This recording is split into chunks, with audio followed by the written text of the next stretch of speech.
Alright, stream seems to be coming through. Everything is looking good.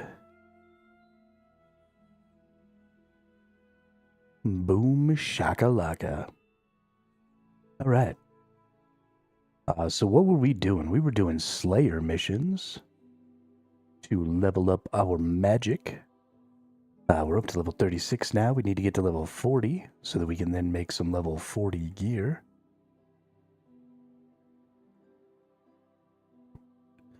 This is actually going really well because we don't have to be leveling up defense while we do this. At least not right this moment until we get to level 40. And then we'll need to be doing defense so that we can get up, get up our armor and stuff, because we're going to try and go to 65. Maybe just go ahead and go all the way to 70. But let's see. I need another assignment. Yada, yada, yada. That's okay. I'll take a task from you. Yada, yada, yada. Got any tips for me? Ooh, I'm killing cockroaches. The cockroach.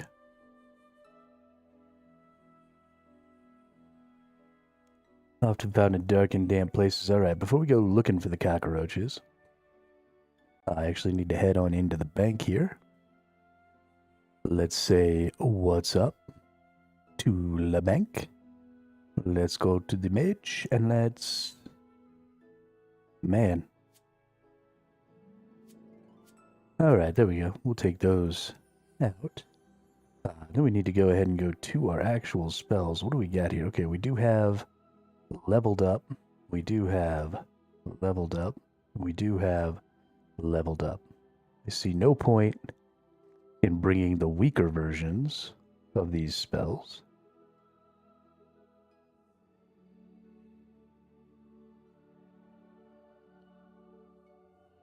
Okay, now let's go kill cockroaches. We can go do this in Lumbridge pretty easily. Because we've got really low-level cockroaches. I wish I had some higher-level cockroaches. Obviously, that'd be great. But it's okay. We'll be fine. We're about to level up some Slayer here.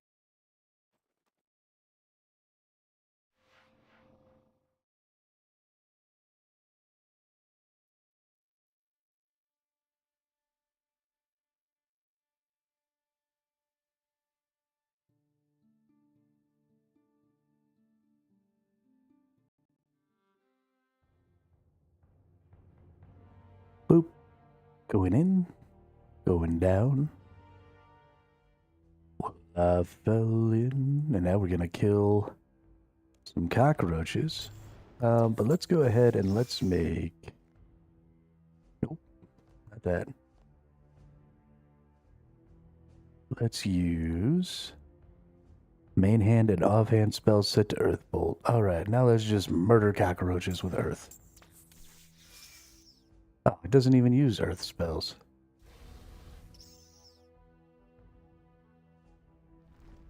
That's lame. It's weak to Crush, not Earth.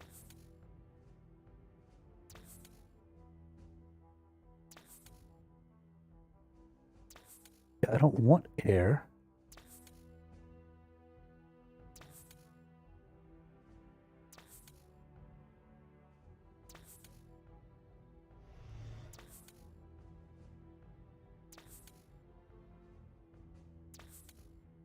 Okay, everything's set to Earthbolt now. Can I please attack things?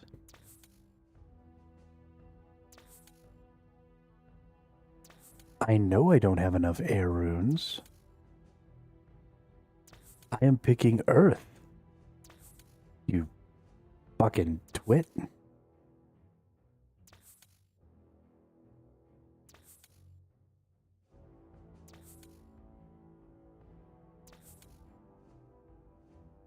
Does it take air runes to cast Earthbolt? Is that what you're trying to tell me here? Oh, it does. Oh, because it's the level 2 one. Okay. You know what? I didn't realize that. Because the air one doesn't require... Why does the air one only require air runes?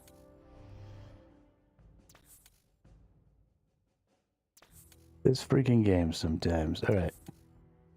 We're switching to Earth. Now cast Earth.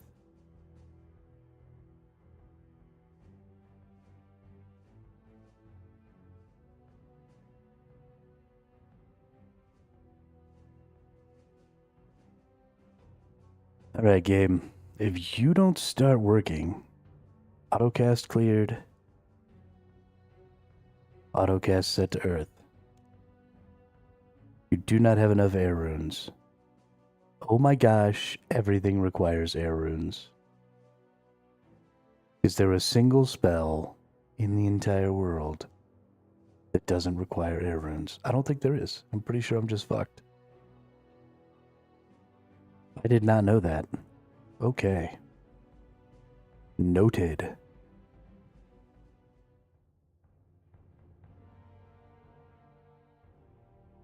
Game is just trying to fuck me up. I need to go teleport down to... Well, I guess I can just come up out of here. Never mind.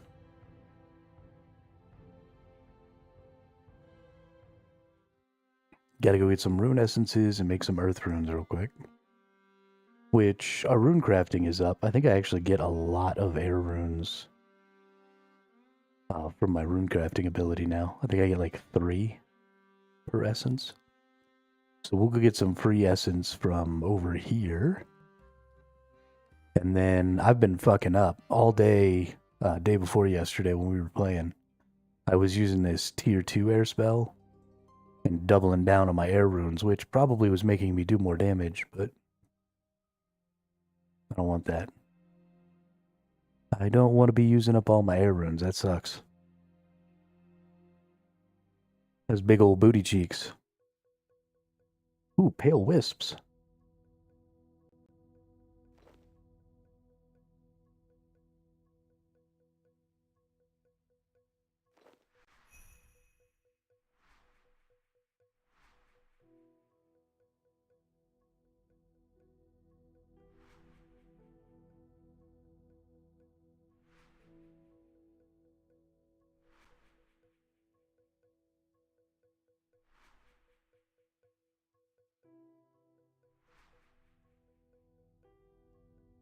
I don't actually understand how this stuff goes. If I'm harvesting pale wisps... Oh, okay, and then I go over here and I convert. So it all happens just like right here, right? So I convert the memories. And does that take away? No, I want to convert memories. Okay. And that'll take away. Cool. So it all just kind of happens right here. But hey, we've gotten up to level 5 divination. That's nice.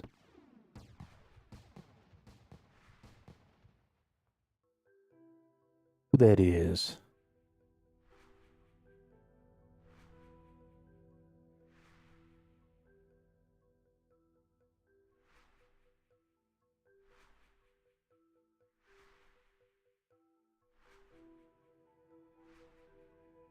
So I need to kind of like hit one wisp at a time. And then drain it all the way, try and fill up my whole inventory. I don't know what a memory strand is. Examine? Connections between scattered memories speak to Orla at the memorial to Guthix. I can add these to my currency pouch. Let's definitely do that. Alright, let's convert my memories here real quick.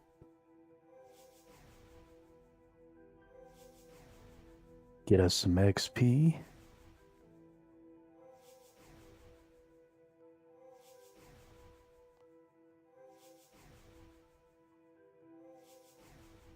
I feel like divination is one of those things I should just take the opportunity to gain when I see it.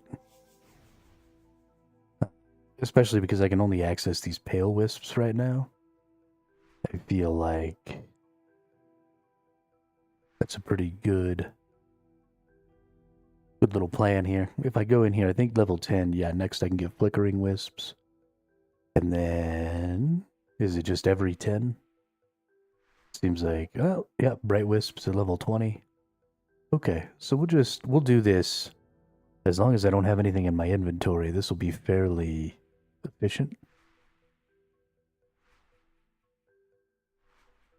And then I'll need to see what to do with this weave. Oh, right. This is how I make those little boons and stuff, isn't it?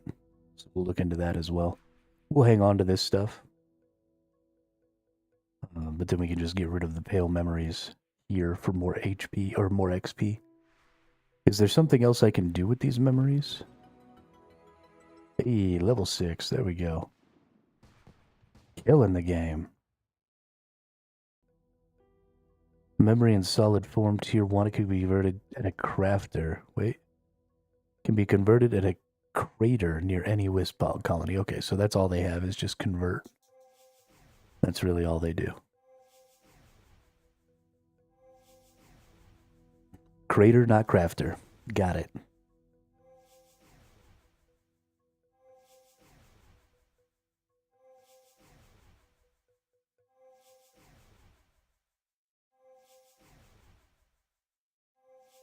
How did everybody like the new thieving update?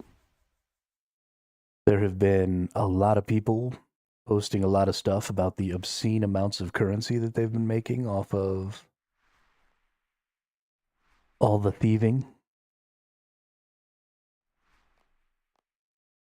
People have been really getting after it. Another thing that we need to think about trying to do is we need to think about trying to do some archaeology. Because that's how we can get the porters.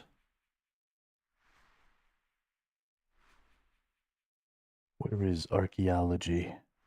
There it is. We need to think about that.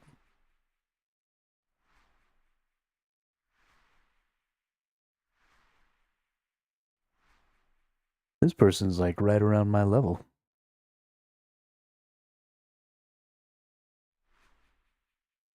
Well, at least in combat. Definitely not anywhere near my level in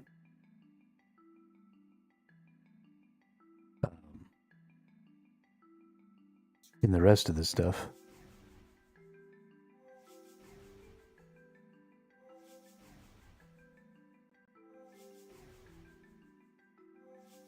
I'm kicking their booties in the rest of the stuff.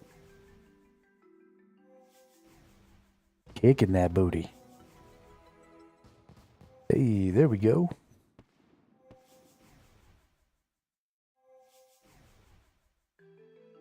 Level 7. Wonder how long we're going to be able to stay at this crater. I thought that these craters were temporary. And that they like disappeared after a while. But if they're not temporary, this is great.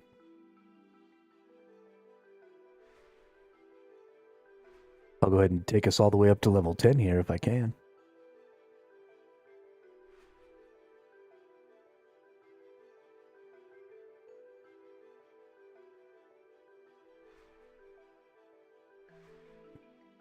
Because why the hell not?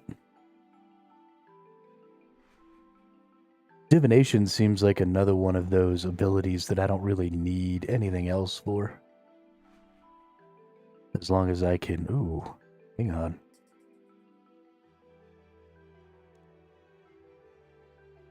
Nice.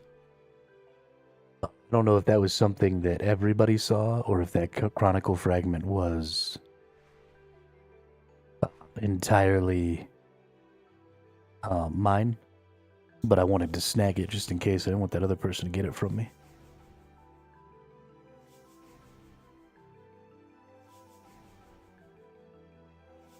I don't know if they're instanced or not. I hope so.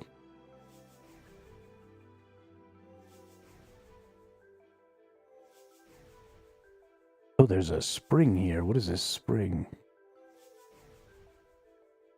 I don't want to harvest the wisp. I want to harvest the spring. Oh. Oh, okay. The spring is under the wisp. Got it. Got it. That's what I've been harvesting this whole time. Let's see. Fragment of the Chronicle of Guthix's Past.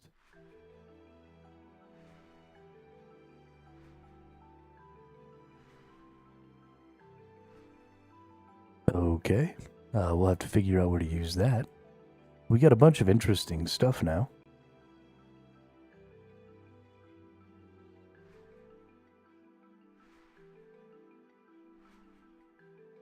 A bunch of interesting stuff. I don't know if I'm going to need these. Hey, level 8. Yeah, we're just going to take this to level 10 while I'm here if I can. If it's going to let me just harvest these pale things and convert this energy. Just going to take it to level 10 and be done with it until I can find a flickering one later. If it's going to be here, I might as well fucking do it. Ain't no sense in wasting time.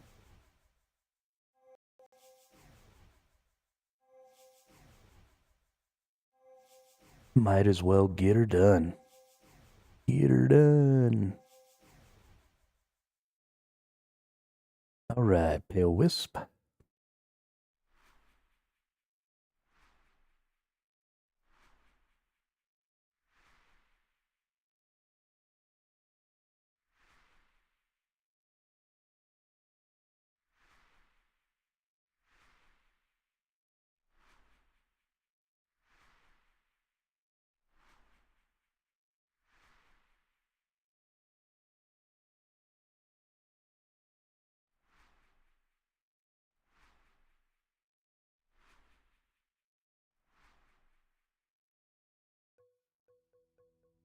Well, I fell into a burning ring of fire. Went down, down, down, and the flames went higher. And it burned, burned, burned.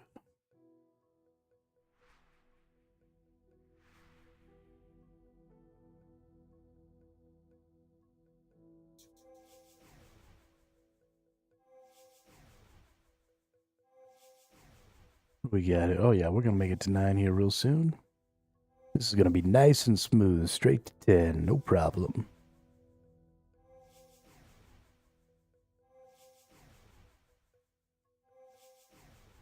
I guess there's probably... I've picked up enough of these to do some crafting. That I probably could get the rest of my XP up to level 10 by using these. Let's see. It doesn't look like I have what I need. Oh, yo, nice. What does a divine crayfish bubble do?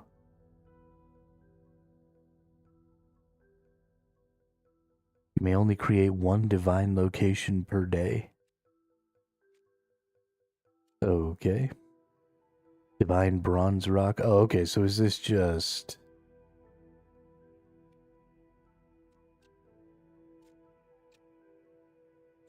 Okay. Oh, that's cool. We can use crayfish, anchovy, shrimp, sardines, cooked chicken, or cooked meat. And this will give us health. This is a better version. 200 health. But it requires...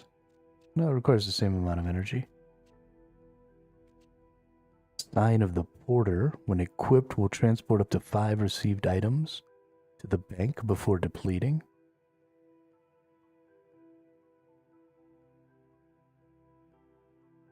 Oh, well, that's cool. I didn't realize that I could make these right now. And a sign of respite extends the duration of your gravestone by 12 seconds. Okay, but there are no gravestones anymore, right? Or is that a wilds thing? Then a broken memento. Interesting.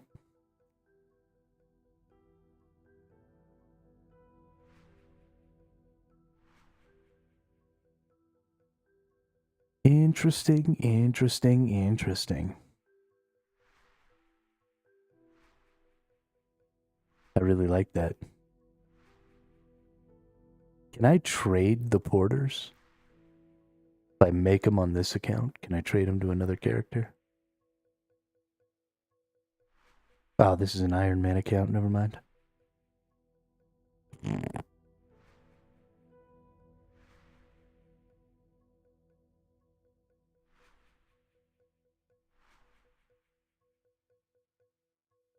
Guess I'll have to take some time for some divination on some other accounts as well.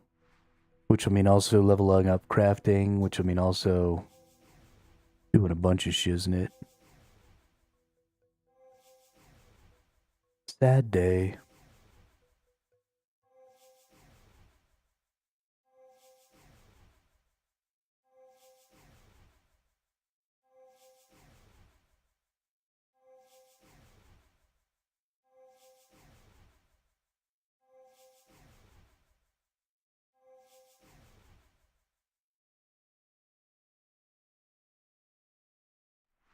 I like this idea of these special spots or whatever. That's pretty dope.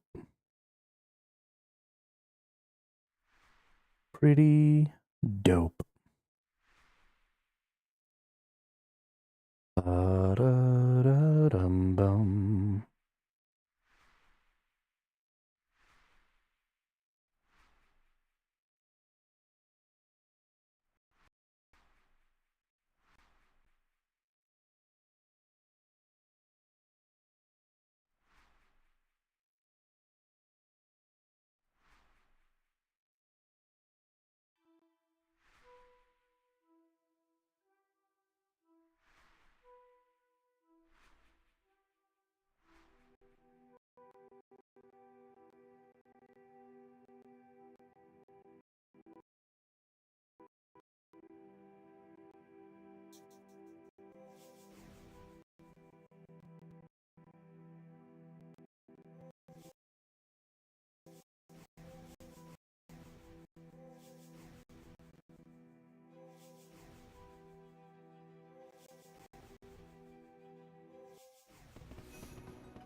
All right, level 10. There we go. Booyah. We've unlocked the boon of flickering and the divine iron rock. Dope. I'm gonna put these right here. I'm gonna put that right there. And one of these days,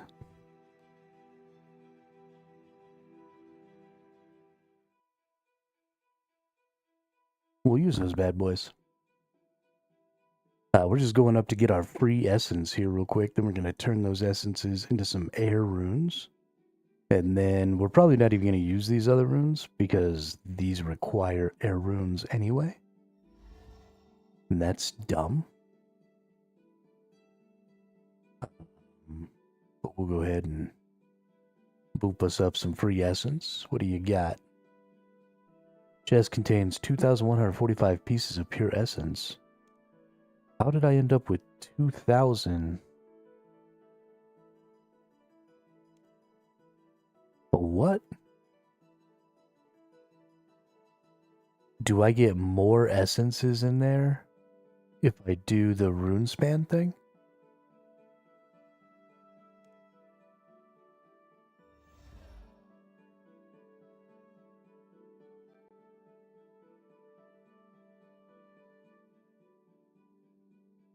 Because if that's how that works, that's fucking dope. And we want to go to the air rune. So we'll teleport right over here. We'll go put everything in this bank. Yeah, I don't know how I got 2,145 essence from that, but that's fucking awesome.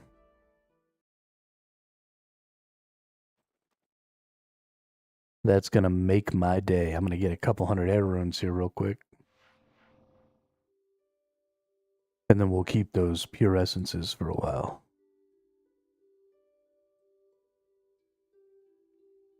Because if I'm getting like 3 runes at a time from my rune crafting, which I think I'm getting 3 air runes.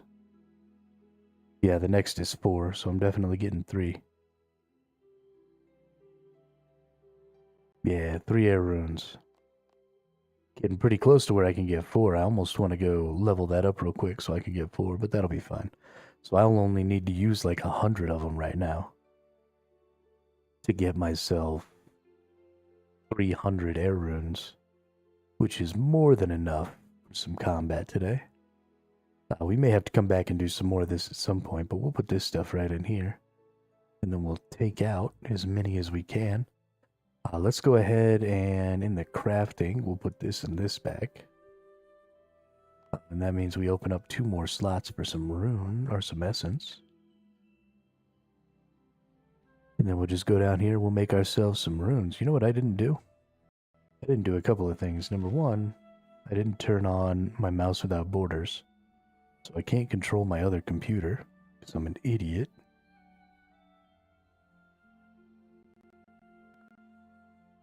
There we go. And then I didn't turn on my notifications, so if anybody had like subbed or anything like that, I wouldn't know yet. Because I'm an idiot.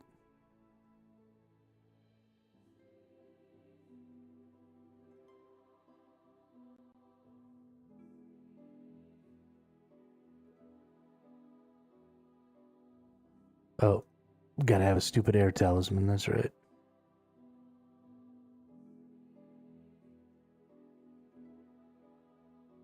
Gotta have a stupid air talisman. That's right.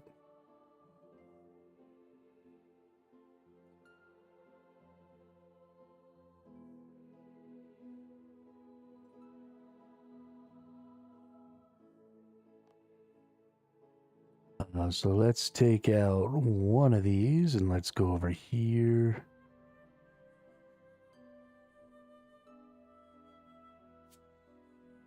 C'est parfait.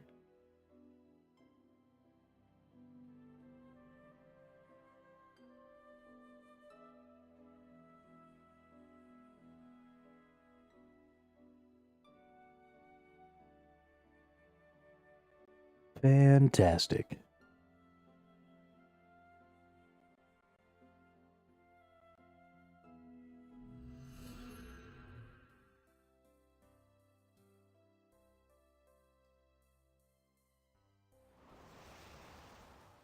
Ammo, 64 runes.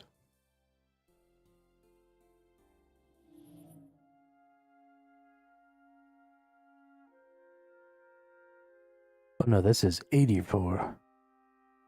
Holy crap. I think I got some extras then, because I should have only had 24. 24 times 3 should have been 72. So I got some extras in there somehow.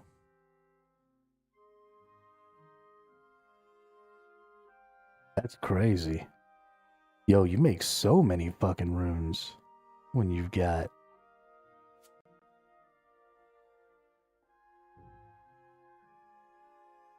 some leveled up rune crafting. This is freaking awesome, dude. Oh my goodness.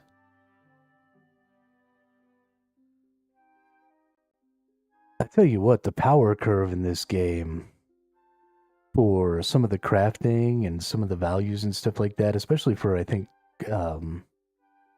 some of the really kind of off skills, right? Stuff that's not super important. Like your combat and stuff, I don't feel like I'm getting super duper powerful all the time. But like this rune crafting makes me feel like my progress is making me super strong. My dungeoneering makes me feel like I'm getting into some super high level dungeons. The Slayer makes me feel pretty good about the things that I'm getting to slay. A lot of these secondary things start making you feel like you're really making a lot of progress. Because even though it's exponential on the amount of XP you need, they multiply what you're accomplishing and stuff too, which is very nice. We're going to leave that in there. Actually, I should take all these out. Because they don't need to go in there. They need to go in here with the magics.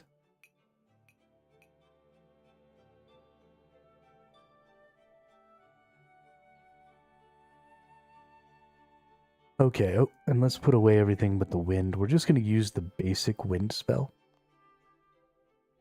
So we don't need any of this. because I don't need anything more than the basic wind spell at this particular moment. We've got still a couple thousand rune essences right now, which is freaking phenomenal. We're just killing the game.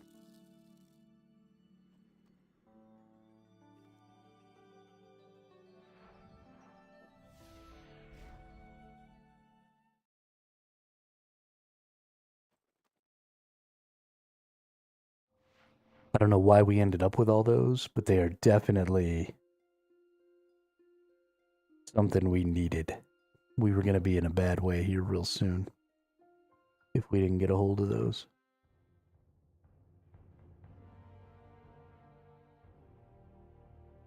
I'm also going to need to look into getting to a different Slayer here soon.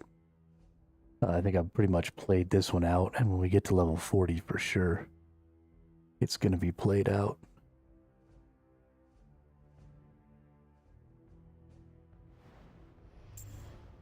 Alright, perfect. Switch that stuff over to some air spells. We're good to go. Gonna see what this dude has. We definitely want the threads. We definitely want the earth runes.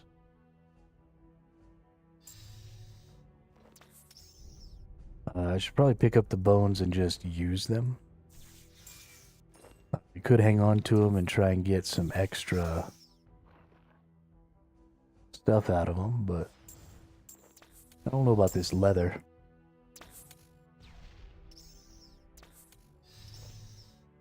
And I don't know about these plated bronze salvages and stuff. I don't even really know what to do with those. I haven't really used them for anything yet.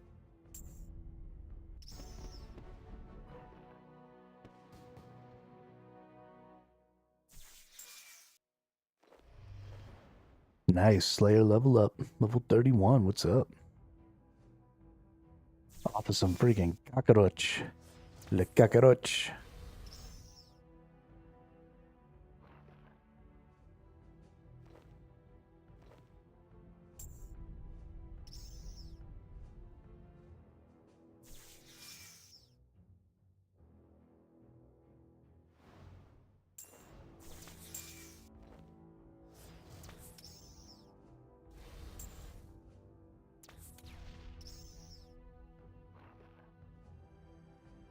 Whoops.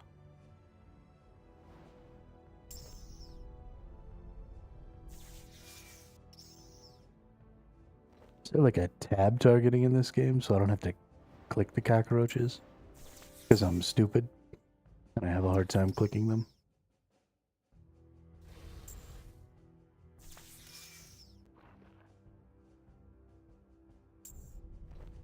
Hey, 3 air runes. Oh, thank you.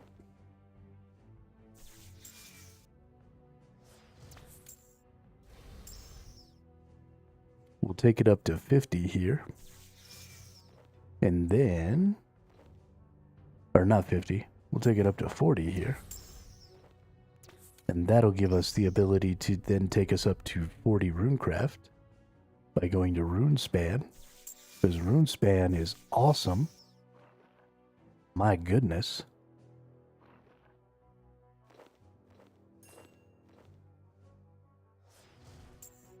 And then... No, and then...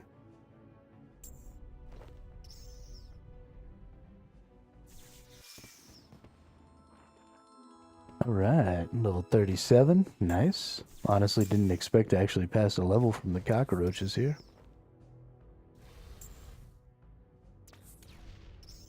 Didn't think we were really going to get very much XP, but I guess we were pretty close. Wait, am I getting 52 XP from killing these things?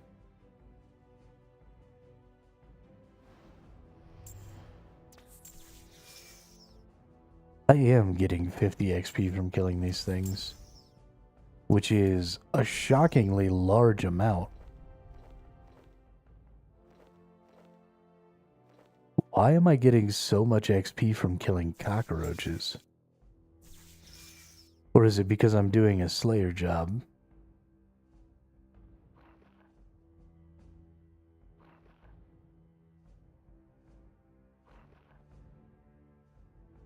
We're gonna see. Once the Slayer job is over, we're gonna keep killing cockroaches just for a second. We're gonna see if I'm getting extra XP, because 53 XP, as quickly as I can kill these, I mean, that's only, what, 40 cockroaches for a level? That's really not that bad.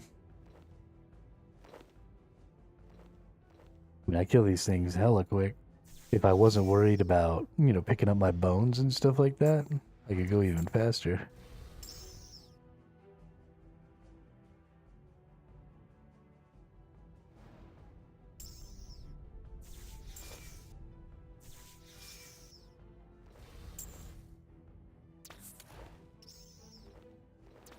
One more cockroach. Alright, cockroach is dead. So let's now kill a cockroach without the Slayer thing. Now I only got 33, okay. So I was getting more XP because I have a Slayer. Which is interesting, I didn't know that would happen. Let's go ahead and bury all my bones here. It's not a lot, but it's at least some prayer XP.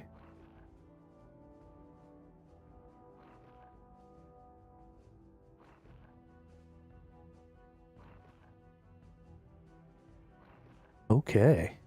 Let's fucking cruise, dude.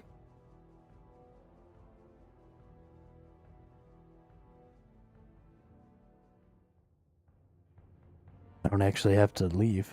I can just teleport. I'm gonna remember that one of these days.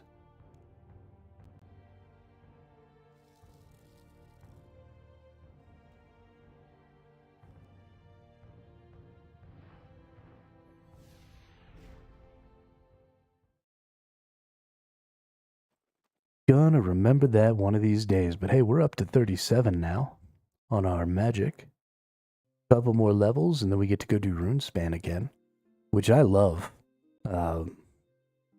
I love the variety of things in this game.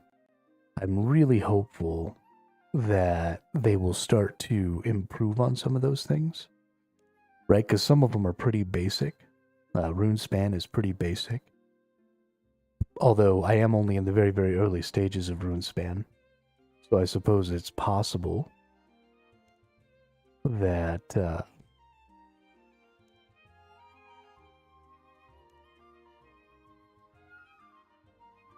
Catoblepon are cow-like magical creatures that mainly live in the stronghold of security. Beware their weakening glare. Cutting off their head could help. That thing is down in the barbarian encampment, isn't it? The stronghold of security.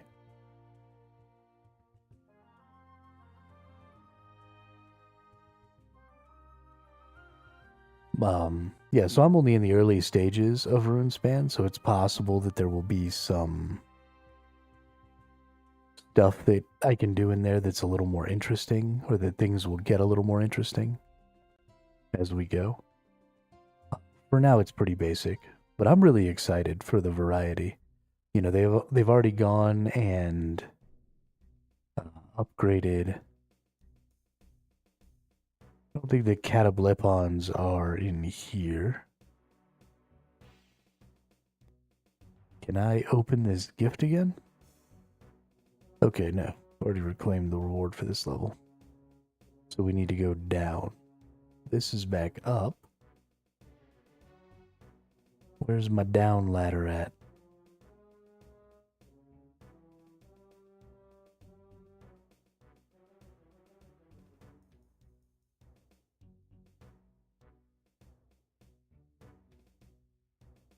Found it.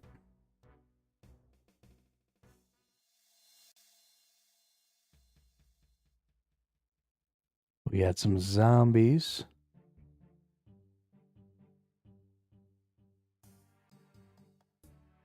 I don't really care much for the zombies either.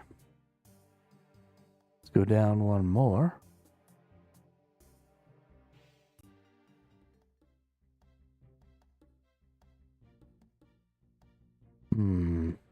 Whoop. Catablepons. Alright, let's go kill some catablepons. Hopefully 147 air runes is enough. Yo, what's up, Master of Light? Sorry I missed you there for a bit. How are you today? On this fine day. What is it, a Tuesday? Yeah, it's a Tuesday.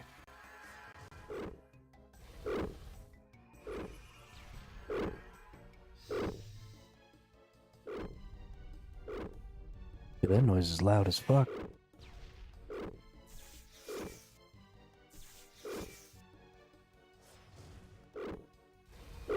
These dudes are strong.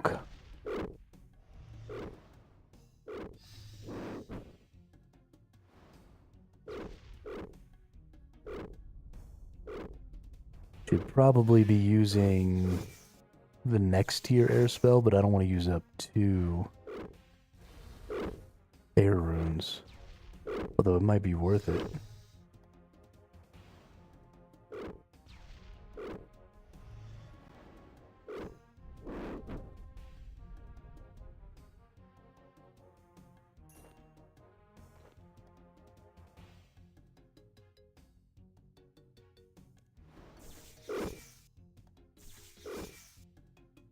I don't want to be taking too much damage. We want to get these dudes murdered. Yeah, I feel like that went a little better there. And then we'll wait. We'll gain back some health off of our adrenaline.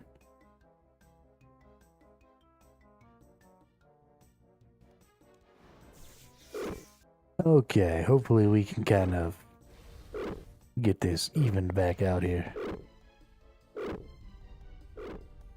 That asphyxiate is such a powerful spell.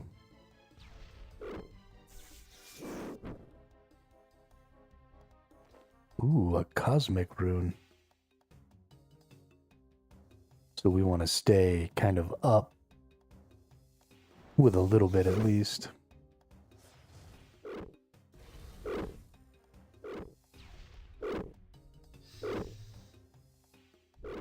Because we definitely want to be asphyxiating fools. Helps us go really quick, and it binds them so we like don't get attacked during that time either. Dang, some charms, some law runes. Holy crap. Getting some good stuff down here. Getting some real good stuff down here. Gotta kill 40 more of these. I don't know if I'm gonna have the HP for that. Because I'm not really gaining back a lot of HP right now. But we'll see. I might just go ahead and let my adrenaline go all the way down and heal up all the way every time. Because I really need to be gaining back that HP. I need to be going up HP on average, not down HP. Oh, accidentally got a spider there. I should probably take off that fire breath spell. Because that shit's getting me into a bad spot here. Because it grabbed me an extra enemy. Ooh, and these spiders are hurty.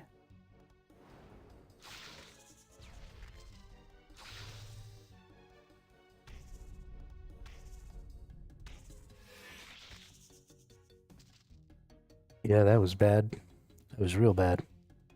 So which spell is that? Combust, explode the target, no. Is it this one right here? Dragon Breath? Yeah. We'll take Dragon Breath off for now. Because I don't want to be aggroing multiple shits.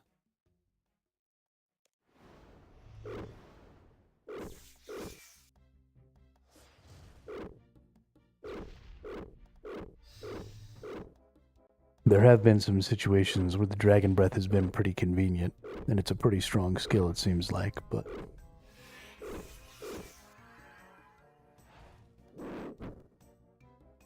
Alright.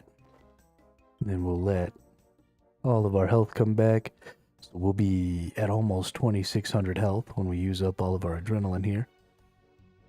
2643, alright. keep track of that. 2643. I want to see if I'm above or below that when I use up all my adrenaline at the end of this fight for health.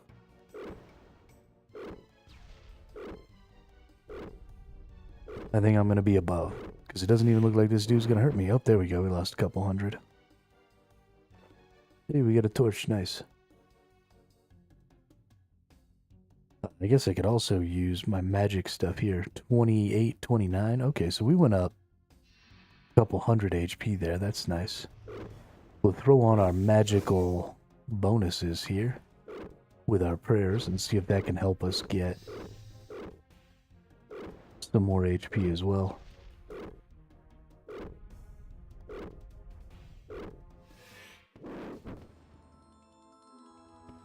Nice, 38.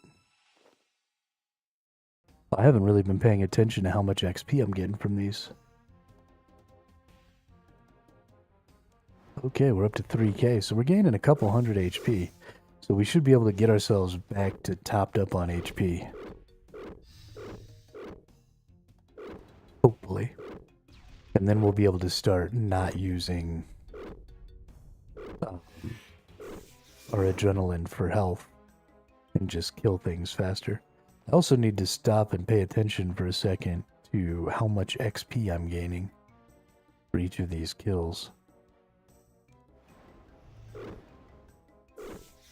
Because I want to compare it to that 50 I was getting for the cockroaches.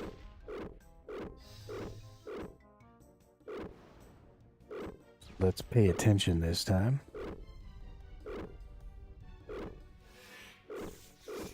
What do we got here? Whoa, 350. Okay. Well, that's way better.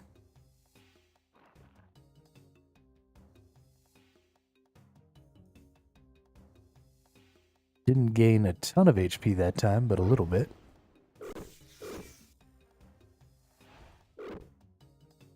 That enemy specifically must have gotten some good hits off on me. Which is fine. It happens.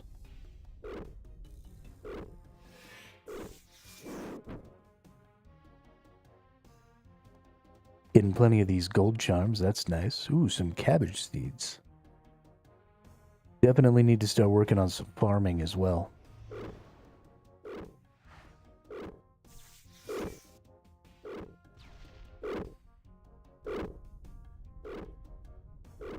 Also think that maybe hitting these enemies from further away might be the play.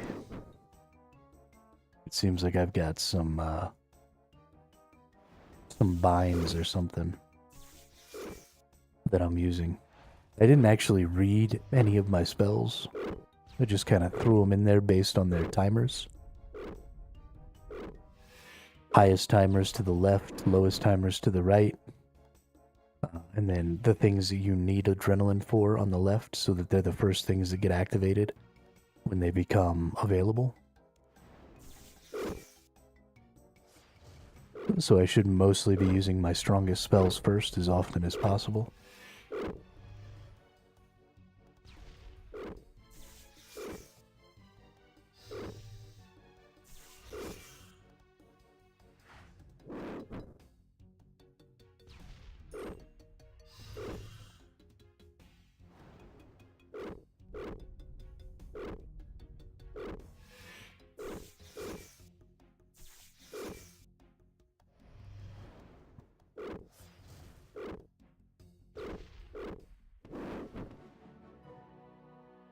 Hey, leveled up on the Constitution, nice.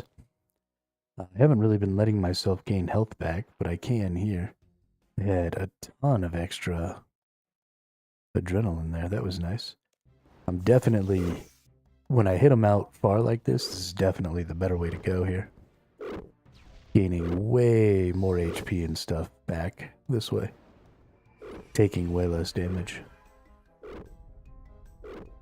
When you kind of hit them at that maximum range. Ooh, took a bunch of damage on that one though. Gross.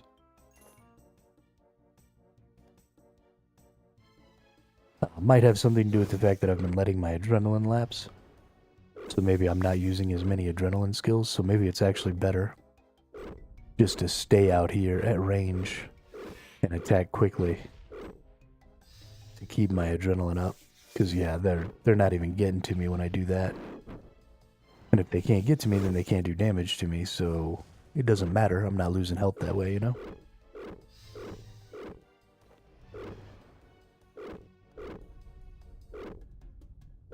God, that asphyxiation skill is so good. Saves me so much HP just by being so strong.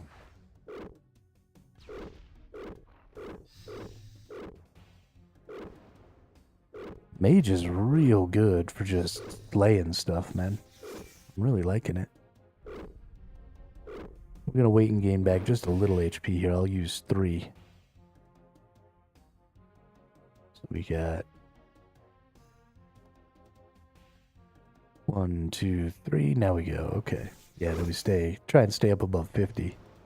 So that way I use all of my adrenaline skills that keep them out away from me over here, but still gain back some HP. Because I lost some there. I lost some just now too, but I didn't gain enough adrenaline that I want to use it. So we'll go ahead and fight another one. Hopefully we'll up the adrenaline here. And then we'll go ahead and gain back some health.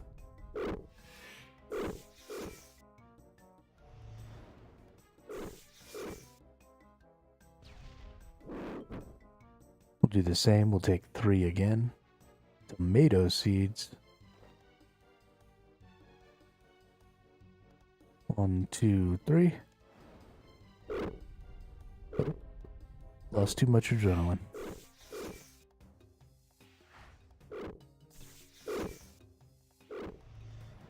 Bummer.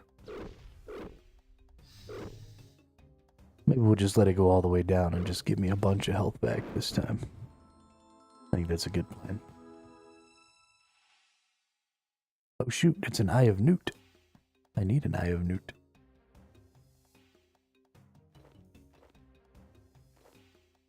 Alright, let's step back this way a little bit. We've kind of started moving that way. Because the enemies have been a little too far away or whatever. I don't want to move that way. But I need this Eye of Newt for potions.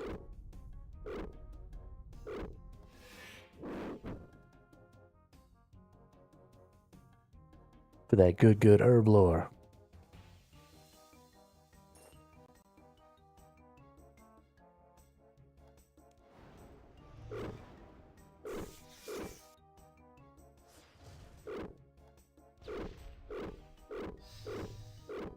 Those regular bones are worth so little H or XP. Look, I don't even want to use them.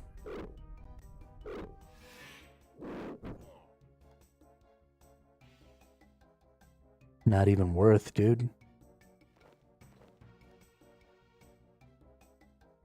Not even worth the 1 click.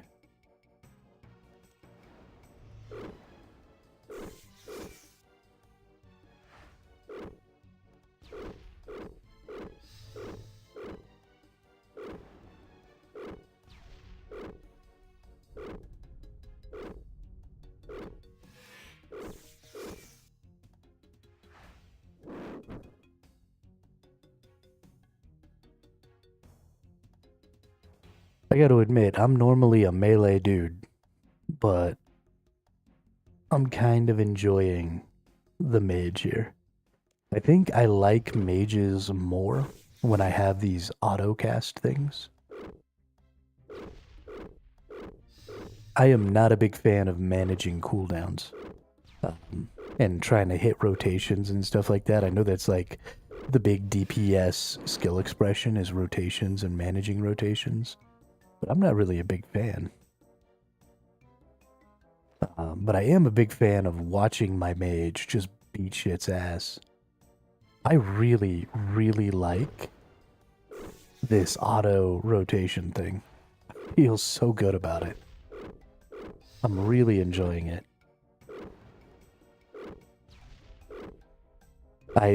Not only do I think that this is great, because it increases the complexity that you can give to combat, but I also really like it because it can be an accessibility feature. right? There are some people who just can't hit the buttons. And so if you give them the ability, even a super simple rotation, right, like this, right? The only rule about this is it just uses things from left to right based on whether or not they're possible to be used. Right, that's an extremely, extremely simple version of the auto rotation. And so even just giving you something that simple, that doesn't have any conditional attributes, that doesn't have, anything like that going on, can really give people the ability to maximize, well, maybe not maximize, but get a decent amount of DPS and stuff out there, even if they're completely incapable of hitting the buttons, right? If you were disabled in some way, that just stopped you from being able to hit all of those buttons, something like this really gives you the ability to, I mean, you could almost even get like a full-scale action MMO down to where you just needed your mouse in a situation like this, because you could use, left click and right click for moving forward, moving back, and then your mouse kind of moves where you're aiming and stuff like that. I mean, it'd be a little bit difficult, but I think there are people who do it out there who play, with their motion and stuff on their mouse. So, could be a really, really good accessibility feature.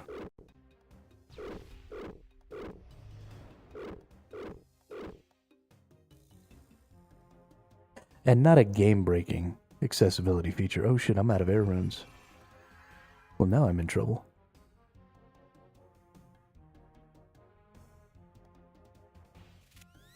But yeah, then not even really a game-breaking accessibility feature.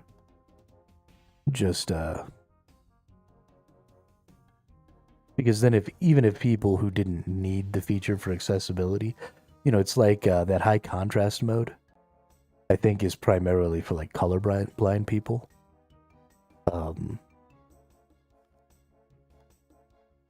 But it still is something that's valuable and not necessarily game-breaking for the rest of us.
Butt ton of the pure essences. Essence.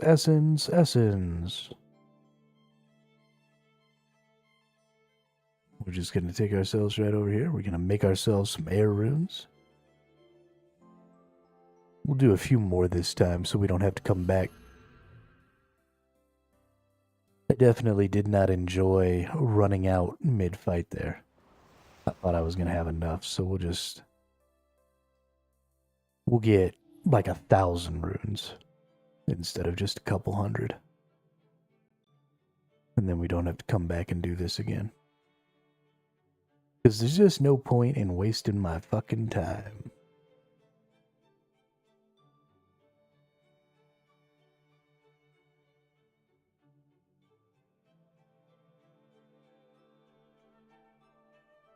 Just murdering dudes, doing some slayers, getting it up.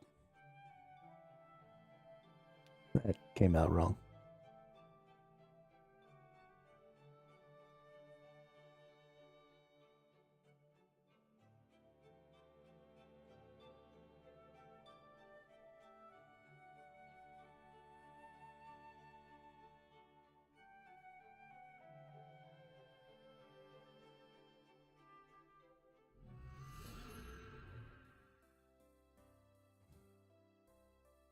Anybody else watch, there was a lazy peon video today. Did I level? I did level. No, I didn't.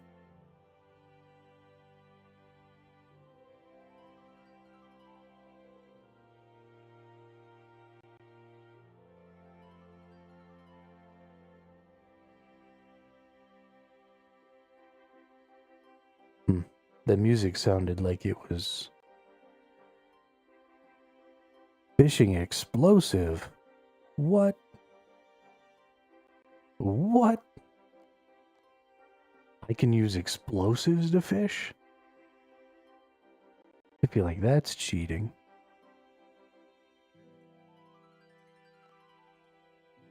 Put those away, take out some more. We're getting pretty close to 100 at a time. That's pretty great. For just, what, 28? So we're definitely getting some extras. There's a chance in there somewhere. I don't know exactly what the chance is, but there's a chance in there somewhere to get some extra ones.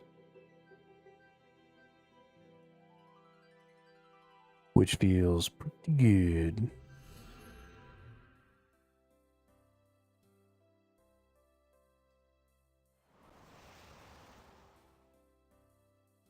Give me my air runes. I want the air runes.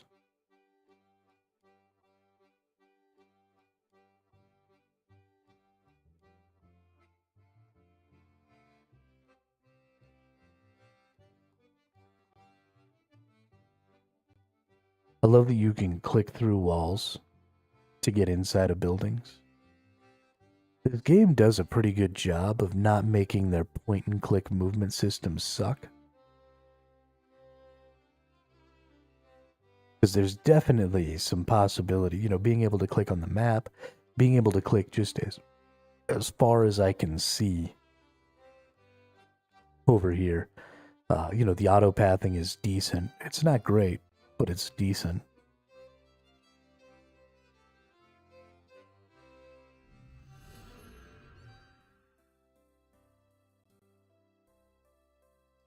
This point-and-click system could be pretty ass. Especially because of the tick system. Did I not bring any essences with me? Am I an idiot? I am an idiot. I should make tiaras?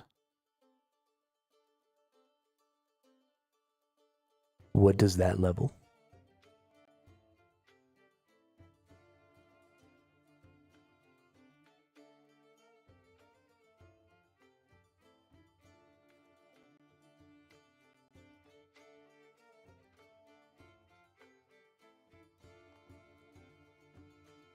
I don't know what a tiara levels.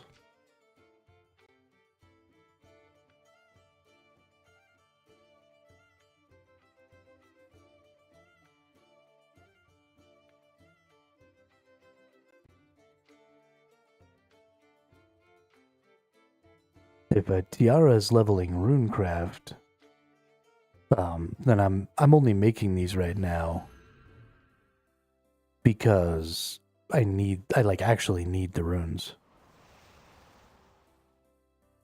I'm not trying to level up my rune crafting necessarily.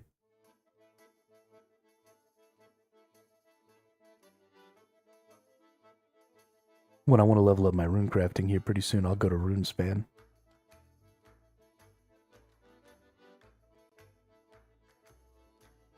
Seems like an extremely easy way to level up rune crafting. And I think it was giving me essences. Like, for real.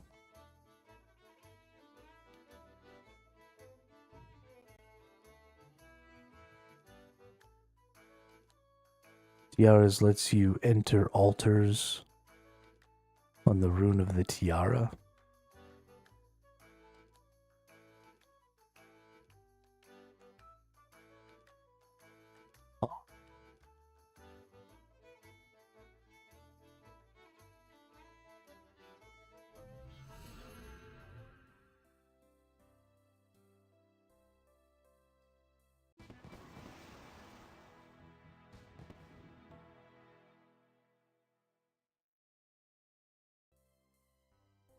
Basically gives you a free open space. So instead of needing my air talisman, you mean?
I honestly have no idea, Master of Light.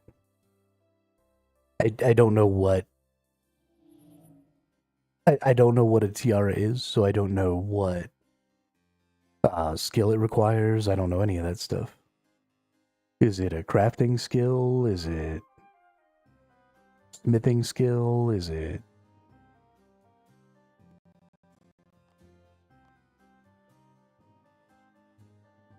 Tiara can be made by a player with 23 crafting by using a silver bar. Okay. On a furnace, while that player has a tiara mold in the inventory, granting 52 crafting experience. Got it. You might automatically get the molds. If you don't automatically get it, I probably don't have it. Let's see. Let's go to my crafting. Oh yeah, I have a tiara mold.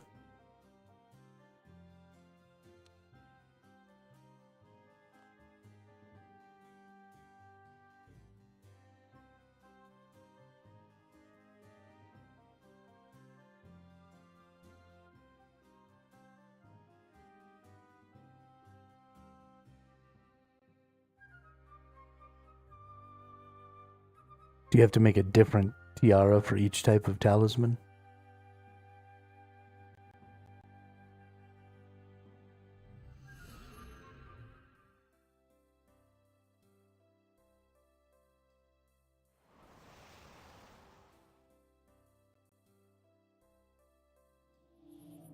That almost seems kind of silly. Like I don't really understand the value in that. If all it's doing is saving me from having to bring this talisman with me, then it's not really worth it to me. Because that's only saving you one trip out of every 28 trips.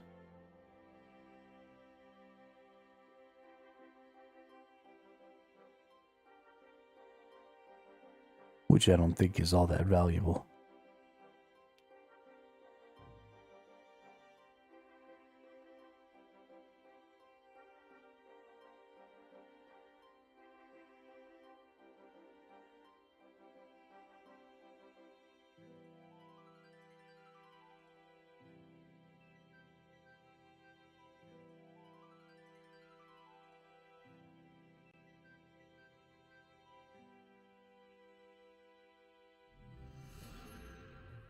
Maybe in the future I might.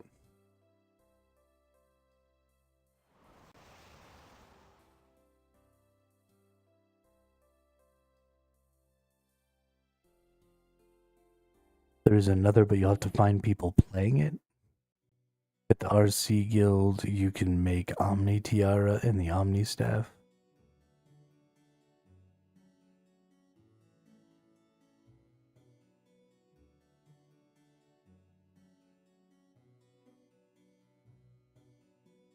Now that sounds useful.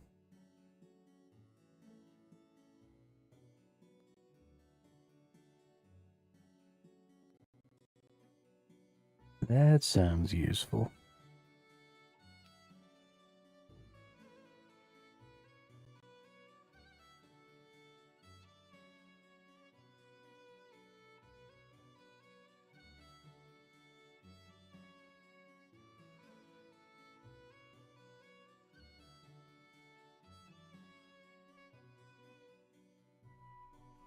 Is the Omni Staff doesn't require any runes for the basic spells?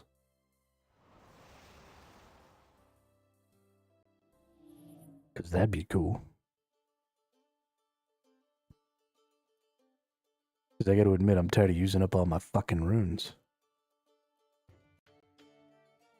How am I supposed to get anything accomplished?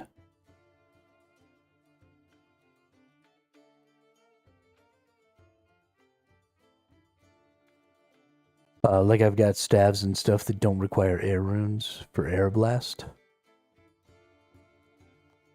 Is the Omni Staff one that doesn't require any of the runes? Alright. I was gonna go all the way to 1,000, but I don't feel like it, so...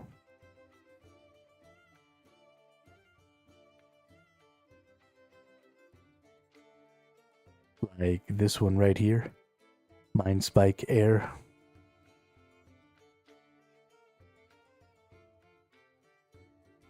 Doesn't require air runes to do stuff.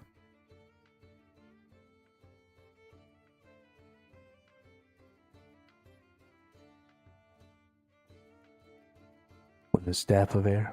Doesn't require air runes.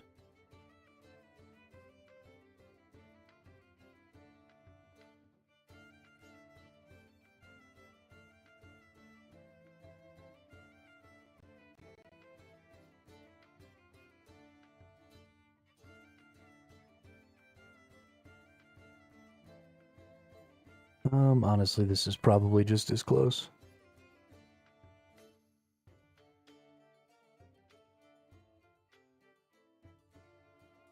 Okay. Well, that's too bad. That would have been dope.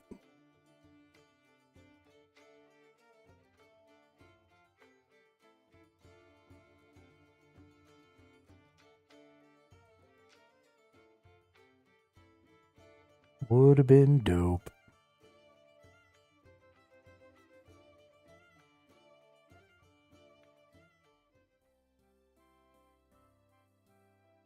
Alright.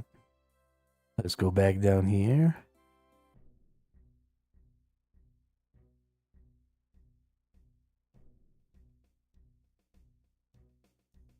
Yeah, I figured. I figured there were some.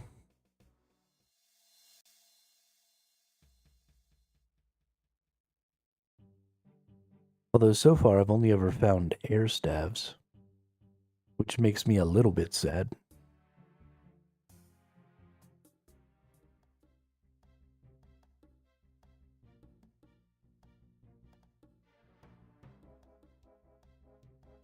Hopefully in the future, we'll be able to get a bunch of those staves. Preferably of really high levels.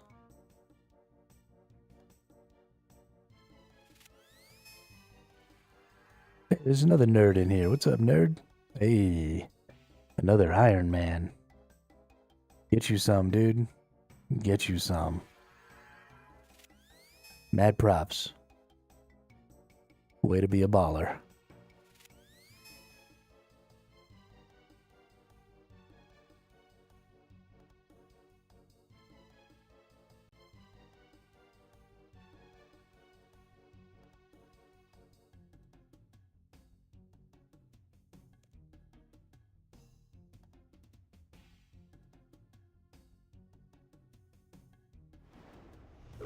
we go.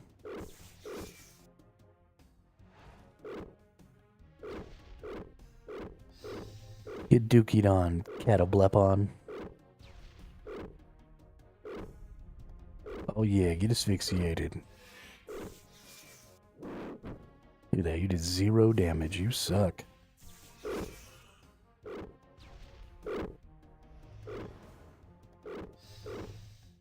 You sucky suck.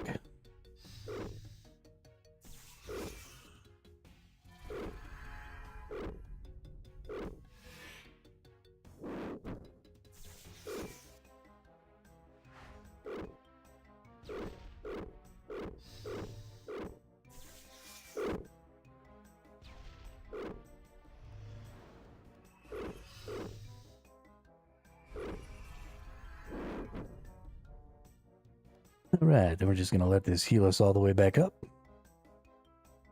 with our adrenaline.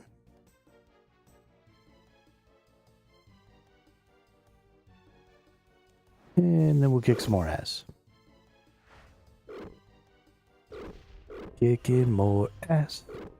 Killing Catoblepons. It is so much fun.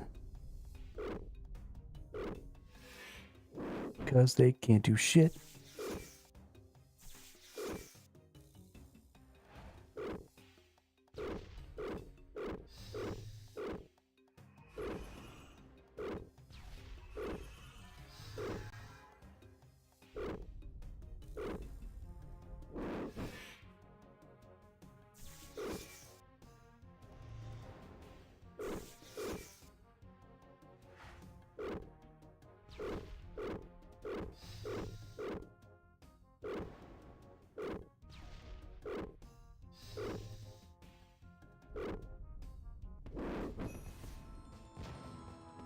Alright, level 40.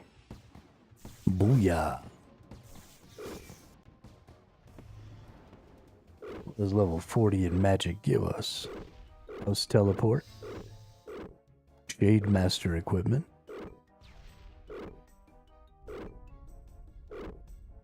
Yeah, what up, William?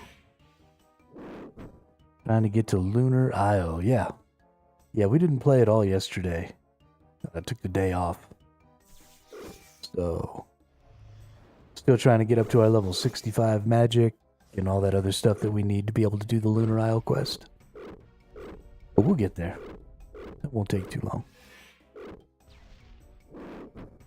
Gonna go ahead and let our adrenaline heal us here.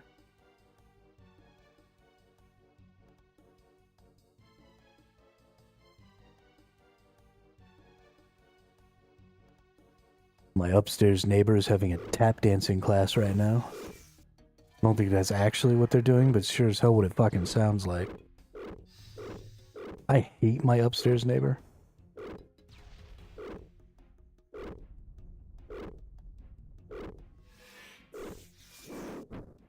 Inconsiderate prick.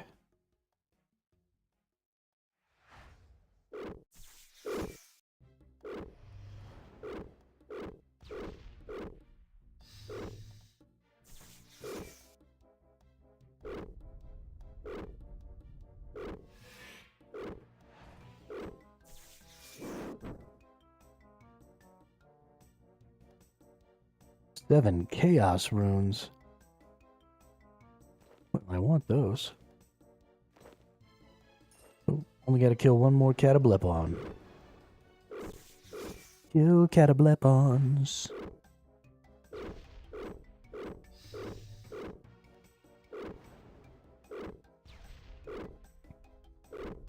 Bye, fuckface.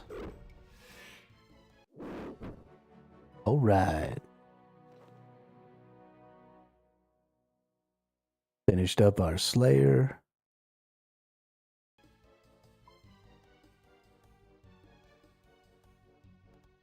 We'll go right here. We're gonna run down through Draenor Village. We're gonna go get our rune crafting leveled up to level 40 so that we can craft our tier 40 magic gear.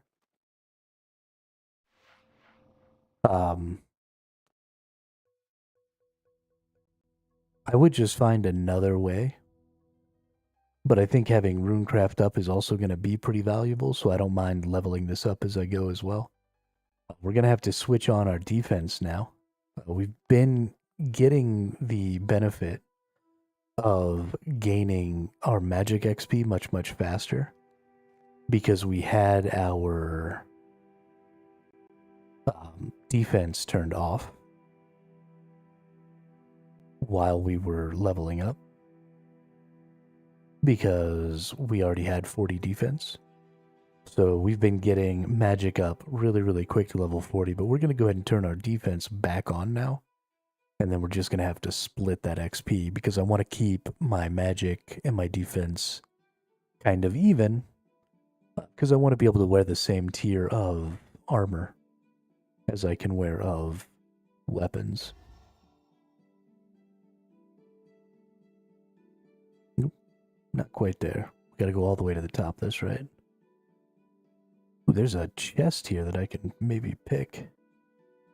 Ooh, oh no, I need level 77 thieving. Okay.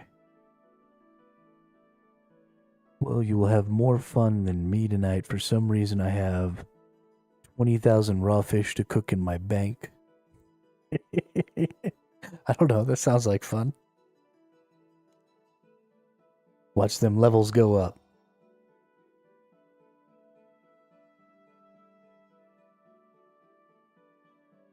Level go up, dude. Level go up. To me, it doesn't matter what level is going up. As long as a level is going up, I'm pretty fucking happy. Alright, we'll snag some floating essence. Oh. Got a bunch of runes in my inventory like an asshole. I don't think it'll actually get in the way, but... Gonna kill some of these S-lings. And that'll give me a little bit of starter runes, but also give me some more essences. And that's what it's all about. And then we'll level up, or we'll start getting some storms and stuff. Once we get to 33, we're going to go to one of those beanstalks and see about taking ourselves up, and away here. So we'll get a little water, we'll get a little earth, we'll get a little wind. And then we'll start hitting up these.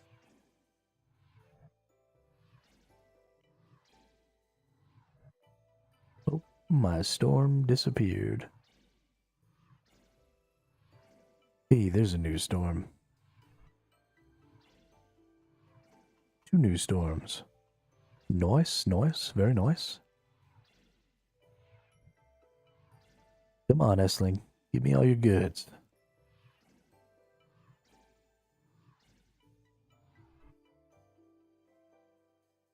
If you need runes to travel, you can buy from that wizard. Only costs you the points temporarily. Yeah, I mean, I don't really need the runes to travel. You need to kill a couple of S-lings to get your essence so that you can start getting the storms, getting more stuffs. I mean, the whole system is kind of self-containing, right? Like, you're doing this to get XP, and so you just sort of have to go through the steps. Makes everything easier. Boom, level 32 on the rune crafting. One more level on rune crafting, and I can go up to Beanstalk.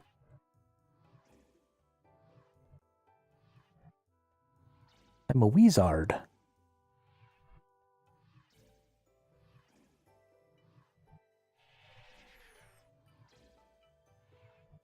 Oh, 2 wizards teleported in right here. That's kind of crazy. I've never seen that.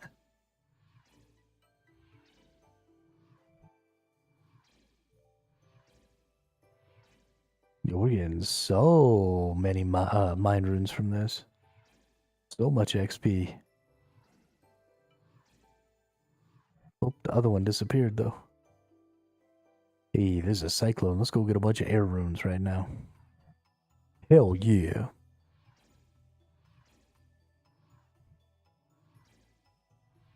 Iconhas?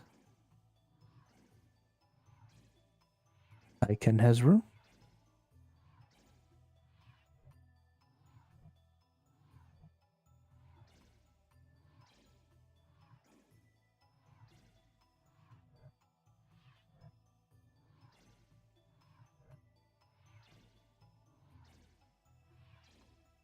Just need to get ourselves leveled up to 33 here. Let's get another cyclone.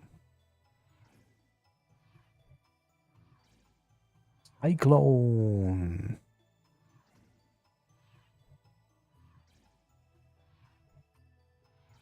Just need to get to level 33.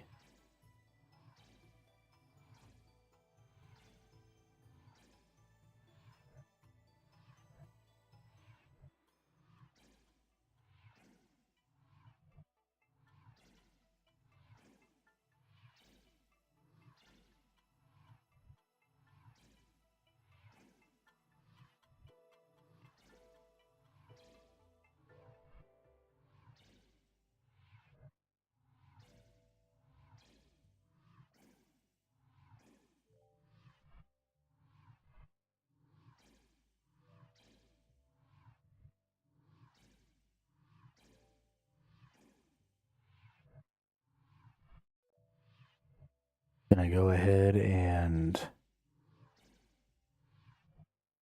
snag up this dude here? Because I want to make sure I have plenty of essences, so we'll get some water and some earth ones. Obviously, I don't need the air ones. I got all the air runes I could ever need, for sure.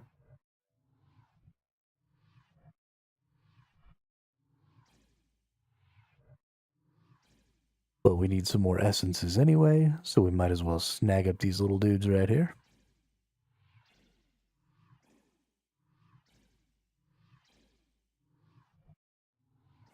I'm really excited to see the next floor of this place.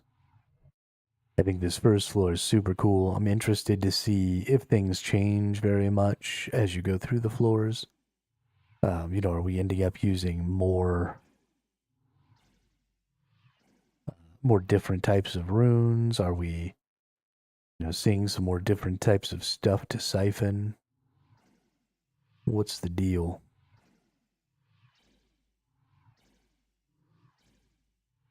Probably want to go, oh, that's a mind, not a fire. If I do see a fire S-ling, oh, there's some fire right there. Let's maybe jump over there real quick.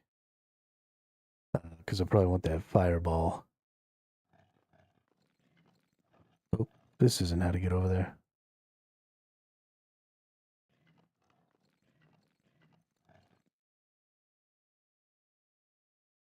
Just to get a little bit of fire rune action.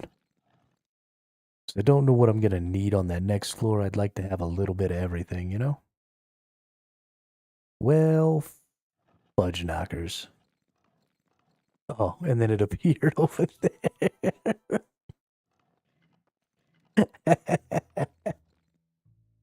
there. Fireball's got jokes. Oh, I could have gone and gotten that one. That's okay. This one will be here long enough. I'll be able to get to it. So, because it just appeared. Fireball's got fucking jokes, dude. Come here, Fireball. Get siphoned.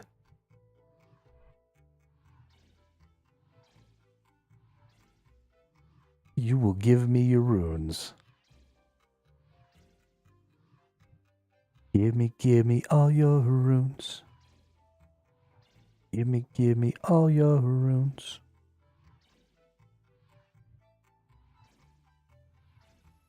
Big bop, big bop, big digga, big digga, big bop.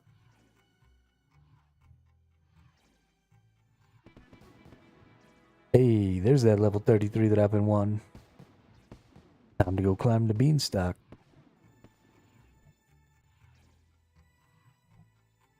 Go see what level 2's all about.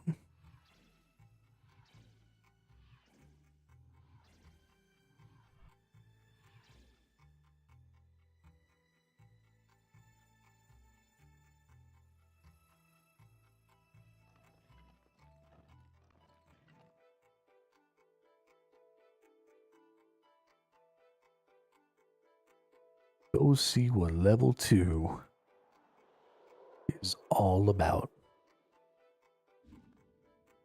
This really is a cool little mini game.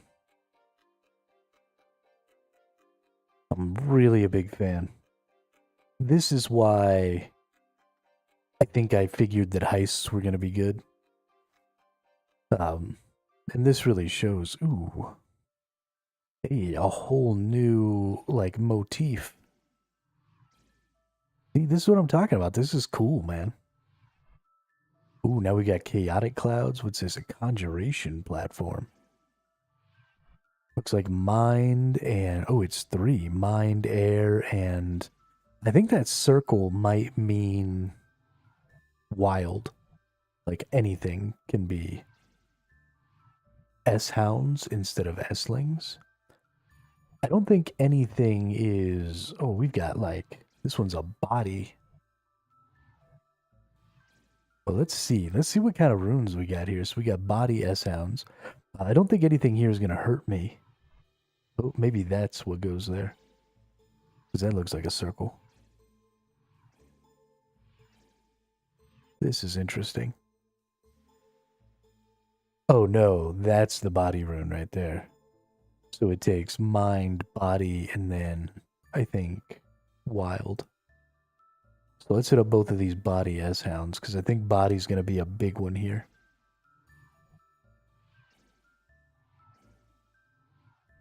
Then we got nature. We're going to hit up this nature S-hound too, so that we have a little bit. We're getting 23 from the S-hounds here,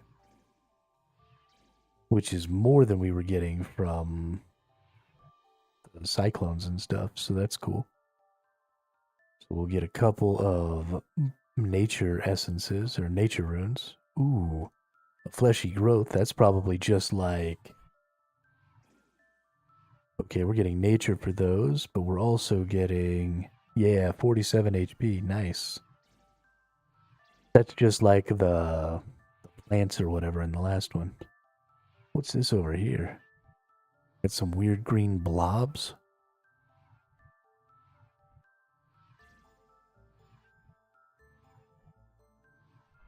Ooh, we're getting a lot of these fleshy growths. That's nice.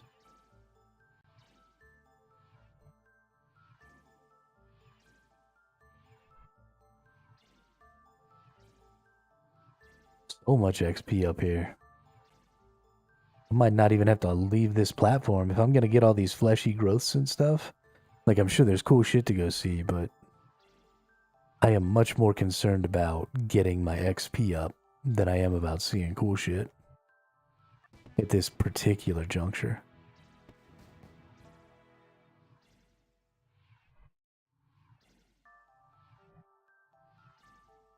Here's one that requires water body nature. And that is a mist platform. We got a firestorm. We got a nebula. Oh, let's go see what this nebula gives.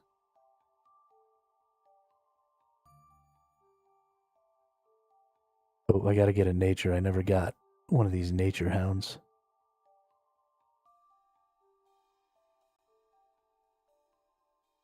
But I want to see this nebula. Can I please siphon the nature hound? Oh, this creature requires 44, so I can't even go get that thing. Because I don't have... Okay.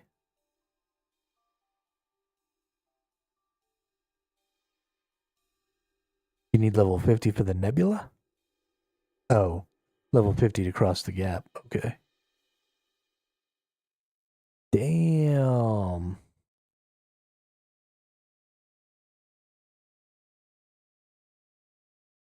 Alright, I lost all my good goods over here, so let's go see about some shit. Let's go talk to this dude. See if he can point us in the direction of the yellow wizard, because I got a yellow wizard here.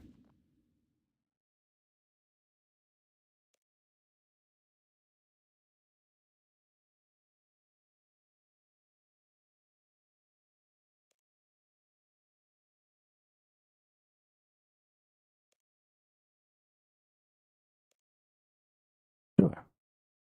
Ooh. Thanks, dude.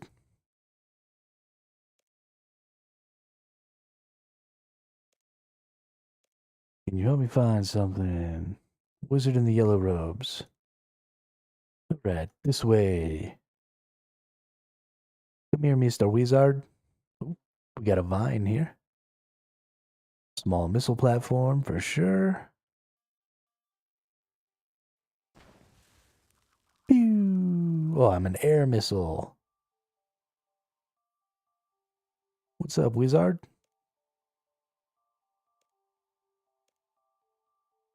All right, so we're gonna use these cosmics. I'm gonna use these body runes.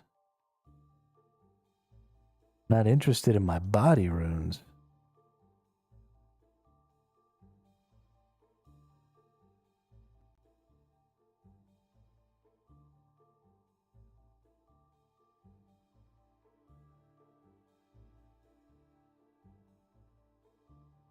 Here's a dick.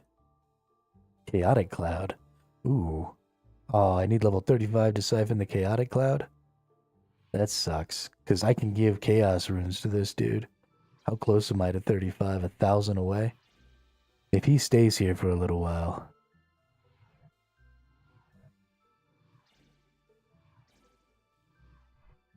Oh, they say... Okay, I see. Ooh, Chaos S-Hounds. I see. Requires 35 also. Okay, you know what?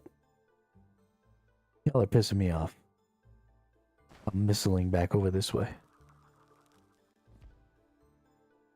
And let's siphon this vine. Okay, the vine only gives 34.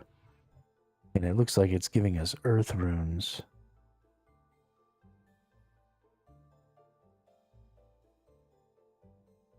Damn, I lost my vine and my fleshy bits.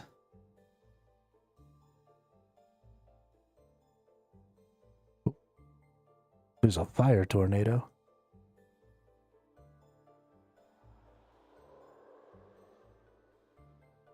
There's a nebula.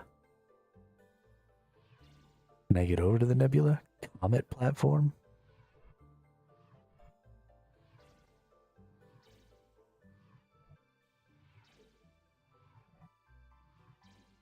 Dad Peaks, what's up? Welcome to the chat, welcome to the channel. Glad your algorithm sent you my way.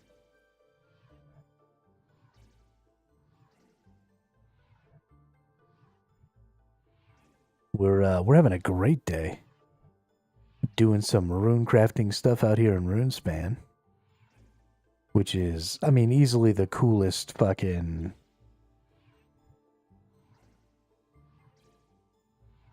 thing I've ever seen. Oh, there's a nebula that I think I can actually get to. Can I siphon this nebula? Requires 40 rune crafting. Shiznit. Why does this game hate me?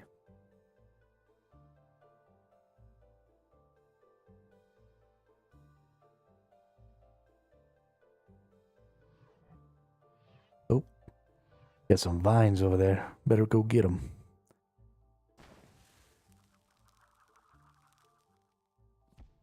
The thing that I like the most about Runespan isn't necessarily that Runespan itself is like the coolest bit of content I've ever seen, although it is pretty fucking interesting.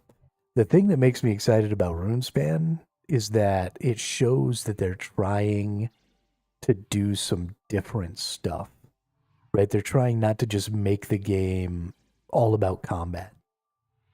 And I think that's something that MMOs do a really bad job of. Yeah, I'm actually in the process of trying to get to Lunar Isle Dismo. That's why I'm working on my magic right now. Just getting my rune crafting up, because I'm Iron Man.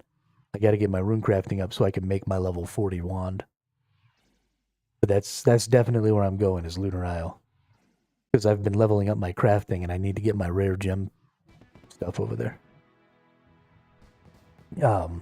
But like I was saying, the thing that I think is really bad about a lot of modern MMOs is everything is solved with combat. And everything in the game happens based on combat controls. and combat mechanics. And so I think you lose a lot when you don't try and bring people in who have different skill sets, right? Here we have a really kind of deck building skill set that comes with this auto combat system. You have, um, strategy skill sets with a lot of the puzzles and a lot of the quests and stuff that you do. There's lots of different stuff going on. And it feels like they're just kind of scratching the surface on a lot of these things, right? Some of it's pretty sort of baseline, but at least it's there because it's not even there in basically any other MMO, which is really making me enjoy my time in RuneScape a lot. And it goes to prove that, snappy movement and stuff like that isn't necessarily the most important thing. And, really, really pretty graphics. Although this looks nice. They've done well with their sort of low poly graphic style to make things look interesting. But, it's not about realistic graphics. It's not about, you know, making your game only accessible to people with the best possible machines. It's about coming up with interesting gameplay loops and interesting mechanical loops. Hey, Peaks, thank you very much for the sub over on YouTube. I can agree, 20-year vet as of March 2026, came back due to the new changes. So I have never played RuneCraft. I've been playing MMO games since I was a teenager. My first ever MMO was Dark Age of Camelot.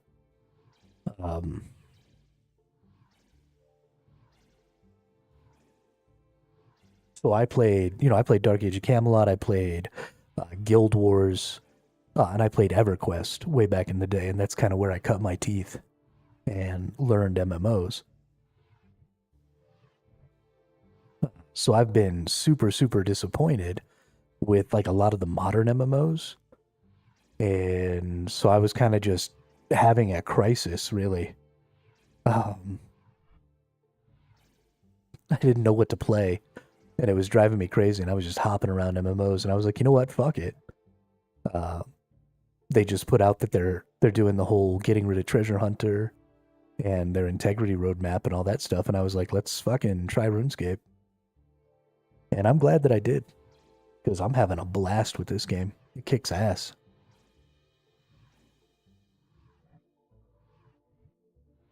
Kicks a lot of ass.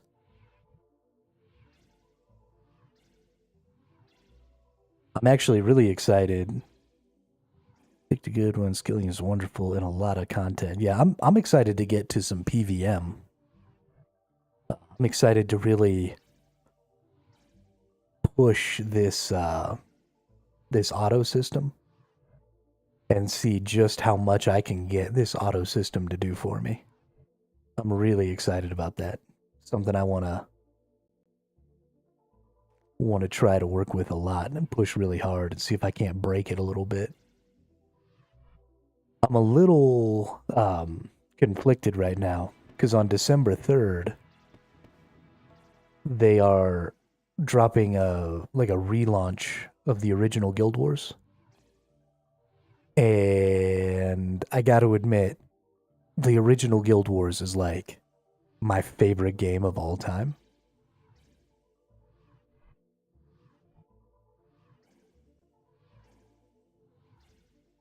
And so I don't know if I'm going to be able to resist going back and playing that game because I still have, well, I don't have access to my original account because I don't have access to the Hotmail email that it's attached to anymore, but I still know the password to my original account.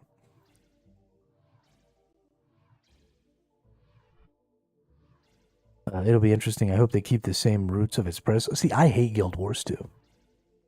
I don't think Guild Wars 2 is a good game at all.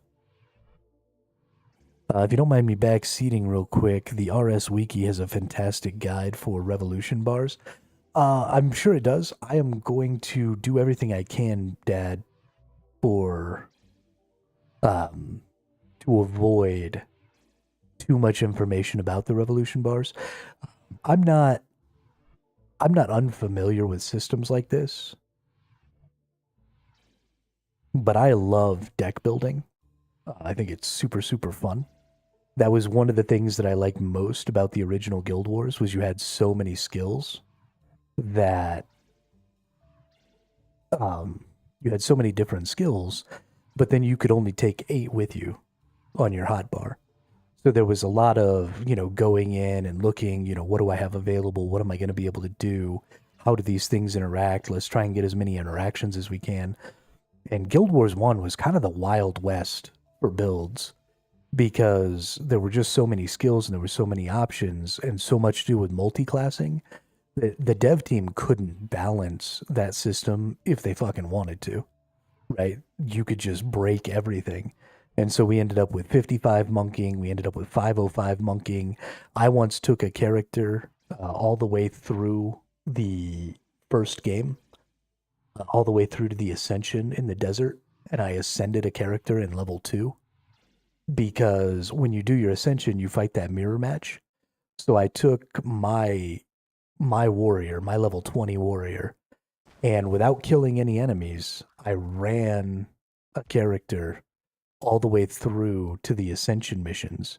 And then I soloed the Ascension missions with my warrior while that other character just sat back and watched. And then that level 2 character was able, it had to use necro skills. Whatever that necro skill was, that when things hit you, maybe it was mesmer. When things hit you, they damage themselves. Yeah, it was mesmer. And so I took a mesmer in and then just let the enemy kill itself and ascended a character in level 2. And then it took it instantly to level 18. And so stuff like that in Guild Wars was extremely, extremely fun. And I think that this auto combat system can do a lot of that as well. With some of the multi-classing stuff that you can do over here with, like your spells and your necro stuff. So a lot of what I want to do with this game is I want to see how much content I can complete without actually using any abilities manually and just doing it with this auto system. Yes, why? I mean, that's the best way to take out overwhelmingly powerful enemies, right? Hey, Peak Slays, welcome. Thanks for the follow over on Twitch. I really appreciate that. Really appreciate that. Thank you.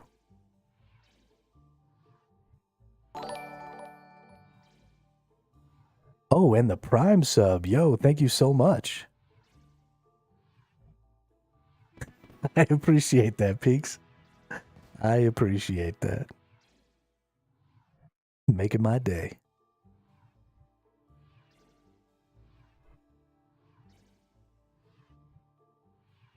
But yeah, I think there's going to be a lot of interesting stuff to do with this game.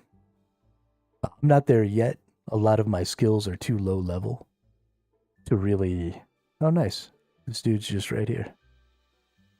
Hey, how's the training going?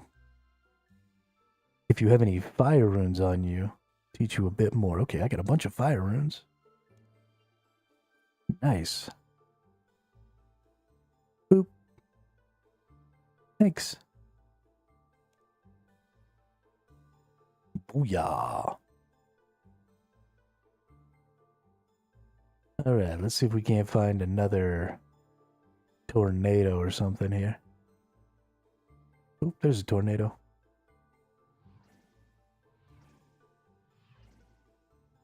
I guess we should probably get some hounds. We need some more base essence.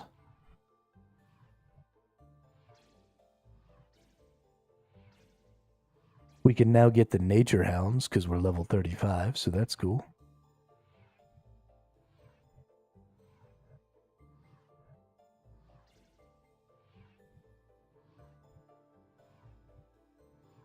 In fact, I think we're going to go ahead and get some of that action in just a second here.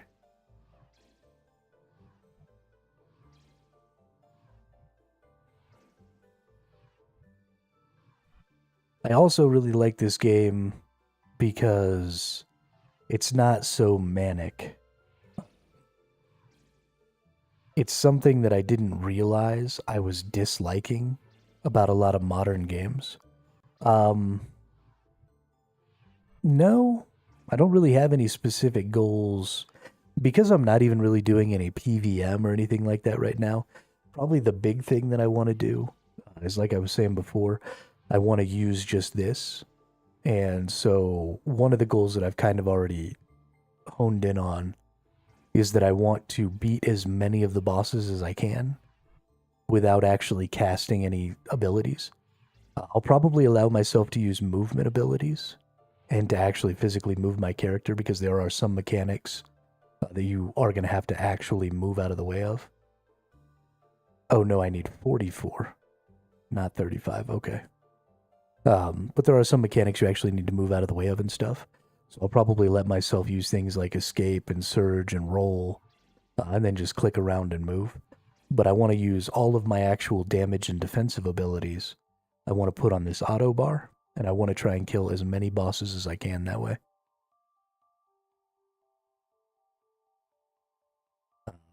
Can I get the chaos? Yes.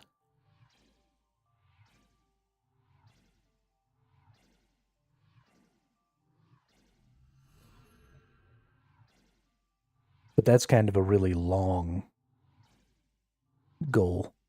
That's not something that's likely to happen anytime in the near future.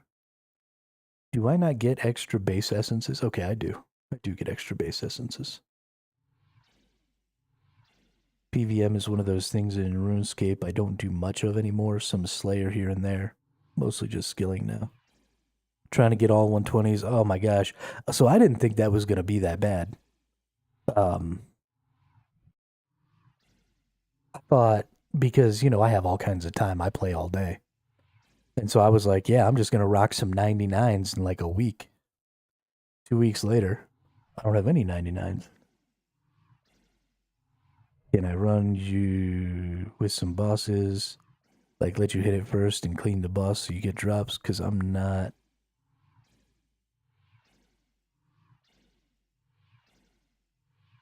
An Iron Man, but I am 140. Yeah, so when I start doing bosses, I will absolutely jump in with some people.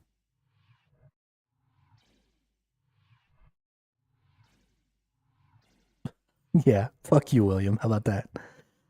Yeah, so I will totally be jumping in with some people, but I would prefer to jump in with people who are doing the same bosses as me. So instead of getting carried through bosses, I want to actually go fight them and stuff. So as I get to each tier of boss, we'll grab some viewers who are of similar levels to that boss. And then, I'll tier up to the next tier, and then I'll tier up to the next tier, and, we'll keep grabbing different people and stuff like that. So it'll be a while probably before I catch up to you there, Dismo. But when I do, we'll definitely hit some bosses. Some of them you could do pretty quick if you have the cash for, but currently I'm doing divination and it's slow. Yeah, well, so I'm playing Ironman peaks, so I don't get to cheese it with currency or anything like that. You're looking for some bosses when you're ready to pull your own weight. I appreciate that, William. Bring out my iron from retirement and join you on some bosses. Hell yeah, dude. Hell yeah. Add the player Echo Bound. Okay. Echo Bound. Was it all one word or was it? That might be it.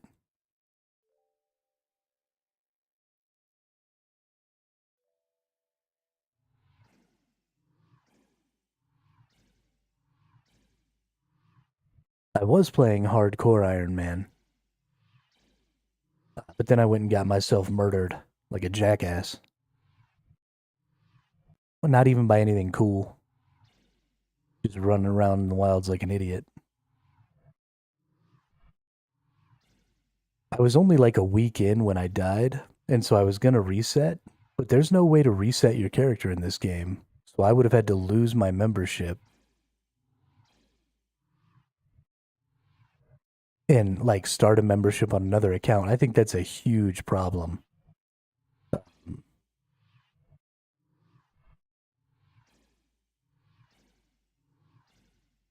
I really wish that I could just delete the character and restart and preserve my membership so that I could go right back into another Ironman run.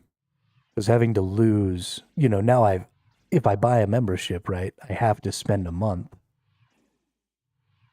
playing. And after a month, I'm not going to want to restart. So now once I lose my Ironman, or my hardcore, I'm just done with hardcore. And I mean, maybe hardcore just isn't a new player thing, but there are certainly new players who would prefer to only ever try hardcore.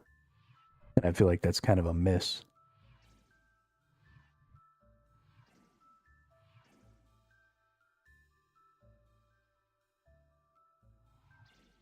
It just doesn't make any sense to me. Like, why can I not just delete my character and remake it? It's so strange to me.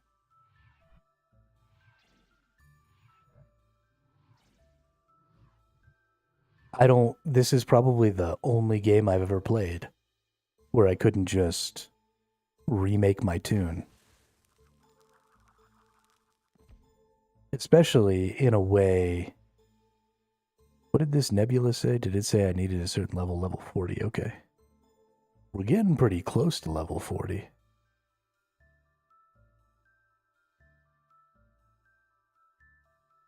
A chaotic cloud.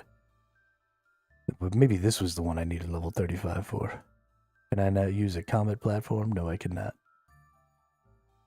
Alright, I'll just go fuck myself then. Thank you, game. Looks like we're going back over here to the vines and the rock fragments.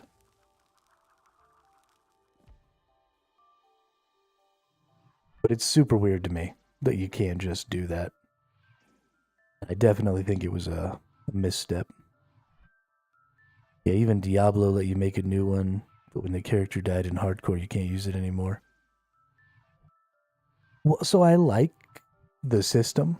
I think it's a cool little, like, make sure you've got all the different types of runes, and I mean, it's nifty. I'd really like to see this maybe incorporated into a boss or something.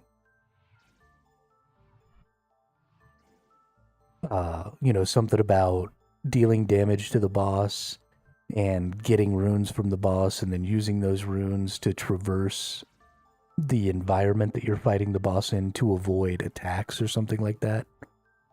Could be super, super cool. Yeah. Imos? Imos? Imos. We are playing Ironman there, Imos. For sure, for sure. We were playing hardcore Ironman, but then I died because I suck. And I'm a dum-dum. Level 30 freaking 9, what's up? 3 water runes, that's what I'm talking about.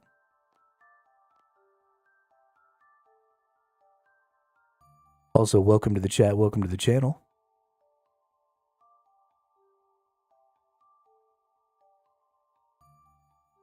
There's a skilling boss that's super fun. Yeah, some people were telling me that there were some skilling bosses.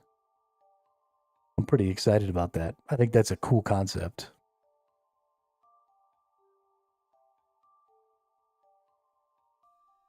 Wouldn't mind a third skilling boss. Speaking of, there's a skilling boss in... it's not rune crafting, herbal and miner and fire making. Okay. So I haven't really done a lot of herb lore, but I definitely do need to get herb lore going. Oh, I don't have shit. I'm an idiot.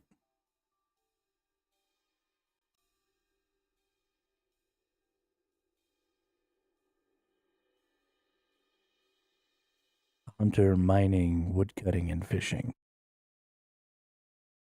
No, I don't have... Man, I'm clicking all the wrong buttons right now. Goodness. Here we go.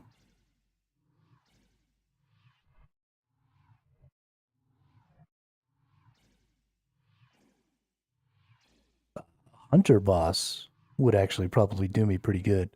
I haven't even started on Hunter yet. So we will likely need to be going in there and doing that. Let's get ourselves another... Can I do the Chaos Hound? Yeah, I can. Need to get ourselves some more rune essences here.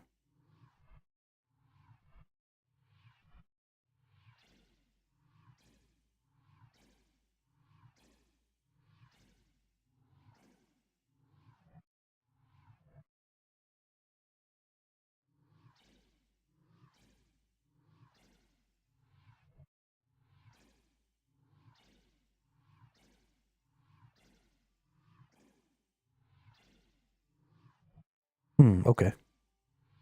So we'll probably still stick with our plan of getting everything up to level 70 then. And then we'll start seeing about some bossing and stuff.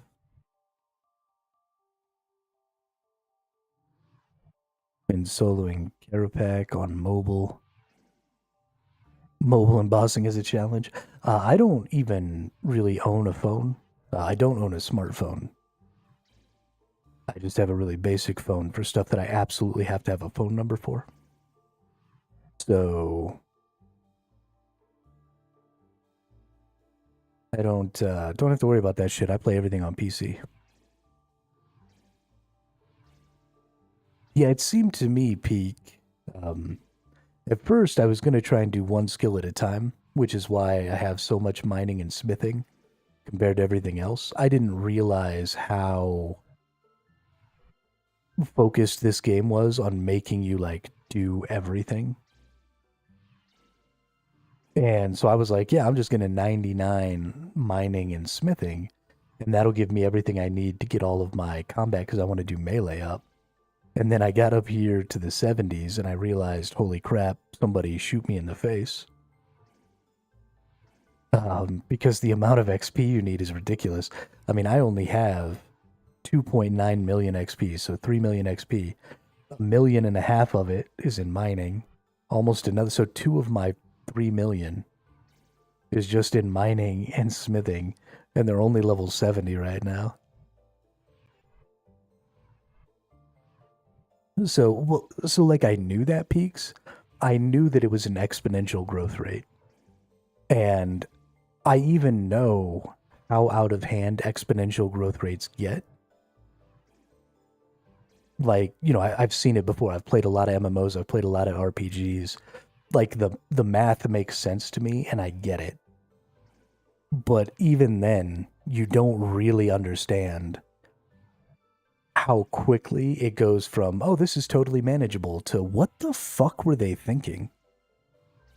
I mean, if it takes you an hour to get your first 10 levels, then it takes you 2 hours to get the next 10. Then it takes you 4 hours to get the next 10, which takes you to 30. Then 8 to get to 50. Then 16 to get to 60.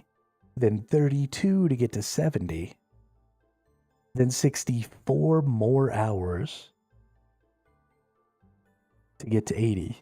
Then 128 more hours to get to 90. And then 200 hours to get to 100. 260 something. So, I mean, it just, by the time you get to that 10th iteration or whatever, when you're growing exponentially like that, it's just like, holy fuck balls.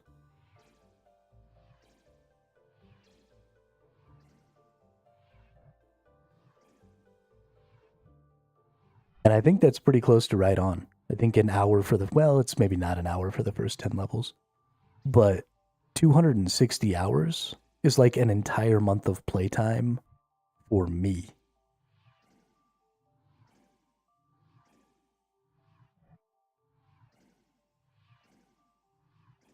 And I play 8 to 10 hours a day at least. Do quests because you unlock so much better methods for training some skills. Yeah, I have been doing, that's why I haven't continued my crafting. So I got my crafting up to 61, because that's what you need to do the Lunar Isle quest. So I've been doing my crafting by mining gems and then just cutting the gems because I'm gonna need a lot of gems for like porters and stuff in the future. And so instead of just doing the inferior precious gems, I stopped doing crafting and then started doing all of the prereqs for the skills or for the quests that I need to get to Lunar. So that's kind of what I'm doing is like I'll pick a skill that I want to get up to 70 next. And then as I hit those barriers, then I'll go and do all the stuff that I need to do to be able to move forward, right, to get whatever thing I need.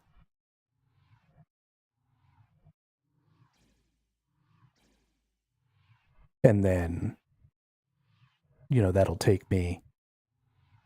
And then because of that, I'll start to have more of all these different skills in a lot of different areas.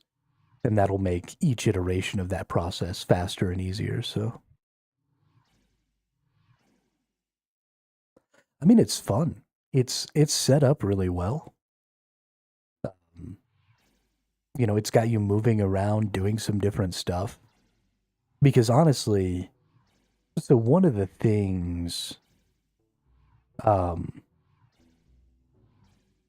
one of the things that we know about gamers is we will optimize the fun out of a video game. Because what I was going to do was I was going to pick a skill and then I was just going to hard farm it. And that is the least interesting way to go about leveling up all of these skills because eventually you're just going to get bored, right? That's just, you can only grind one skill so hard for so long before you're like, okay, I don't want to do this anymore.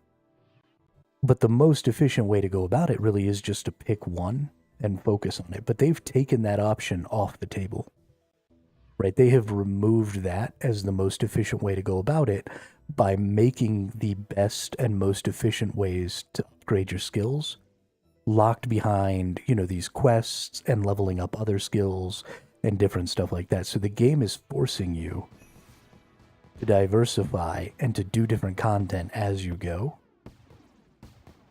because gamers are fucking dumb. And we will do things in the least fun way possible for the sake of being efficient about it.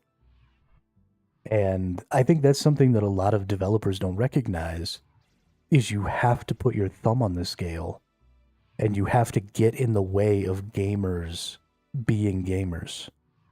Because we're going to get into your system, we're going to do the math, we're going to go through all of that. And as soon as we find an optimum path, we're going to go through that path.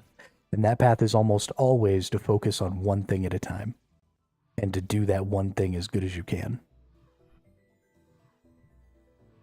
And it's just not the most fun way to go about it. So they've gotten in the way of that and said, hey, you're going to do different shit, whether you like it or not.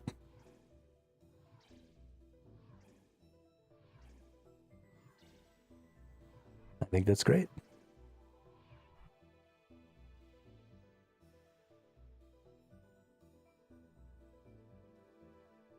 And you can't leave options open. Welcome to RS3. The optimal path is 15 small grinds to get back to what you actually... Yeah, I mean, it's been days since I've been doing crafting. I am currently... My goal right now, right, the thing that I'm focused on is getting crafting to 70. I haven't done any crafting in 2 days. Because in order to complete that grind, I have to do this other stuff that I'm doing right now. Which is awesome. I don't need to go this way. I need to find myself a blue mage here so they can teleport my ass out of here. Because I'm now level 40. So I need to figure out what resources I need for my next tier of gear here.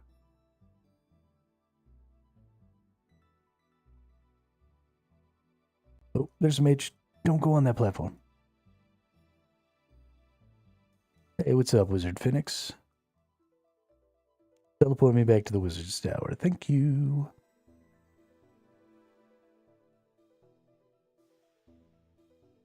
The rune crafting so that I can make the weapons. Because you have to have equivalent rune crafting to make the next tier of weapon.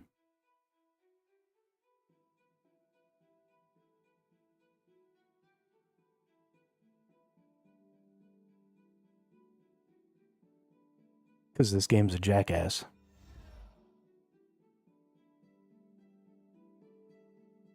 Oop, wrong way. Something I want to go see is I want to see if playing in Runespan gave me access to more. It did, okay. That's cool. I love that going to Runespan gives you lots of essences in there. That's great.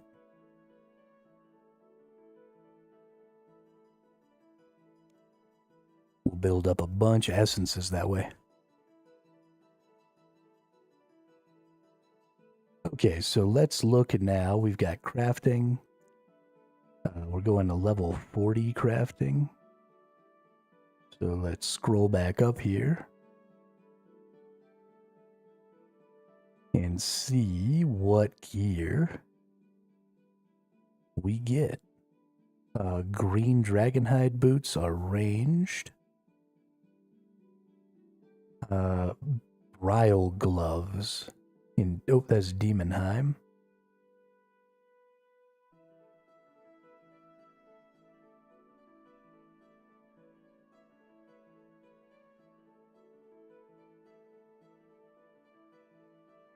Trade 2 girls, 1 Zin.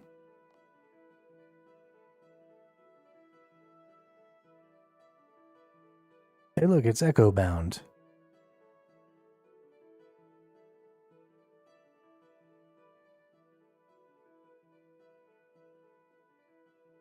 Is that your,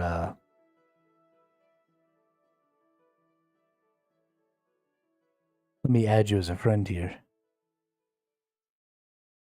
Oh, thank you, Michael.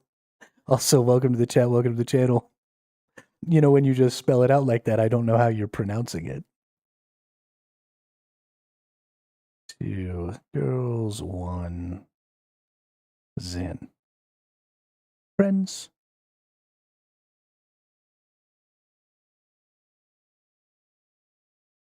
Is this your pet? It's hilarious that I can't see you.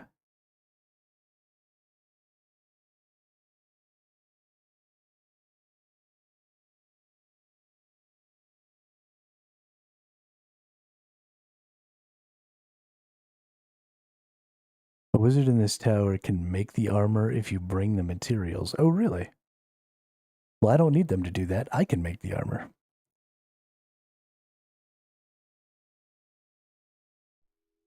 But I do need to go figure out what I need. Is it this stuff? No, this is ranged. Where's my magic? There we go. Oh, no, that's Demonheim.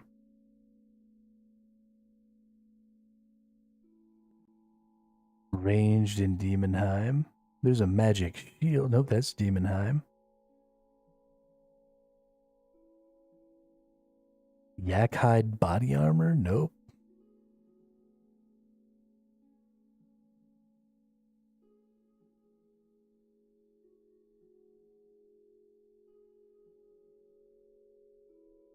Tier 50 you can buy at the Heroics or at the Heroes Guild, and the next tier you can get through Lunar Diplomacy. Magic, tank, that's still in Demonheim too. Why is there no tier 40 magic gear?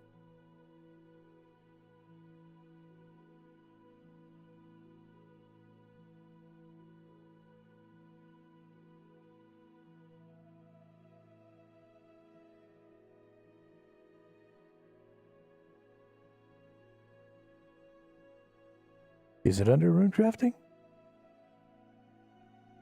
I don't think so. Well, crap. I mean, I can't really trade people anywhere, or anyway, peaks, because I'm Iron Man. Ooh, sort by armor, there we go.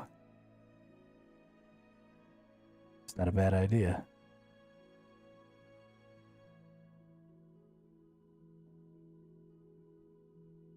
Okay, at level 50, we've got magic stuff.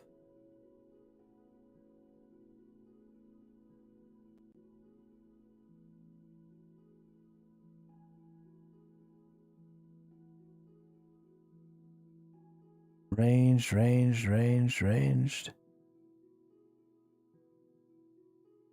Yeah, I don't think there's any magic stuff at level 40.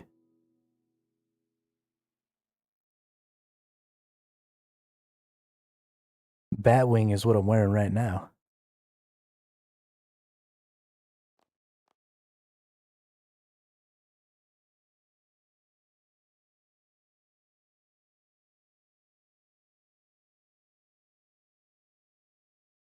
Split bark? Did I miss it? Split bark.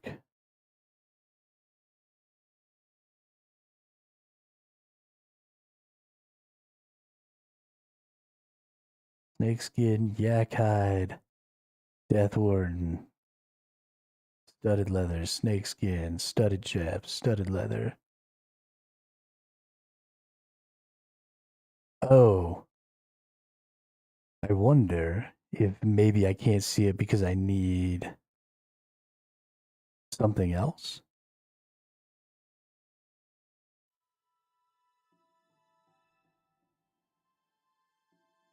Need that wizard to create it so it doesn't show up. Okay.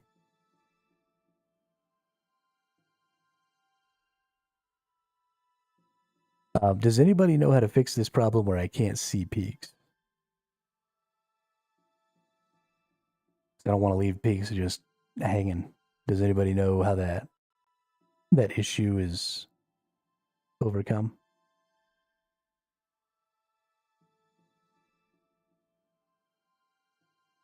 Jalarest in this tower. Okay. I'll find Jalarest here in just a minute. Turn Glitch had the same problem while raiding. Okay. So there are just some players that I'm just not going to be able to see. That's obnoxious. It's a global bug, jackers are working on a fix. Try both world hopping or teleporting. Okay. Well, let's try world hopping.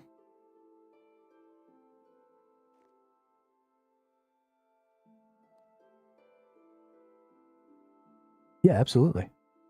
What world do you want to go to?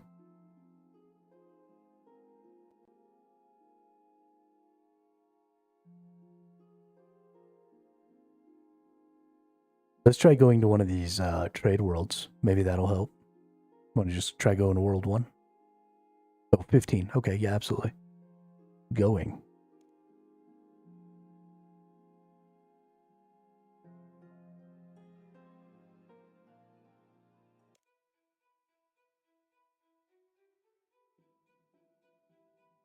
Dismo, sorry I didn't see your sub. Sometimes YouTube is stupid and doesn't tell people, but I appreciate it. Thank you very much. I will absolutely make my goals. And I hope I get to see you in the future. Now I'm invisible to you?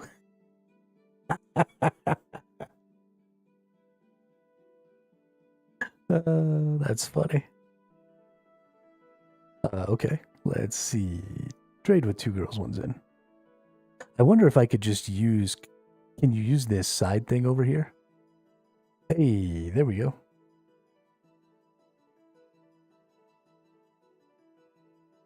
Yo, seriously? Thank you.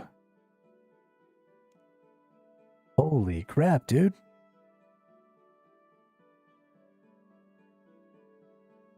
Thank you so much. I really appreciate that.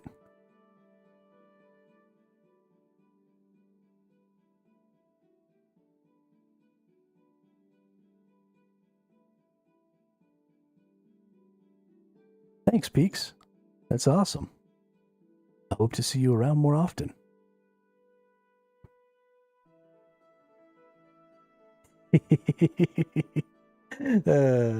Thank goodness that I never had children. I am not that person. But good luck with your dadding.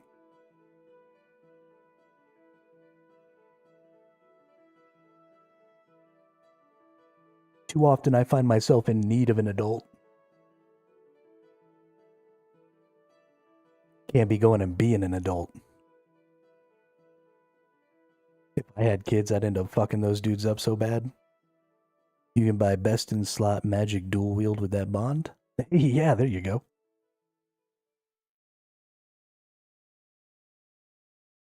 I'll probably just use it for my membership, if I'm being honest. Because who doesn't want to save $15? I want to save $15.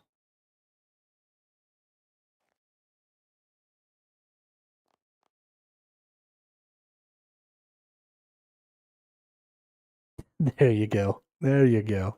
Get a couple of kids, teach them how to grind your account. We actually used to do that when we were kids in Diablo 2 because we had the one computer. And so we would make one magic find character and then we would all grind. Oh, you only get 14 days for the bond? I didn't know that. Well, it still saves me $7. That's still worth.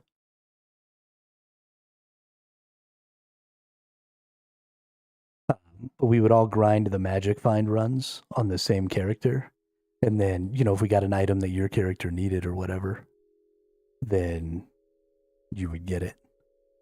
All right, let's go find this nerd that I need to talk to who's going to make my gear for me.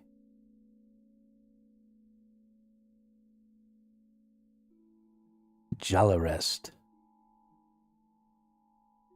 Hello, can I help you? What is that you're wearing? Is split bark armor. It's special armor. Only 14 days, but it costs 10 million to make it tradable tradable again anyway.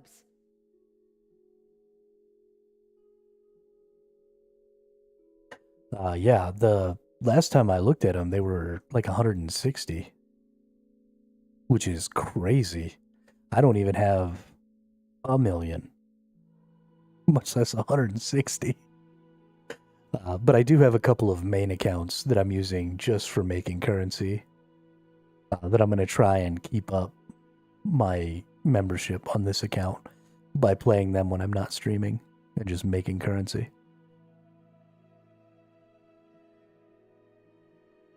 This is split bark armor. It's special armor for mages.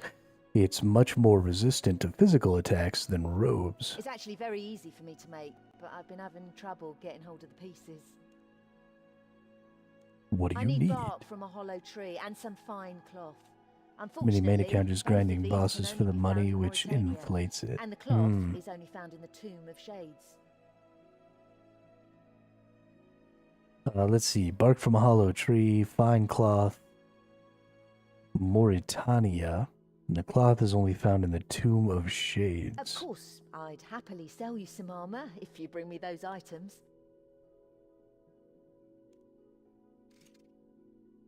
Okay, so let's take a look.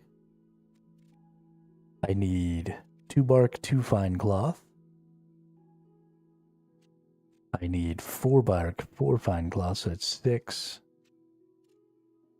And then 3 is 9, 10, 11. And then I think I want an orb. So 11 of each.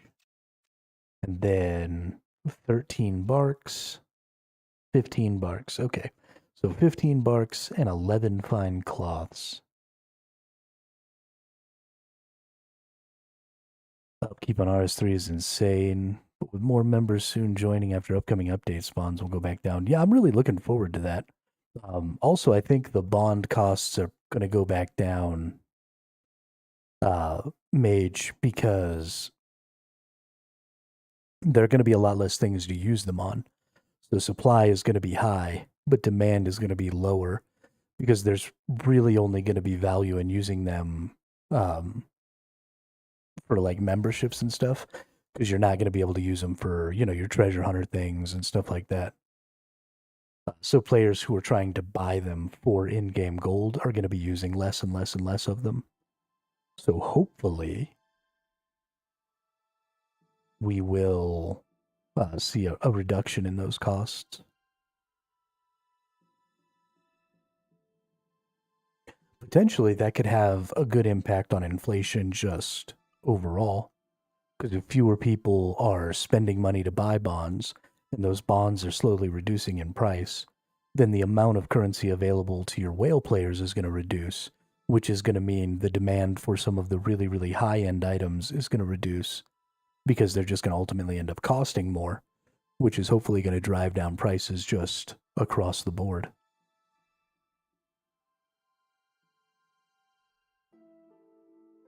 But we'll see.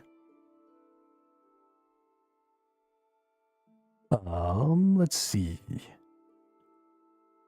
You can buy 4 of each in the Varric staff shop. For the rest, you need to do the Shades of Morton minigame, which requires the quest Shades of Morton, which requires 15 herb lore. So, herb lore time. Fuck. Why does this game do this to me? Okay, so Varric staff shop. Go buy that first. This fucking game, dude.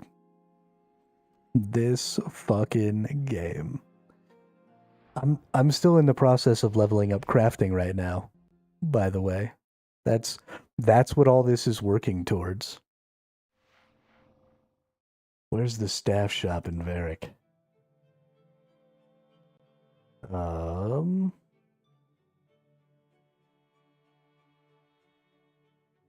Is it this crafting shop? Is that...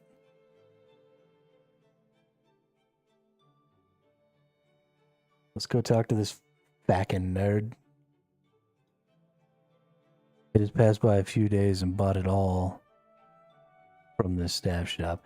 Yeah, so that's not a terrible idea.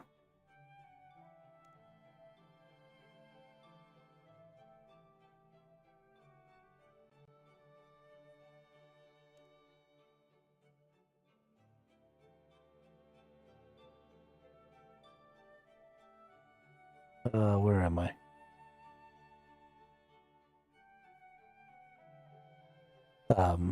Not really a terrible idea, but I kind of want to...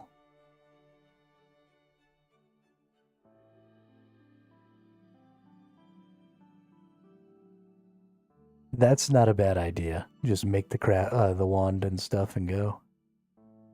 That's actually probably a really good idea. This is not a staff shop.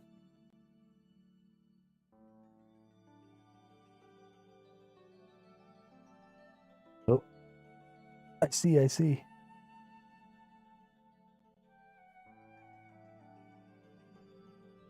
Go for Mystic from Yanel at tier 50.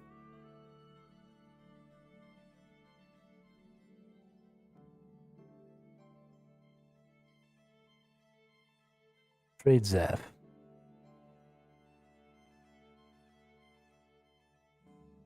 Imporn Wand. Fine cloth, fine bark. Okay. I just need the bark for the orb and stuff, right? So we'll just buy those.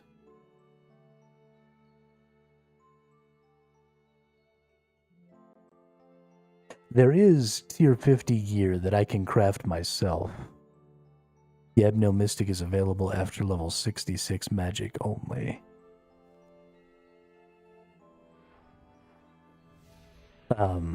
Yeah, so I'll go ahead and craft. I'll go ahead and craft my level 50 gear myself, probably. Because I have level 60 crafting, so that won't stop me from being able to do that. And I saw that there was some level 50 gear. Let's see.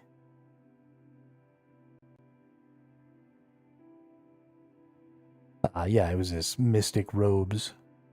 So we'll be able to get our new gear at level 50. And that'll give us new armor, so that'll be good.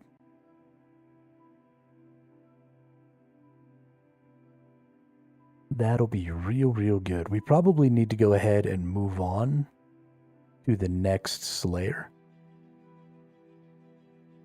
If I'm being honest with myself, that's probably the best path.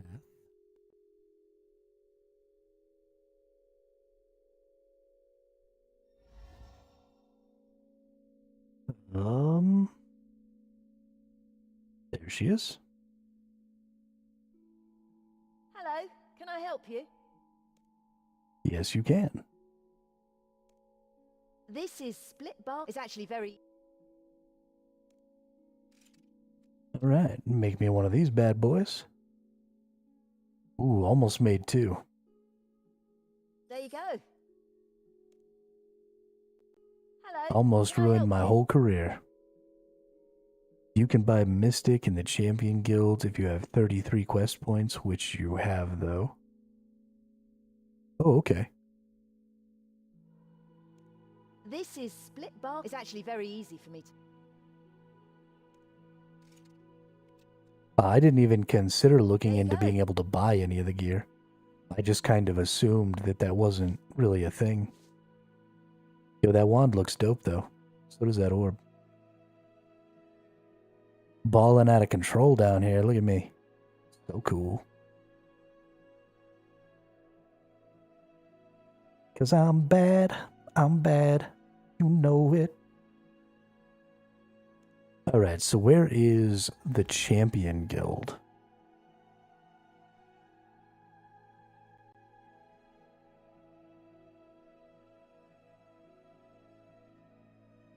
Until level 50, most of the time somebody sells it. After that, it's make your own or slay the right boss for it. Okay. This dude was selling some gear too that I didn't really pay attention to. That might be worth a little peek-see. Next to the Varic Lodestone? Okay. Well, see. Oh, it's this lady down here. Okay.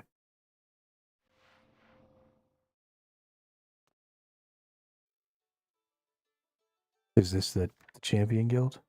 Nope. Claim all rewards. No rewards.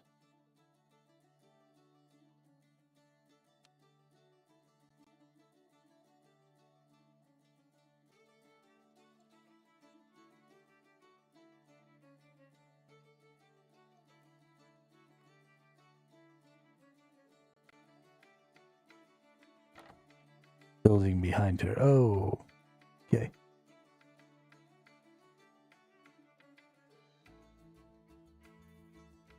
Every 25 quest points. There are so many things to remember in this flipping game. Oh my gosh. Greetings. What is this place? This is the Champions Guild. Only adventurers who have proved themselves worthy by gaining influence from quests are allowed in here. Talk to Ariane. That old man has his telescope pointed at the tower. I'm sure he's up to something. Ozan, you must have heard stories about him. Hundreds. They can't possibly be true, though. I know exaggeration when I see it. But more of them are true than you imagine. You know him? We used to be in an adventuring party together. He was Gelnor's greatest hero. I was a fresh young newcomer. He showed me the world. Oh yes, a lot of stories are true. When Radimus and I founded the guilds, we begged him to join us, but he wasn't interested. He's got so much he could pass on, but he's become cynical. He's only interested in personal rewards. Oh, what a dick. Okay. Let's see. Let's right-click.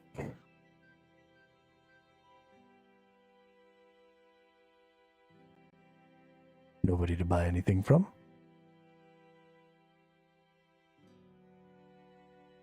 If you could read every line of quest texts for me, I would probably get a quest cape. That's funny.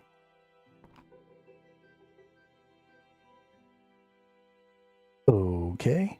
Ranged. What tier is this? Okay, this is all tier 50 gear. Nice.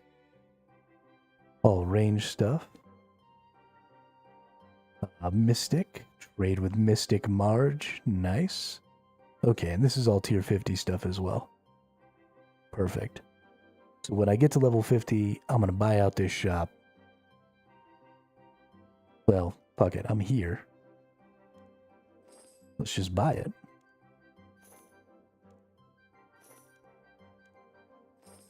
And then we'll go store it. That orb looks super dope. I'm really excited.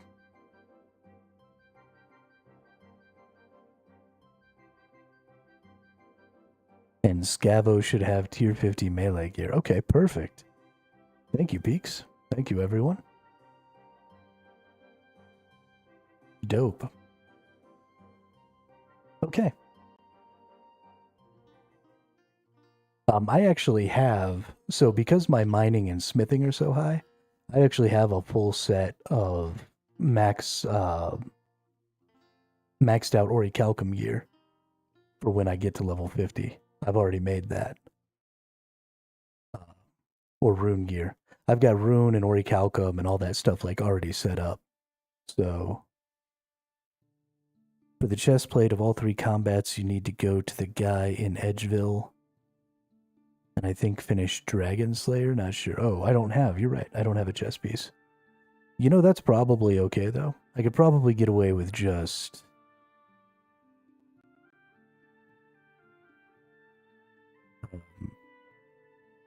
Yo, Pickled Pike, what's up, dude?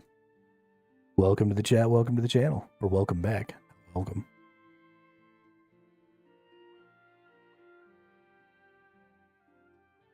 I can probably get away with not having the chest pieces if I absolutely need to. Although I guess I do need to at some point finish that dragon quest. But let's go drop all this stuff off in here. And let's go do some things.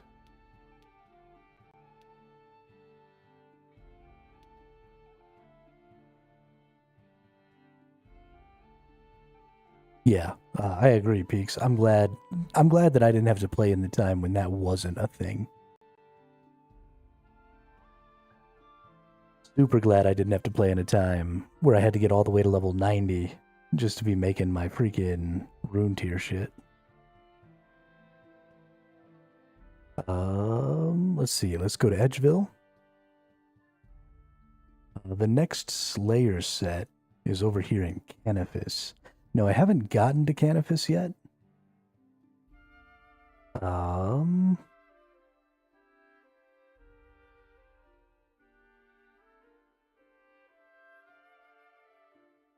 How do I get to Canifis?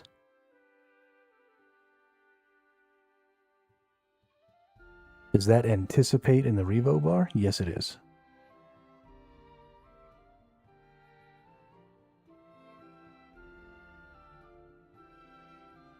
In my personal opinion,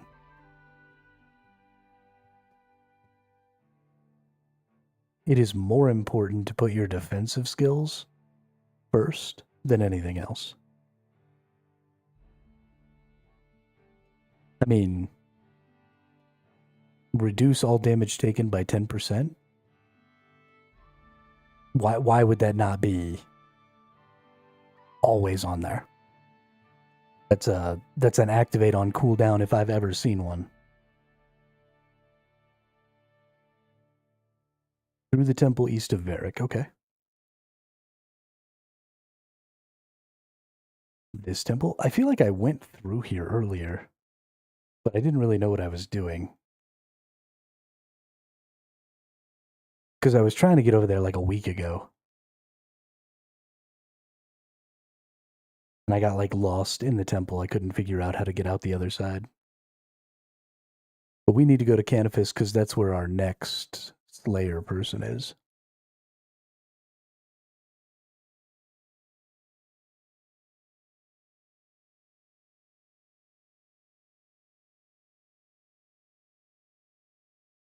Slaying ghouls.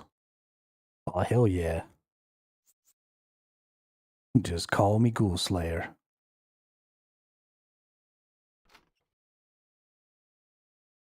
Oh, is this whole area called Mauritania over here? Oh, okay, so this is where I needed to be anyway. Dope.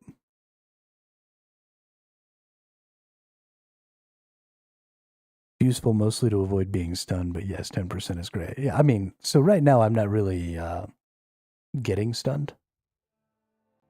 Because I'm still pretty early days in the game, and I'm just fighting trash mobs all the time.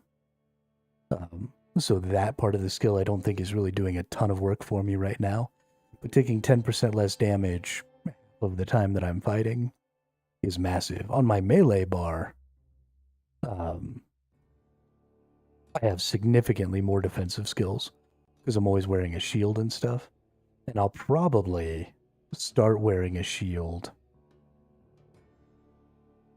even on my magic and ranged. Oh, I went way too far up. Okay. On my magic and range, I'll probably start wearing a shield as well. Just because I like the shield skills, I like being tankier. I like being able to have some defensive stuff going on.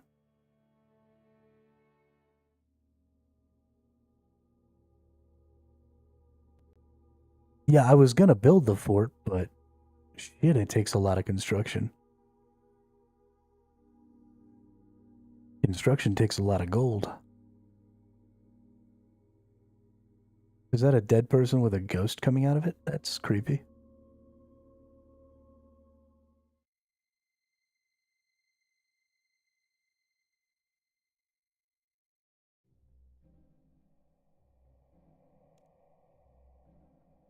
Go left of the temple. Okay. Going left of the temple.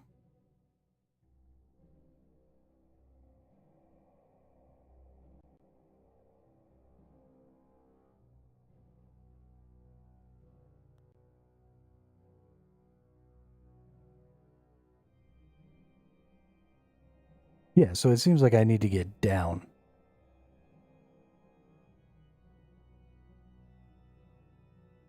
You know what this calls for?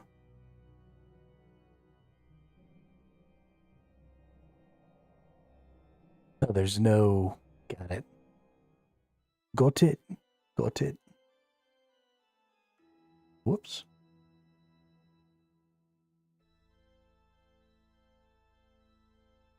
It's a doggy. It's a Cerberus. This dog seems to be guarding the nearby gate. He's not doing a very good job. How much is that doggy in the window? Arf, arf. You look down the well and see the filthy, polluted water of the river Salve moving slowly along. Great. Okay, is there going to be some sort of a puzzle here? Am I not going to be able to get through this gate? Nope, I can get through the gate just fine. Well, if that's the case, we want to study the monuments.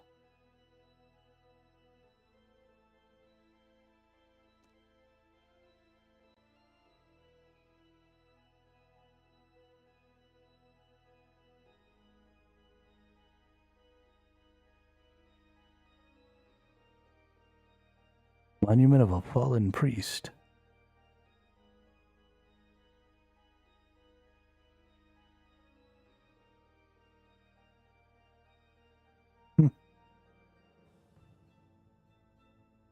Okay.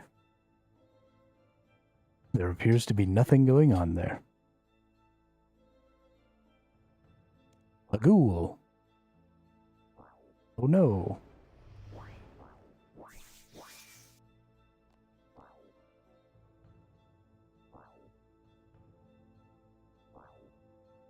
I accidentally un-auto-casted my spell, I think. There we go. Still getting used to this whole magic thing. Pass through the holy barrier. Mortania is dangerous, and death is more than a possibility. You may encounter werewolves, so be sure to have your Wolfbane dagger equipped. Do you want to proceed? Yes, I do want to proceed.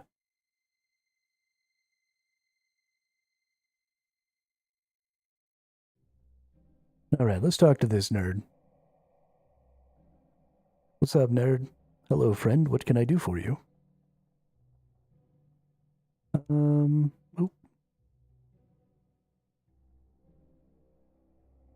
Darn.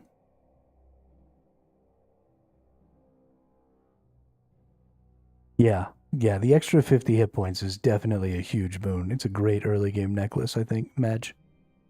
Or Mage. For sure, for sure. Yeah, I will end up doing all of the quest peaks. Whether I end up having to or not, I'll be going back through and trying to get them done and stuff. Don't forget to grab the lodestone. Did I miss a lodestone? Or is it over here? It's over here. Okay. Why'd you scare me like that?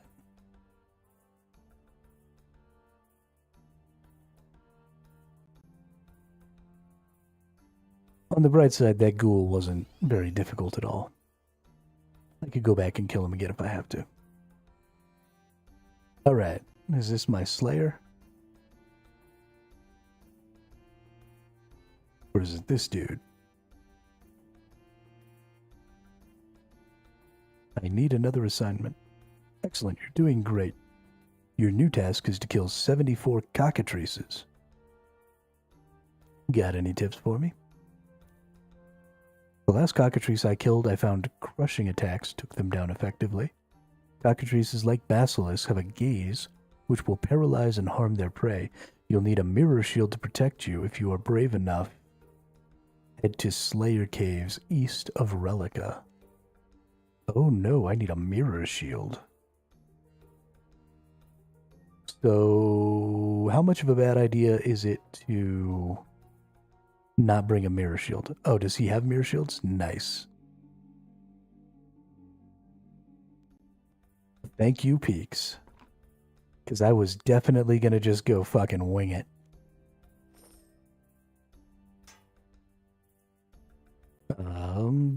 Does the mirror shield break? Is that...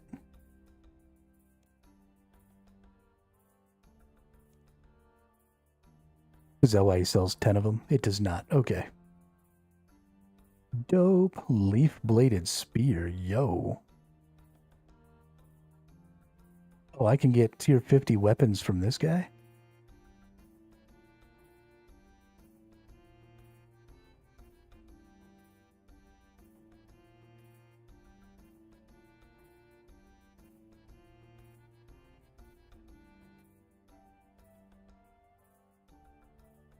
I can just... Oh no, it's an info gem. I get it. Okay. Cool, cool. Alright. Let's go murder some cockatrices. It said east of here. Do I not have my caves active? Hang on. Activities. Dungeon.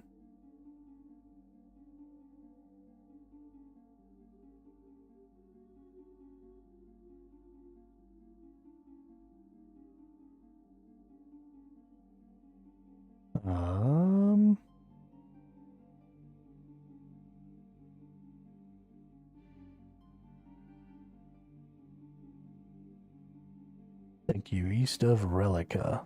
Where is Relica?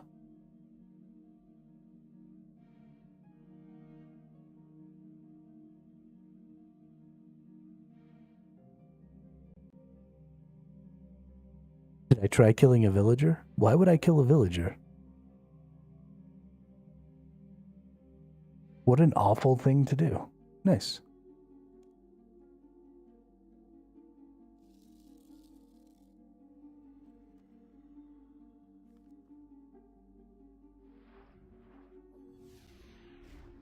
Viking style. I like Vikings. Alright, east of Relica must be this thing over here somewhere.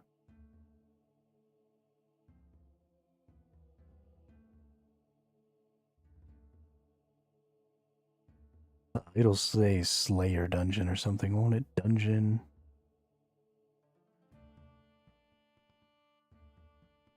Dungeon link. Yeah, I think this is it. Or is it down here?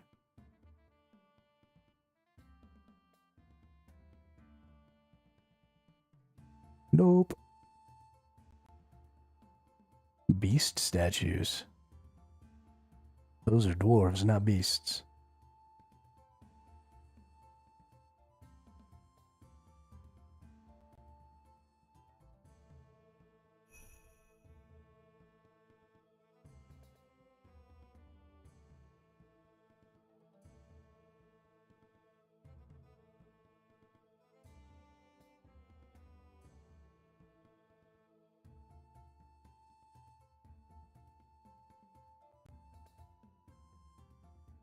Tough to watch.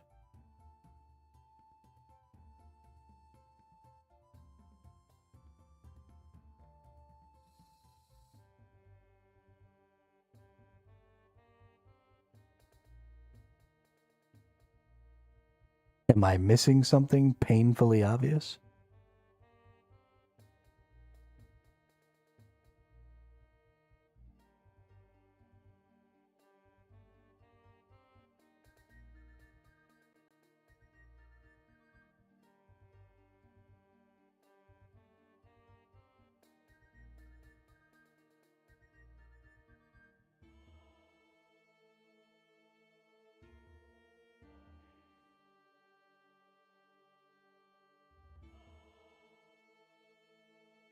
Food. I don't need no stinking food.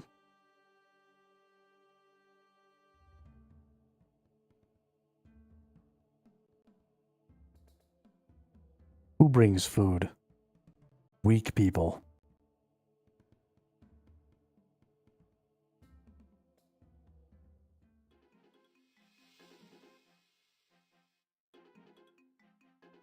A cave crawler.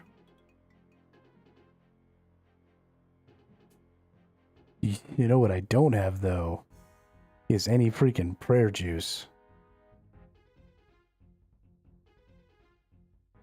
That's pretty rough. A pyre fiend. Can I jump that?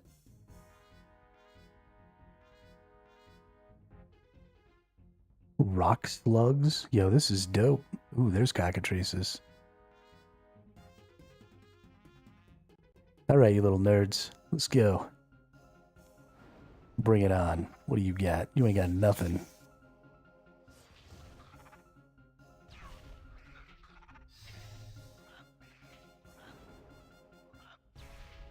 See, what do I even need food for? Not even gonna lose health. Just killing the game.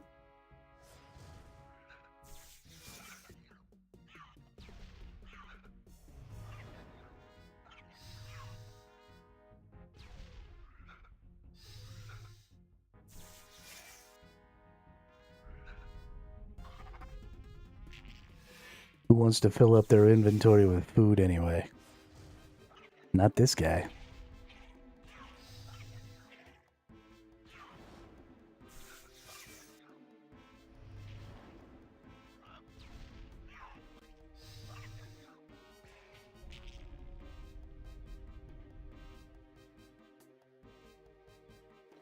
Ooh. Grapevines.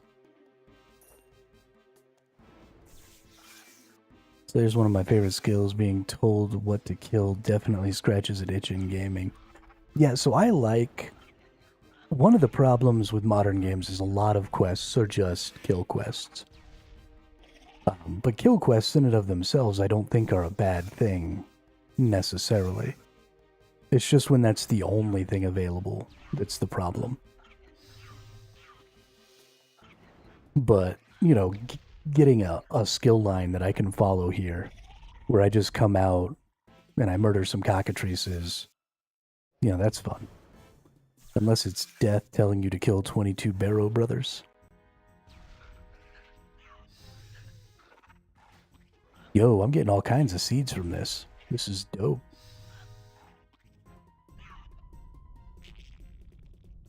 Alright, we'll heal up a little bit here with some of our adrenaline.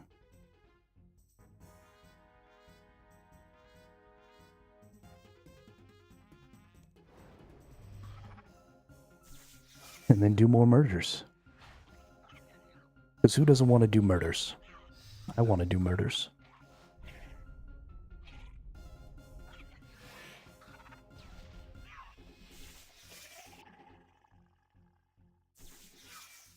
That's another big thing for the boss fights, is I would like to try to get to a point where I also don't need food for the boss fights. I understand that food is a big part of this game, and that there isn't really a lot of healing outside of food, but there is some. And if I can get a really, really good build, at least some of the early bosses, I think, can probably be done, you know, when you're really overpowered without foods. I want to try and push that as much as possible.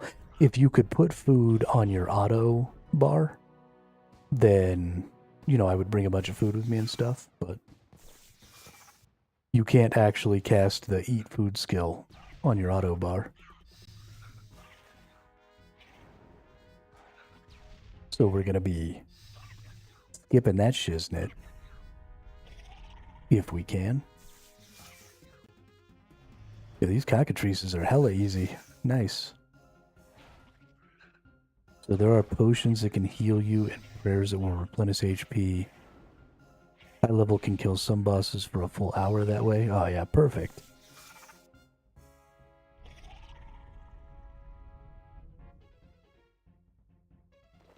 Ooh, a cockatrice egg. What's that? Stripy brown egg. High alch price 60 coins.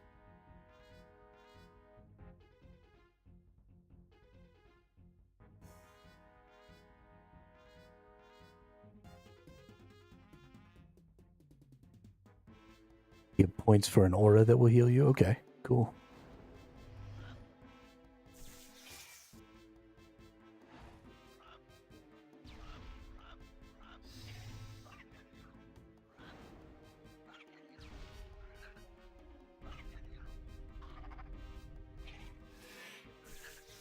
I don't take food to kill krill. Take food so I can kill krill 15 times in a row before I go back to bank. I mean, I want to make it so I can back to back and back without food. I want to extend the fights and just full AFK it.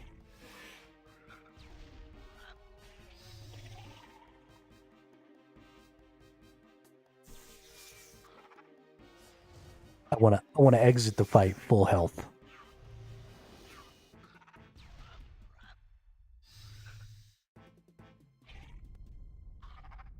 And there are some skills that will have at least some ability to help with that. Did you ever play Star Wars? You know, I didn't play Star Wars Galaxy. I was too busy playing Dark Age of Camelot and the original Guild Wars during that time. Way too busy. I played Guild Wars like it was my fucking job.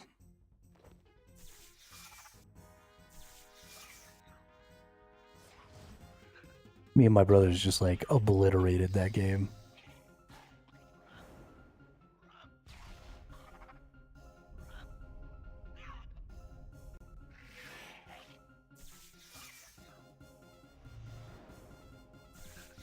Tiny plated iron salvage.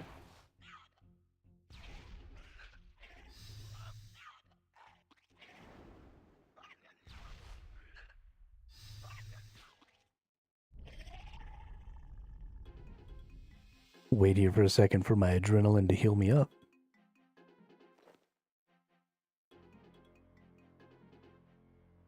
I love this adrenaline heal thing. Such a cool mechanic. Keep your adrenaline up so that you can fight more effectively, or allow your character to use the adrenaline to heal. Gives this really nice push-pull.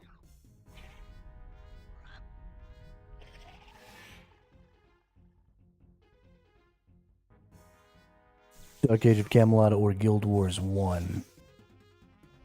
Do you mean which one do I think is better? I would say Guild Wars 1 is probably the better game. But Dark Age of Camelot had some stuff that I wish more modern MMOs have. Dark Age of Camelot was a content complete game at every tier of play. And so straight from the beginning, once you got to level 20, you had access to realm versus realm PvP.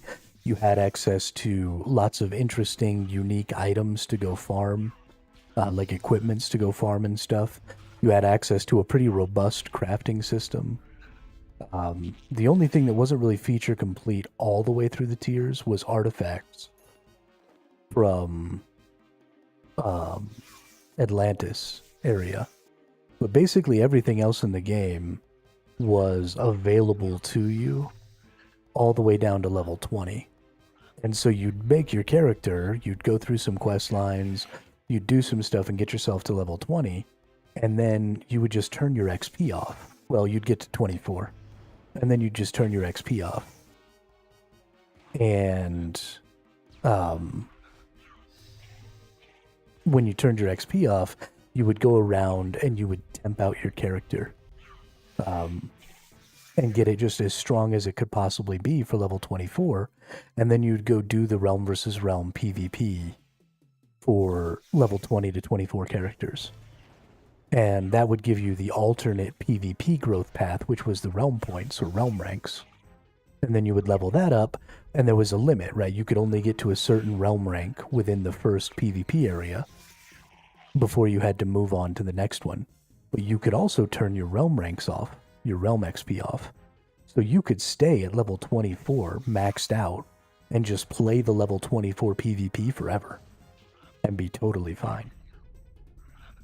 And so it was extremely unique in that way because you had these options, right? And there were players who, you know, had characters that just stayed in those lower tiers, and the metas for each of those tiers was different because the breakpoints, right, when certain classes got certain skills and stuff like that weren't necessarily exactly lined up. And so some classes were really strong in the 20 to 24 battlegrounds, and some classes were really strong in the 25 to 29 battlegrounds.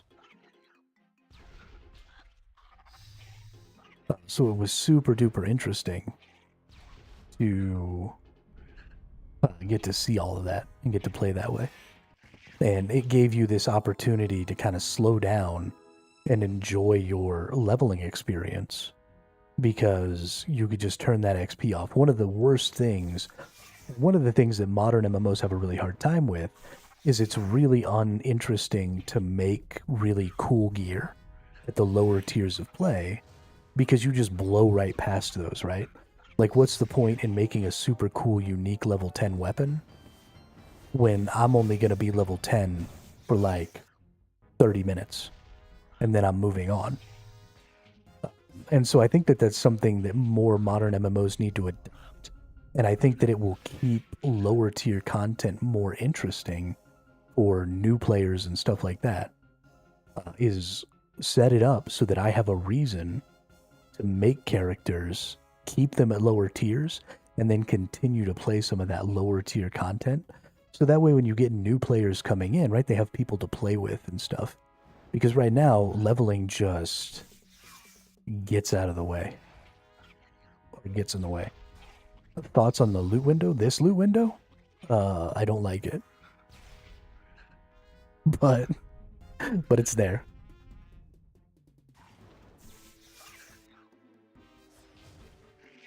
I need it, but it pisses me off. It pisses me off that it doesn't automatically pop up.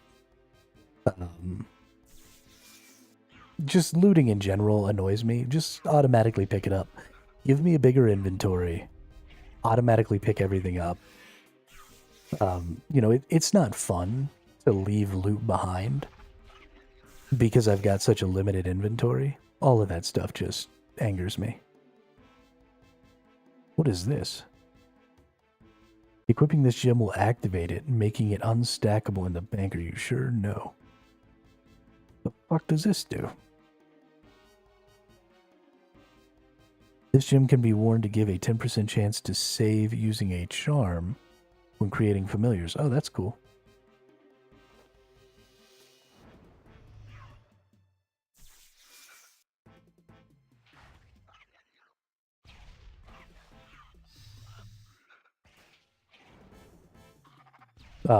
So I kind of want to try an old MMO on a private server. Was thinking about EQ, but haven't decided yet.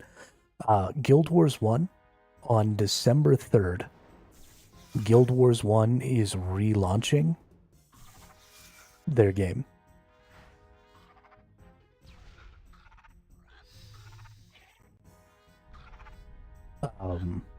And they're going to be like doing some updates for it, and they're going to actually start, I don't know if it's new content that they're putting out for it, but it's called Guild Wars 1 Reforged, I think. But on December 3rd, they're relaunching. So, and in my personal opinion, Guild Wars 1 is probably the best MMO of all time. because it had the most versatility. It had the best deck building systems. It had some of the best early exploration systems. It had a really cool skill earning system where you got your ultimate skills by killing monsters and taking the skill that monster was using. It has really great storylines. It has a ton of content because they have quite a few expansions. It's also a buy to play with no subscription. And on December 3rd, when they relaunch it, they said they're reducing the price of the full edition where you get all the expansions. So it's going to end up being cheaper. So if you're looking for an old MMO, I don't know if you've ever played Guild Wars 1 before, but when the Reforged launches, it is going to be a great opportunity, I think, to go back and experience that game again. So that would be my personal recommendation. It also has some of the best early PvP systems. So it's got a 4v4 arena that you can interact with from pretty early in the game. Then it has the 8 versus 8 Hall of Heroes, which is like a tournament elimination style, like super sweaty PvP. And then the Factions expansion that was launched introduced Faction Warfare, which is 12 versus 12 King of the Hill, but there's like 4 or 5 capture points on the map. And so you go in, you get 3 teams of 4 versus 3 teams of 4 and fight over these capture points and stuff. And it is super good. Like super duper good. I cannot express enough how awesome Guild Wars 1 is. I was so disappointed, and that's one of the reasons that I don't like Guild Wars 2 and I don't play Guild Wars 2 is because it deviated so far from some of the incredible things that the original Guild Wars had. Guild Wars 1 was this really unique style MMO in the time, and then when Guild Wars 2 came out, they tried to turn it into WoW. And that really, really annoyed me. And so I kind of stopped playing, but Guild Wars 1 is just an incredible game. 100%.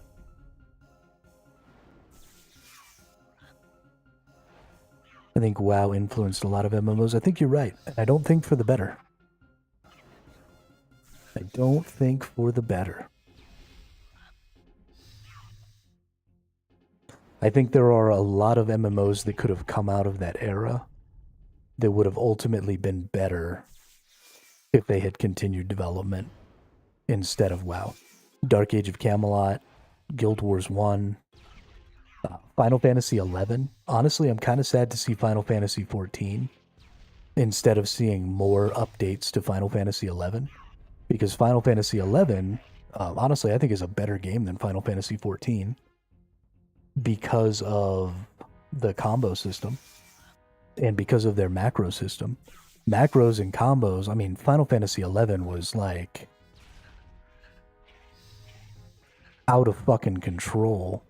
Well, so I think that the reason WoW made the most money, though, is brand recognition, right? Blizzard was just the only really big company out there that was making MMOs at that time. A lot of the other, ArenaNet, for example, I had never played an ArenaNet game until I played the original Guild Wars. I didn't know who they were.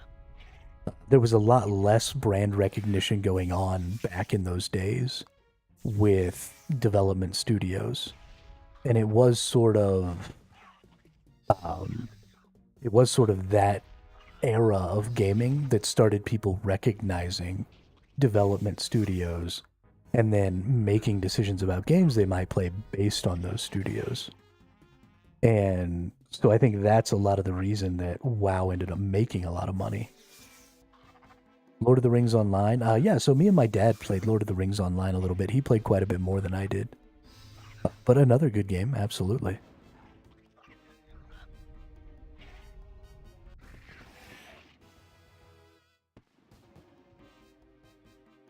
Absolutely another good game.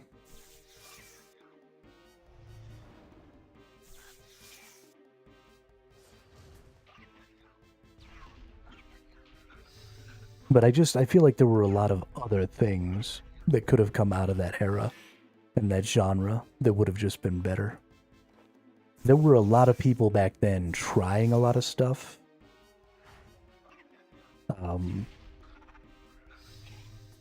You know, for example, I don't understand why faction systems didn't become a bigger deal in MMOs.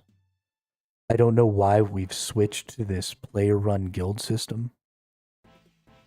I think that it's really, really bad when it comes to PvP to have player-run guilds be the primary way that you interact with that system. And I don't know why, when there were so many good faction games out there, specifically Dark Age of Camelot with its 3-faction system was incredible. Warhammer Online had a fun little faction PvP system that worked really well. All of these games had these interesting faction systems that ultimately worked pretty good. And instead of iterating on those and trying to make them better and trying to find better ways to balance, player counts and stuff like that, they just abandoned the faction system for a guild system, which is even more difficult to balance player counts in. So I don't know why we went down that path when we had already seen how effective factions could be.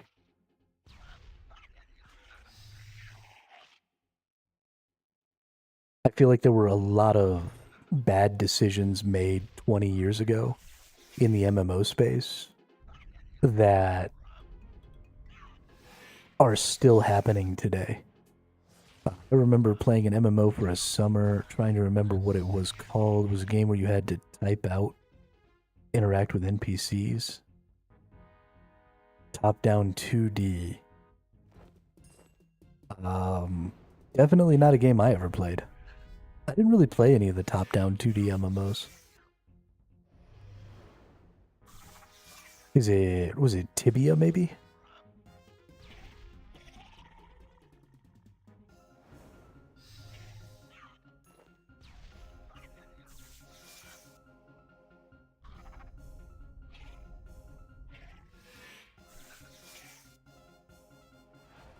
I didn't know that you had to actually type to talk to the NPCs in that game.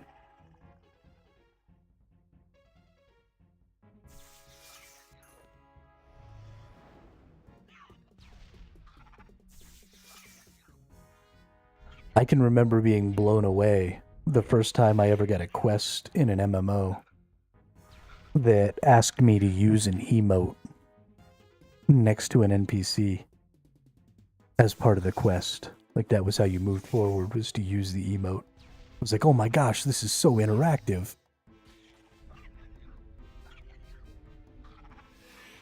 Now that stuff just is annoying to me. Because I don't use emotes normally.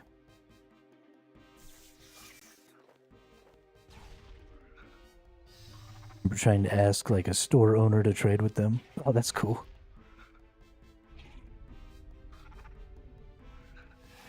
Honestly, I think that is where the value of AI and large language models is in modern games.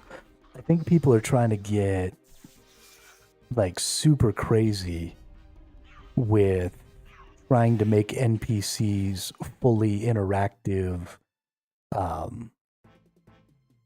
like characters that you can have full-blown conversations with. I think that that's not good. But something that you can do with LLMs is they're really good comparators. And it takes only a really, really lightweight LLM to be able to take what you said and identify what you were trying to say from a more refined list. So, for example, if you wanted to set it up so that you had to actually type and ask to trade with NPCs, The old way you would have had to do it is you would have had to specifically type in the word trade, for example, like you said. And that would have ultimately just led to being annoying. Why not just give me a drop-down menu to click trade instead of making me type out the word trade? But if instead you were using an LLM to take any word that was even related to the word trade, identify it as a desire to trade, and then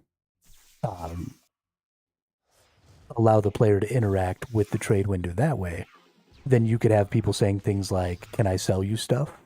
Or I'd like to buy something. Or, anything that could be construed as trading could then automatically activate that trade interaction. And so now I have this freedom to speak in character. I have this freedom to, you don't have to tell me what the word is. I just have to know that I can say things to NPCs and they'll react no matter what I say. And that's all you have to tell me. And then I can go and explore that system and try and find, the different ways that I can maybe interact with some of these NPCs.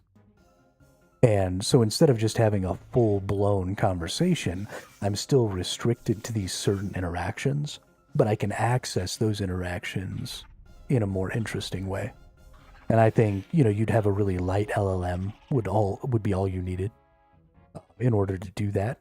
You could run the LLM on the client machine and then, have the LLM interpret and then send the action to the server and not really have to worry about the additional computing costs of running an LLM server side for those activities. And I think that that's something that we have AIs that are powerful enough to do now at a small enough overhead cost. I think people are getting a little too greedy with what they're trying to use AIs for now. And we're just not there. Messing around with LLM Dungeons and Dragons client thing. Nice. Yeah, absolutely. I've also been using, so I'm developing a game specifically to be played in my stream chat that's using an LLM in very much the same way that I was just talking about.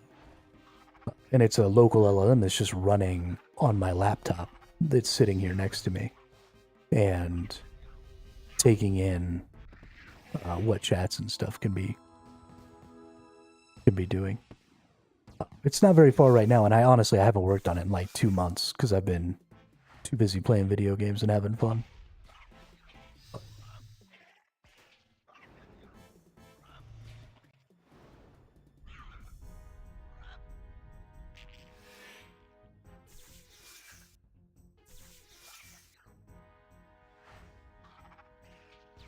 I think Dungeons and Dragons with an LLM is super cool. Especially they've got not even necessarily large language models, but they do have like 3D environment stuff that can be done. So, natural language to 3D environments. And I think that would be really cool because it could automate away some stuff that you just don't even want to be interacting with, right? Like describing the walls of a dungeon or describing, the fact that there's a bucket over here and a table over here and a couple of chairs over here and a bed over here. Like a lot of that stuff can really get in the way of a good Dungeons and Dragons session. But if I can describe an environment as a dingy bedroom and then have that bedroom populated by the AI that's creating my 3D environment or the image of my environment for me as I'm speaking, hey, awesome. Thank you very much for letting me know, William. Because I was definitely just out here talking, not paying attention. Yeah, but if you can just have that built up for you, then you can save a lot of that exposition that really gets in the way of the flow of things. And I mean, there are some people who play D&D who don't need that, right? The players are good enough to imagine what the room looks like, and they can all sort of collectively fill out the room together. But that's not the average D&D player, right? The average D&D player needs everything told to them because they're afraid to go out on a limb and do a yes and kind of a situation. And so you need to have something that can be, visual for them. The last ice warrior I killed, I found fire spells took them down effectively. Really? Ice warriors are kind of ice elemental. Thurgo the dwarf recently spotted some in the caves south of Port Sarab. Okay, this guy's sending me to a bunch of different places. That other guy sent me, just to one or two places. This guy's, sending me all over the map.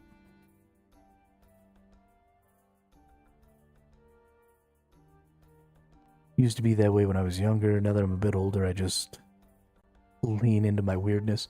Absolutely. Absolutely. I feel that.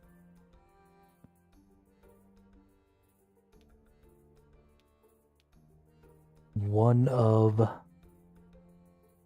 the benefits of getting older is not giving a shit what people think of you.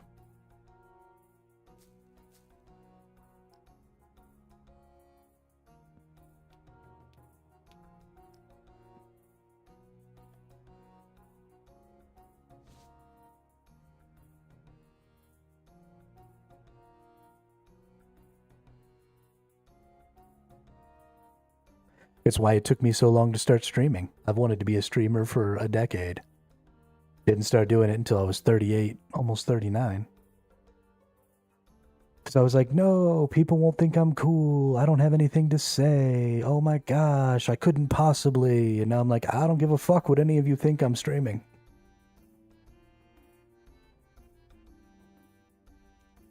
I'm having a good time. Y'all could kiss my ass.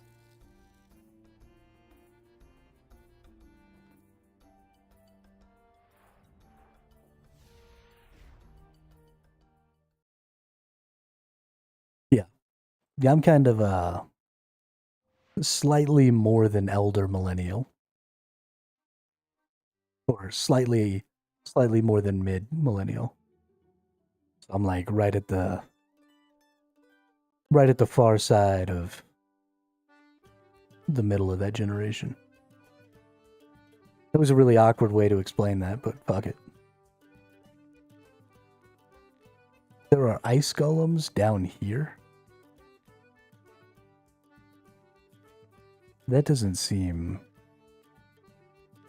Oh, 33. For a second, I couldn't read that. I thought it said 23. And I was like, yeah, I'm a little more than a little older than you. If you're 23. I need 72 Oh, those are... Nope, don't want to go in there. Never mind. I lied. I'm sorry. I didn't mean it. I don't want to go fight weird bone ice dragons. I did forget runes. You are correct. The Alzheimer's gets... It does, man. It does.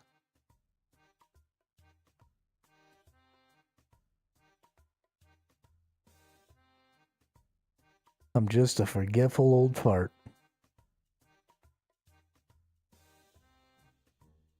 I really wish that I could lock things into my inventory and not take them out until I unlocked them. Because I very, very frequently put my runes away when I don't intend to. Is there not a bank in Port Sarum? Are we serious about that?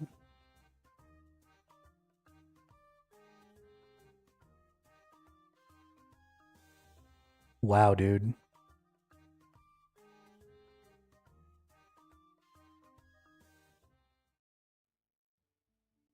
Yeah, I guess I should probably do that.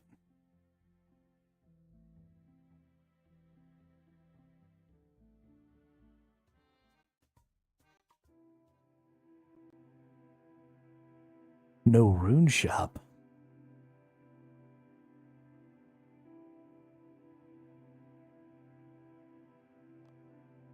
Alright, there we go. Take all my runes out. Dumbass game.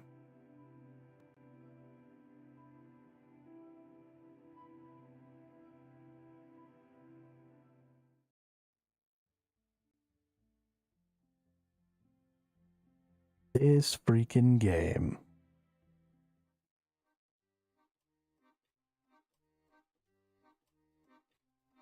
Grab some fire runes at the rune shop. Bonus damage. Meh. Trying to use as few runes as possible. We're just gonna rock some air stuff. I ain't scared of these enemies. Bunch of little nerds. I'm not hardcore anymore. I don't have to try. I just go get to be a bum.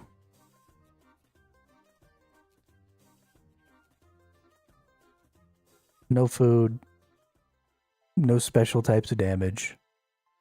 Just running here like an asshole.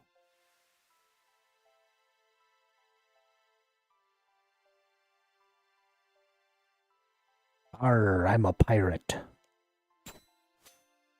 Oh shit. Those pirates actually attack me. You got 500,000 and half the Ironman cost is buying runes.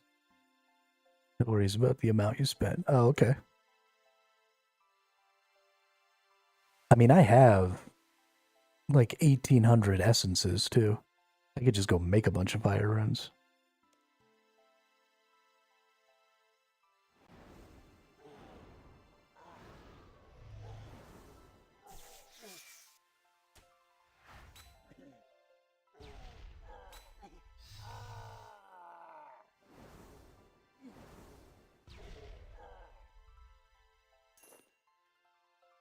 Why is that dude running away from me?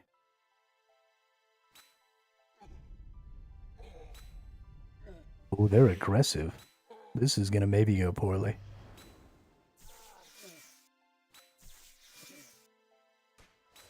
We'll see. I seem to be kicking some pretty good ass right now.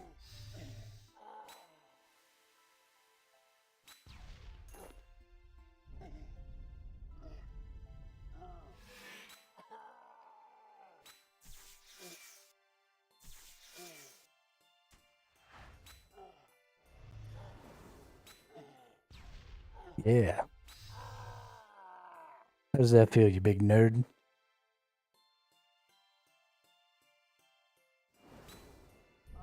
Oh. We didn't get to a point where my adrenaline would let me heal. That's kind of what I'm looking for here, is I think I need my adrenaline to be healing me a little. Oh, there's a big-ass ice dude.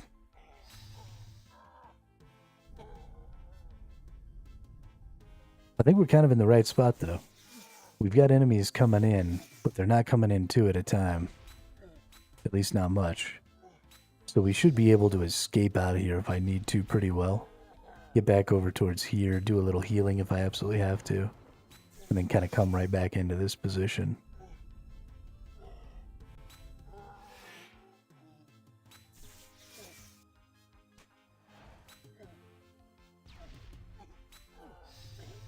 Okay, now we're losing some HP. Let's go ahead and step out here a little bit.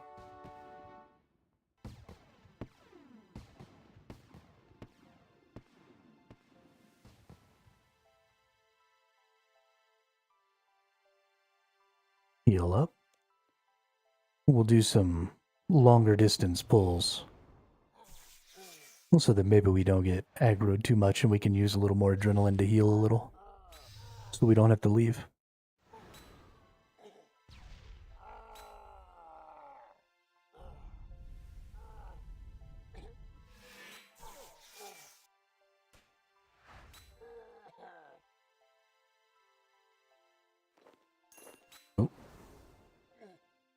Still a little too close, I guess.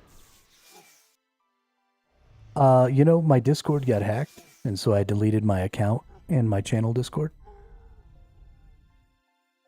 It was pretty dead over there anyway. I get pretty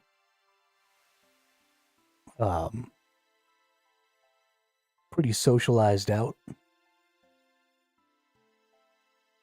from streaming and talking to people on the stream and stuff like that. And then, once I'm not streaming anymore, I had a really hard time like going over and actually interacting and stuff in the Discord because I was just, trying to have some me time. And so it just wasn't really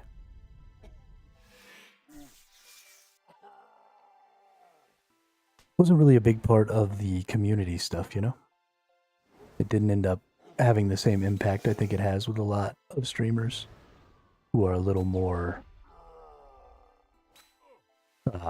social than I am.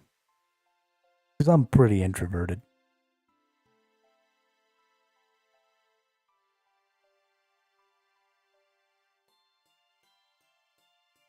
Pretty introverted.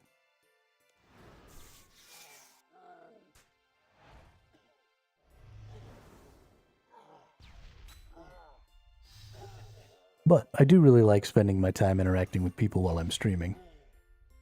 I think my enjoyment of video games, just kind of in general, has really increased from streaming. Because it is fun to have people to talk to and chit-chat about video games and stuff while I play, and all that stuff is a lot of fun.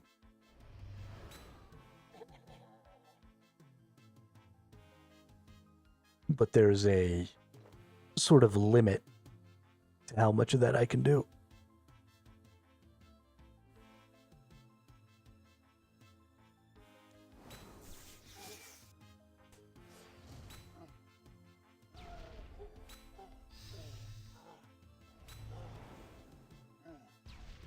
Yeah, for sure. For sure.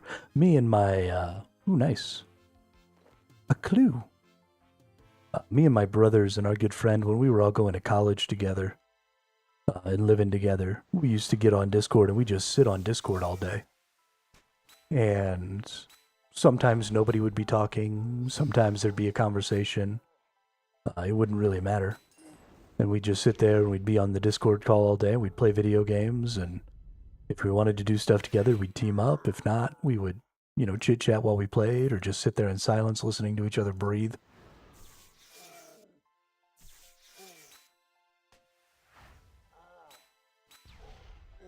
But yeah, it was always a good time. Someone would randomly sneeze, scare the shit out of everyone. Exactly. Exactly. The good old days. It's really, really hard to find a group of people that you like that much that you want to do that with them. And I think that's something that a lot of people who play MMOs are kind of chasing, is trying to find that group that they used to have. But, you don't just have to find people you like. You have to find people who are on the same schedule as you. You have to find people who want to do the same stuff as you. You've got to, it's just so difficult. So difficult. And the older I get and the more responsibilities all my friends have, the worse and worse it got, and the less and less they play video games now. And now it's mostly just me and my older brother who play a lot of video games. Everybody else is kind of living life.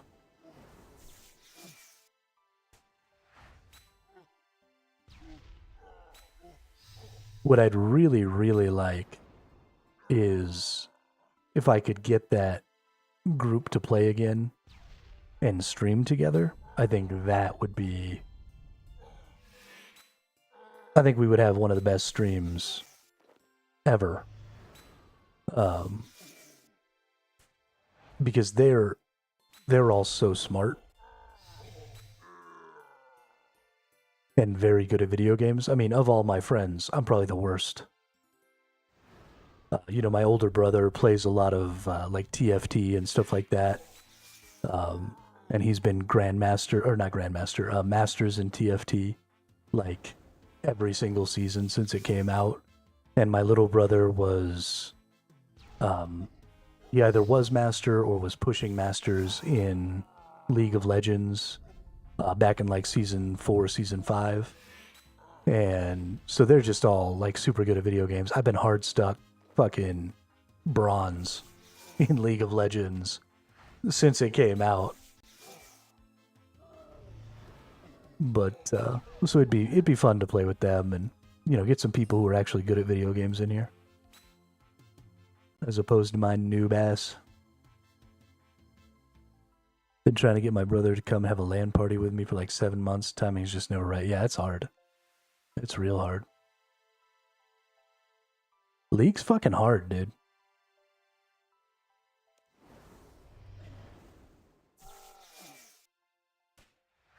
League is so hard.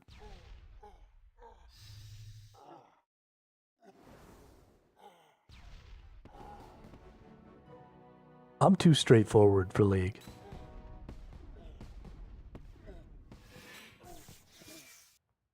When I decide I want to fight somebody in that game, I just go fight them. And then I continue fighting them until they're dead or I am. And that's not really how you play that game. You have to tactically retreat from time to time.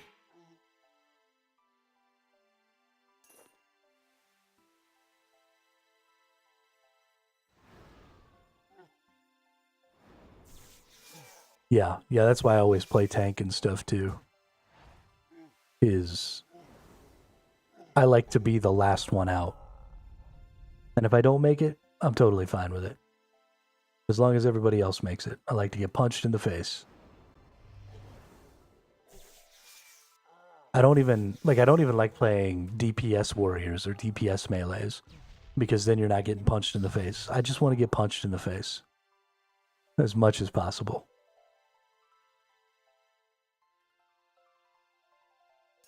I would have never leveled up my magic in this game if I didn't have to.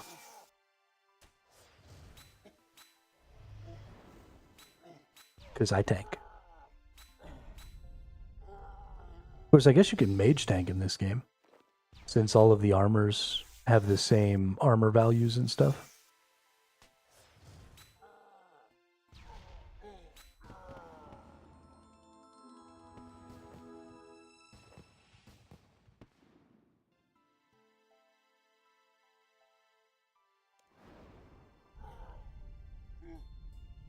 Yeah, I don't even know what the hell a power armor is. I've been seeing it recently on some skills and stuff. And I don't know what that is. Nope, we're done. We're donezo. Man, it's going to take so much longer to get to level 50 because I'm also allowing it to level up my other skill. My defense skill. Instead of HP bonus, it's damage bonus. Oh, okay, yeah. No, I prefer the tank.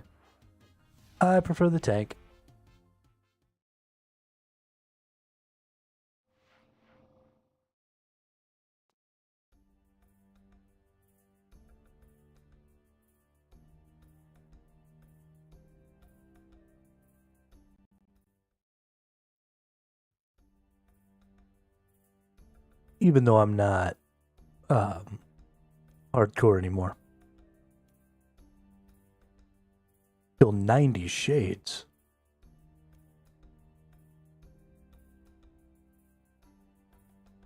Water spells took them down effectively. Shades are undead. The town of Morton in Mauritania is plagued by these creatures. So help if you can. There's some shades in the stronghold of security too. But you won't learn much from fighting those. Stick to Morton. Okay. I am running out of wind runes here. All the way down to 381. The problem I have is that if I do this other stuff, like if I bring these water runes, then I'm just doubling the amount of runes I'm using. That hurts my brain. I don't like it. Whatever. Let's do it.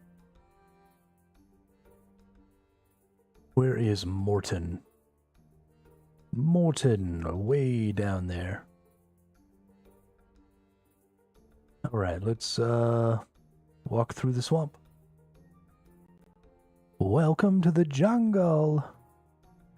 We've got fun and games.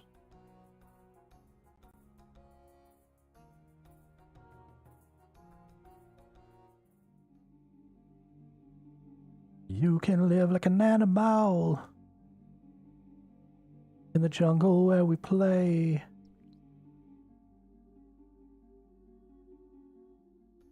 Blood blemish snail.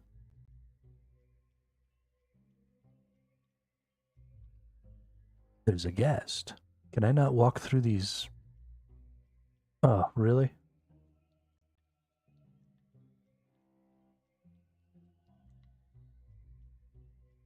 Okay, this is the worst experience.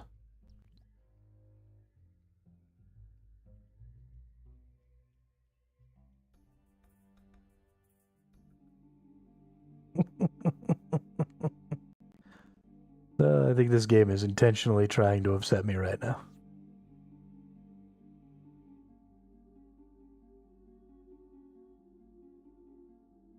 There's a gate.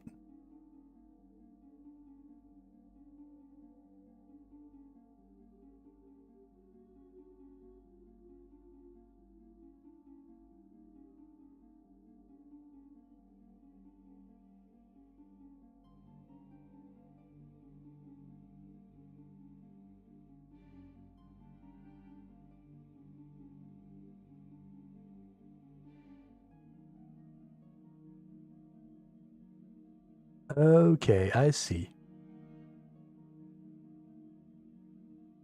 I see it.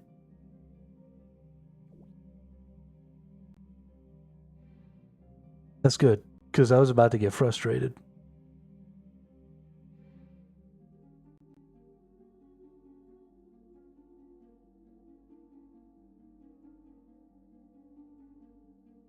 The game was like, hey, dickhead, have fun trying to get through this.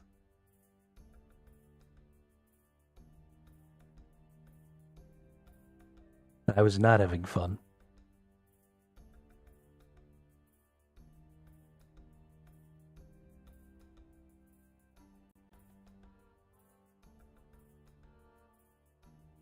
One villager, okay. Attack Joseph.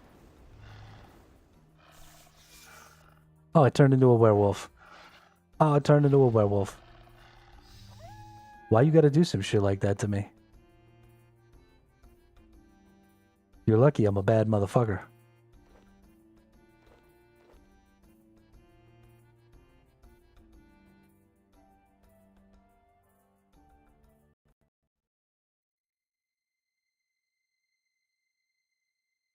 Alright, there's a message attached to this gate. It reads, Mort Mire is a dangerous gas-infested swamp. Do not enter if you value your life. All persons wishing to enter must see Drezel. Who the fuck is Drezel?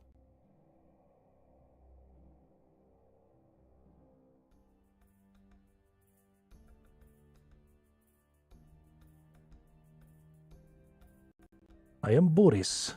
I am invincible.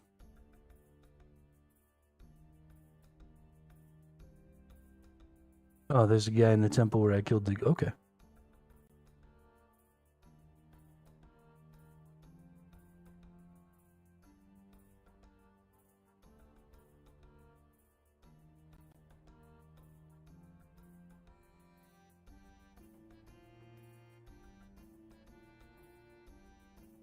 I mean, I personally thought that Broken Home was the best. If I'm being honest. That was such a good quest. So unique. So cool. But I definitely wasn't ready for it when Dickface over here sent me in there.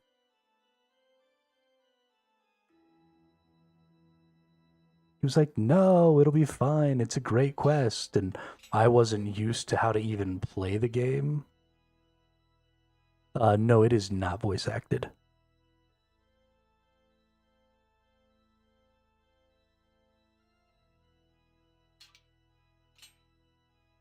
But that's okay, because these guys got to listen to me read all the lines in it instead.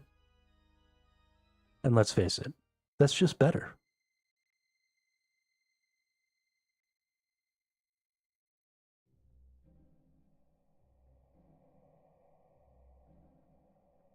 Oh, Drizzle.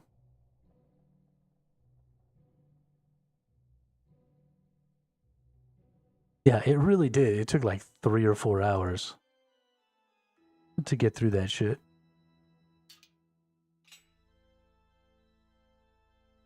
I think there's a quest associated with him. Oh my goodness, game. Oh my goodness.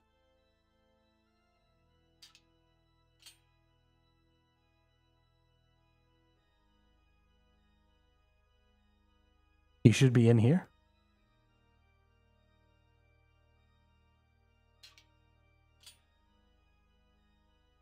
Are you in the well, Drizzle?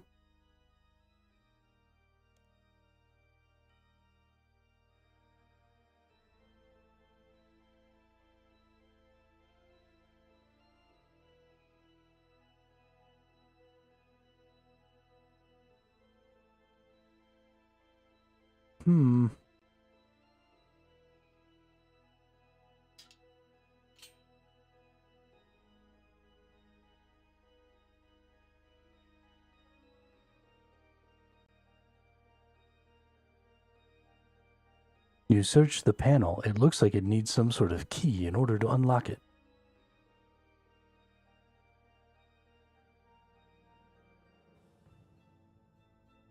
Priests in peril. Okay. This fucking game. Just cruising along, and it's like, oh, by the way, get wrecked. Alright, I'm gonna need a bucket, 50 rune essence, or 25 pure rune essence. You'll need to defeat a level 33 enemy and a level 23 enemy. Alright, well, I got a bucket, and I got 25 pure rune essence.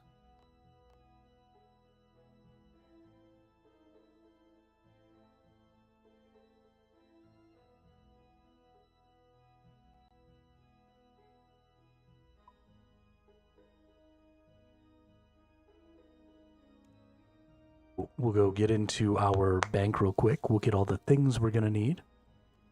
And then we will go save the priest so that we can continue on our journey. Carry on my wayward son. There'll be peace when you are gone.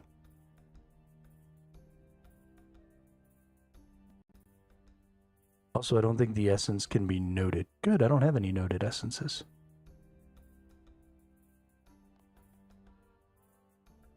Boop, boop.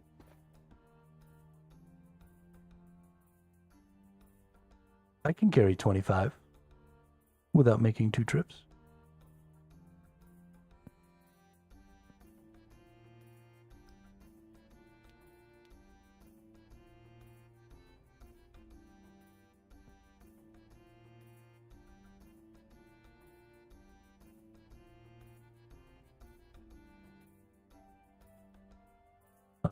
But what I need is my bucket. Bucket.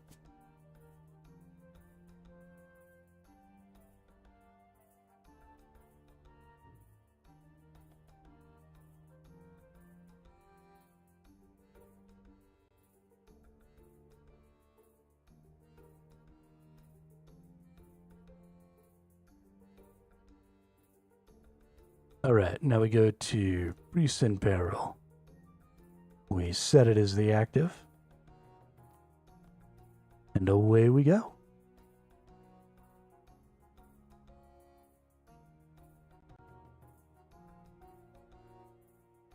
In your bank, you can click the cake-looking icon in the bottom right. Boop, put placeholders in your banks so items go back in the same spot.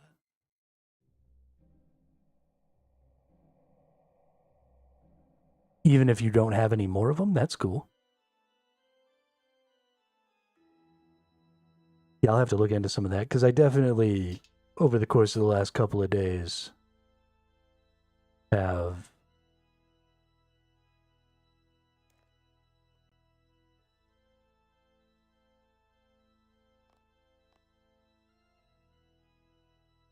I don't know where the quest is.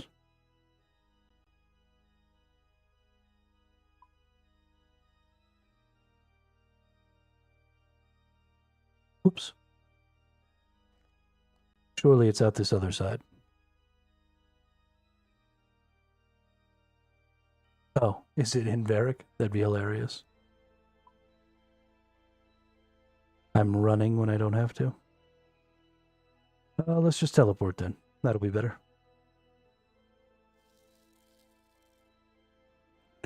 Placeholders are awesome for keeping the bank. Yeah, that's great.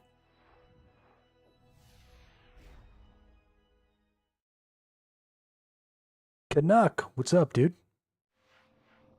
How goes the day? Next to the church is the start? Oh no.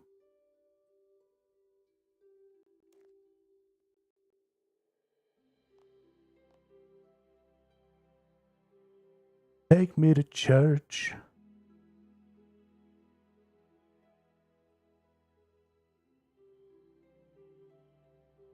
The icon right next to it lets you note items. Oh, nice. You can note items. See, I didn't know that. That's good information to have. Because I was trying to figure out how I was going to sell stuff on the market on my other characters without having to just go back and forth a bajillion times. All right, my king. Greetings, your majesty. Well, hello there. What do you want? I'm looking for a quest. A quest, you say? What an odd request to make of the king. It's funny you should mention it, though, as there is something you can do for me. Are you aware of the temple east of here? It stands on the river Salve and guards the entrance to the lands of Mauritania. No, I don't think I know it. In fact, I do. How strange that you don't. Well, anyway, it has been some days since last I heard from Drezel, the priest who lives there.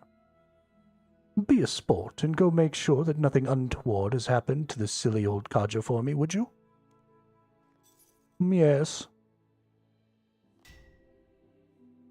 Sure, I don't have anything better to do right now. I have all the things better to do right now. Many thanks, adventurer. I would have sent one of my squires, but they wanted payment for it. You're not going to pay me?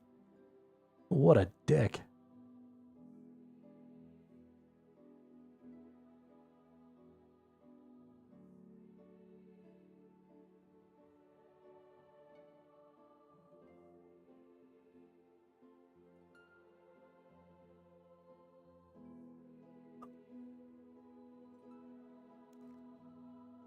For real. What a cheap ass. Oh, we're on it. Drezel lives in the temple to the east of Varric Palace. I should head there and investigate what's happened to him. Okay.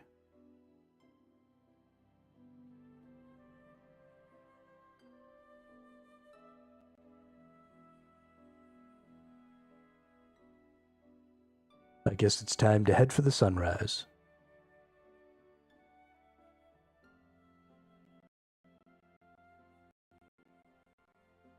Boo-doo, ba-doo, ba-doo-doo. Ba-doo-ba-doo, ba-doo-doo. There's that mansion.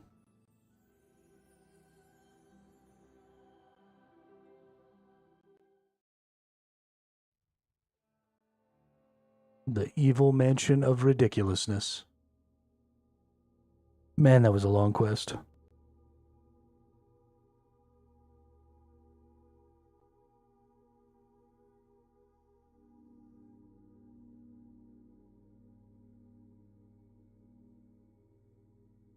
Let's enter the mansion again. Yeah, let's definitely do that.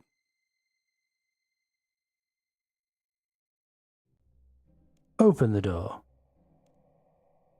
Knock at the door. You knock at the door. You hear a voice from inside. Who are you?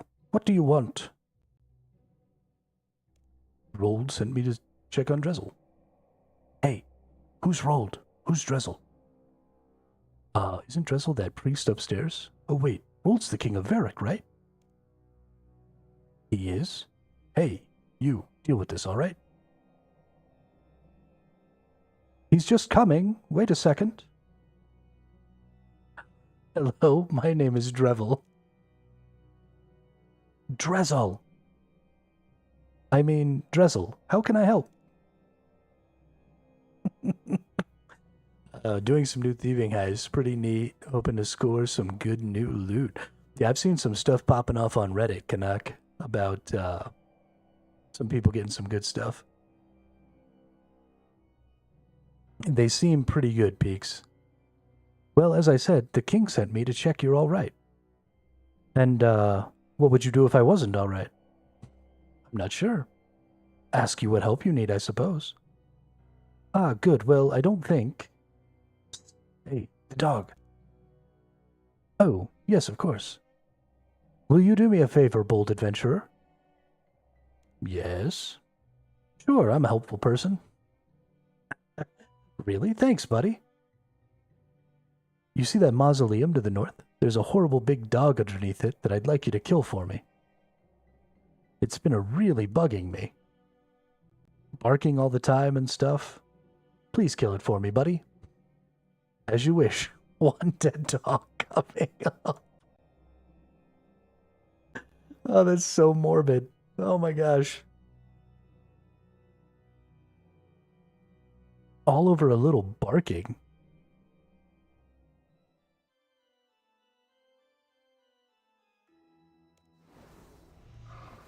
Poor little Cerberus.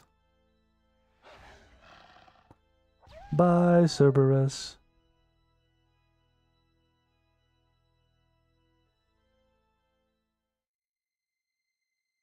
They're amazing. Apparently my clan changed into a thieves clan overnight. Just everybody's running heists.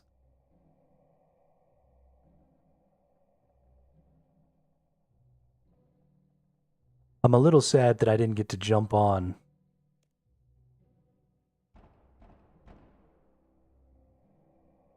You knock at the door. You hear a voice from inside. You again? What do you want now? I killed that dog for you. Really? Hey, that's great. Yeah, thanks a lot, buddy. What's so funny? Nothing, buddy. We're just so grateful to you. Yeah, maybe you should tell the king what a great job you did, buddy.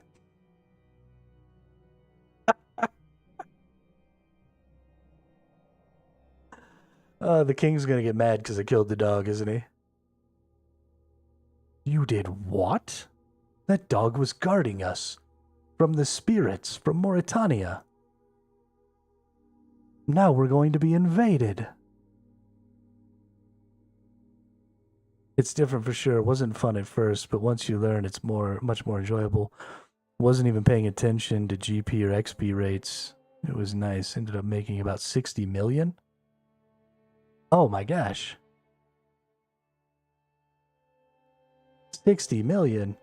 It's taken me days on my fresh alt accounts just to make 20 million.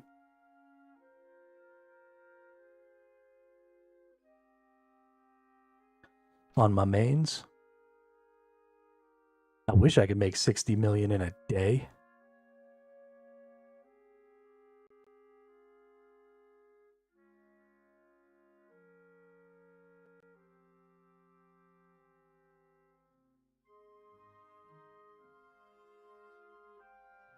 That's crazy.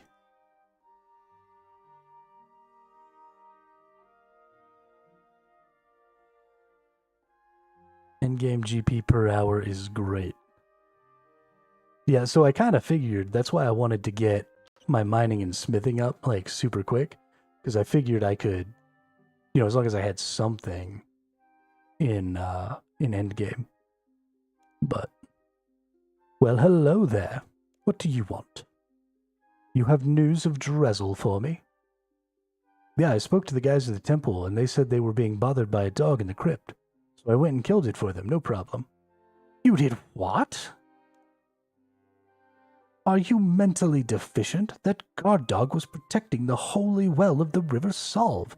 Without the dog, we could be in severe peril of attack. Oh my gosh. Who called it? I called it. I'm so good. Did I make a mistake? Yes, you did. You need to get there right now and find out what is happening before it's too late for us all. But Drezel told me to. No, you absolute cretin. Obviously, some fiend has done something to Drezel and tricked your feeble intellect into helping them kill that guard dog. You get back there and do whatever is necessary to safeguard my kingdom from attack, or I will see you beheaded for high treason. Yes, Your Highness. What a dick. I'm not even getting paid. And he's threatening me with treason. I didn't even want to do this quest. I'm just trying to level up my crafting. And now... This is all because I want to level up my crafting skill. And now I'm being threatened by a king with treason. This is bullshit. This game is bullshit.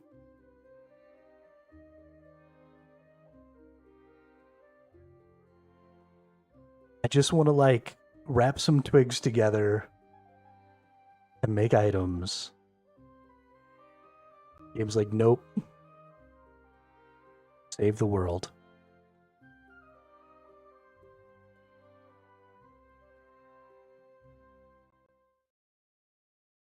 Sounds like a Thursday. Right. It sounds like a Tuesday. I was about to say, it sounds like a Thursday, but it is a Tuesday.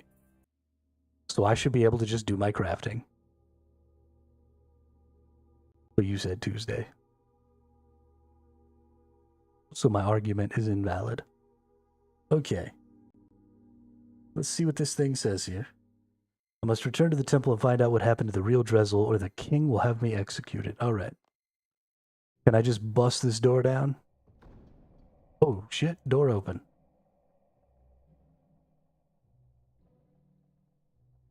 Bunch of Zamorakian monks here.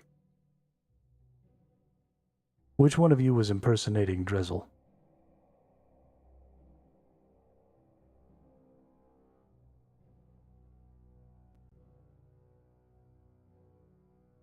Drezel, I found you. The door is securely locked. Hello? Oh, you do not appear to be one of those Zamorakians who imprisoned me here. Who are you and why are you here? My name is Hermito. King Rold sent me to find out what was going on at the temple. I take it you're Drezel? That's right. Oh, praise be to Saradomin. All is not yet lost. I fear that when those Zamorakians attacked this place and imprisoned me up here, Misthalane would be doomed. If they should manage to desecrate the holy river Salve, we would be defenseless against Mauritania. How is a river a good defense then? Well, it's a long tale, and I'm not sure we have time. Tell me anyway. Tell me anyway, I'd like to know the facts before acting any further. Ah, Saradomin has granted you wisdom, I see. Well, the story of the river Salve, and of how it protects Misthalane, is the story of this temple, and of the 7 warrior priests who died here long ago, from whom I am descended. Once, long ago, Misthalane did not have the borders that it currently does. This entire area was far west. This entire area, as far west as Varric itself, was under the control of an evil god. There was frequent skirmishing along the borders, as the brave heroes of Varric fought to keep the evil creatures that now are trapped on the eastern side of the river Salve from overrunning. The human encampments who worshipped Saradomin then one day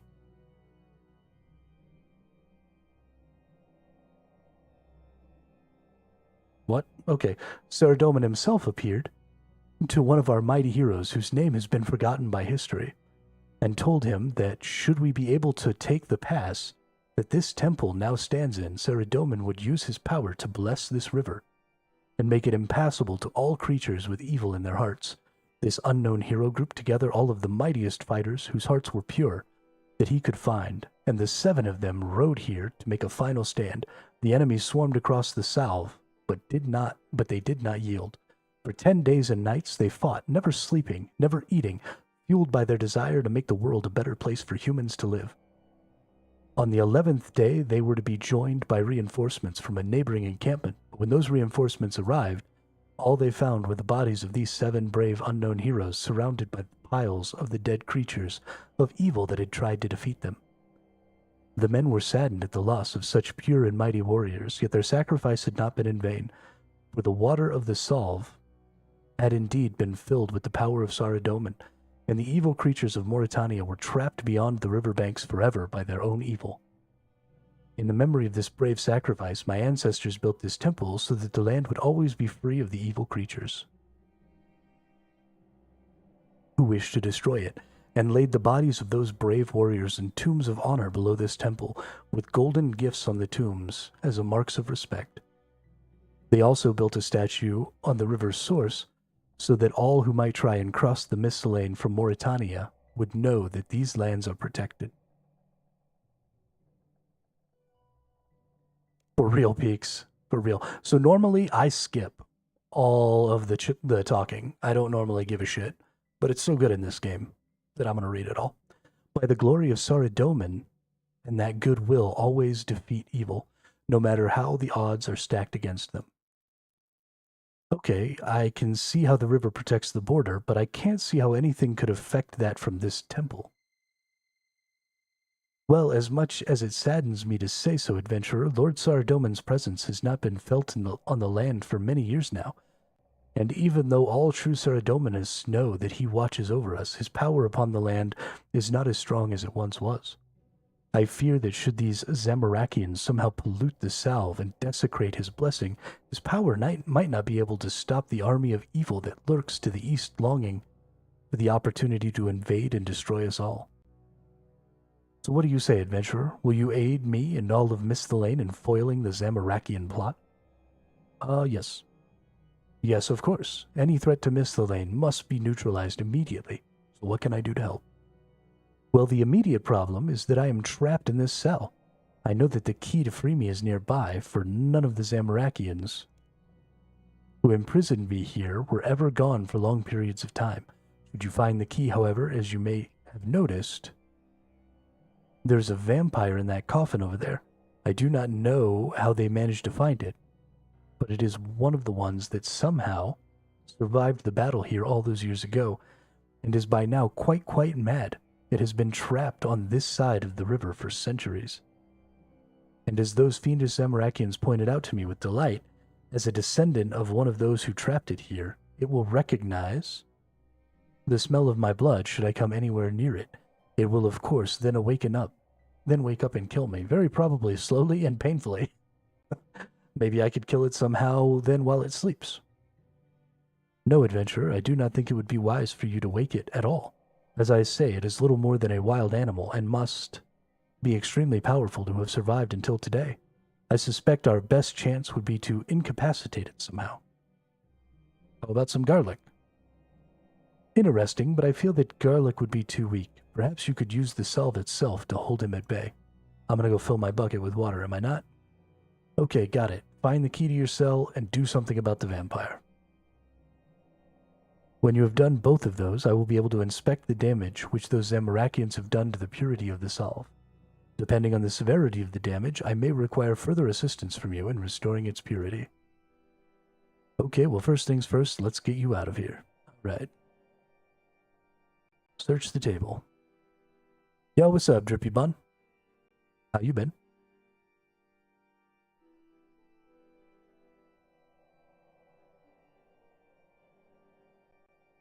How was your day today?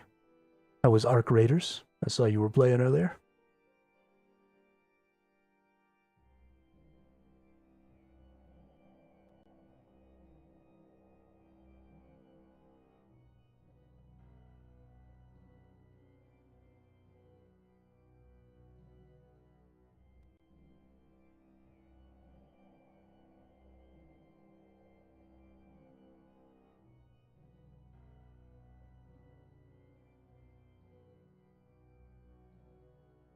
Got some weapons and then lost some. Such is the way in extraction games. That's why I don't play them. I would lose stuff and it would make me angry.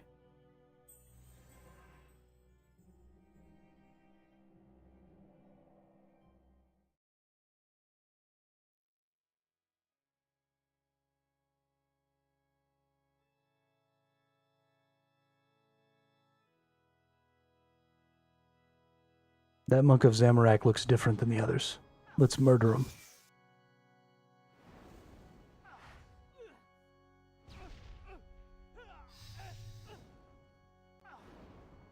It's time to die. I'm so smart. Well, poop.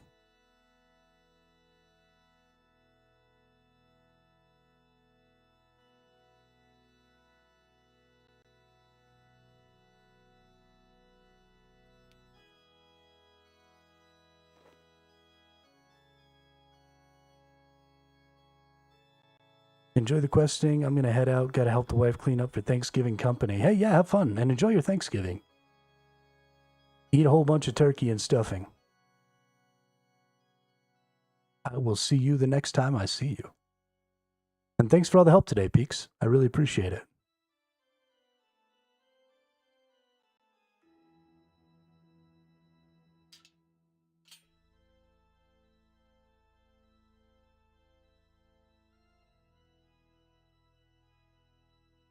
Craned out of the house. Nice. All right, let's drop this bucket in there.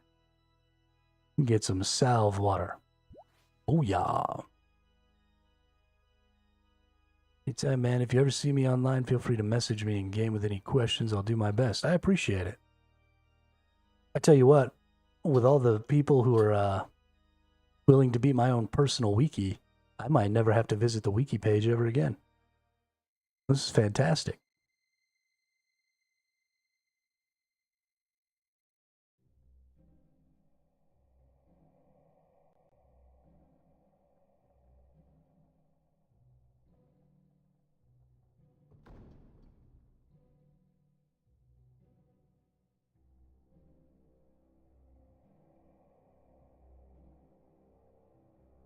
I hope those runes stay on the ground.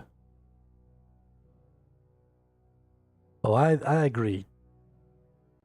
Peaks. I think Twitch and YouTube chat is definitely the best. Water doesn't look particularly holy to me. I think I'd better check with the priest first.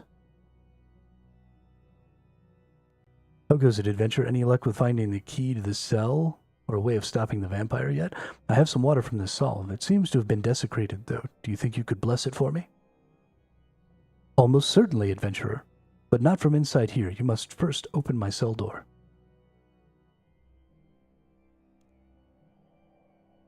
How goes it, adventure? Any luck finding the key to the cell or a way of stopping the vampire? I have some water, but it seems to have been desecrated.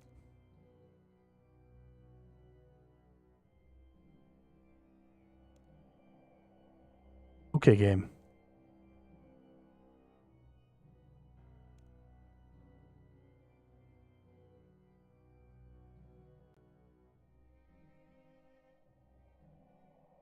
What are you doing to me?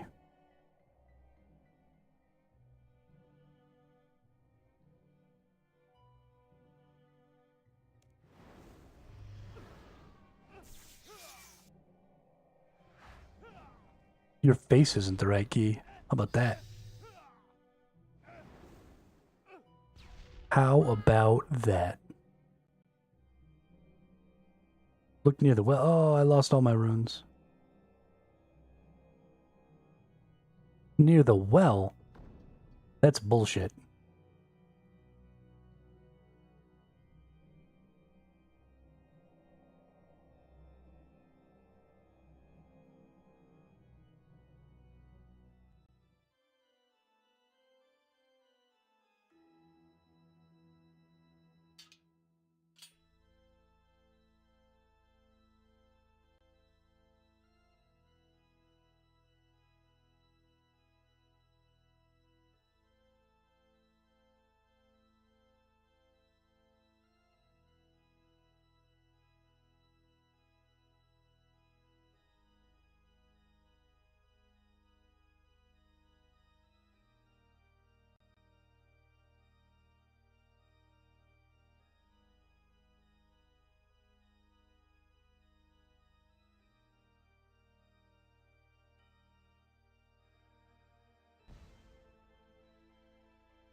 It's an Indiana Jones, isn't it? The old switcheroo.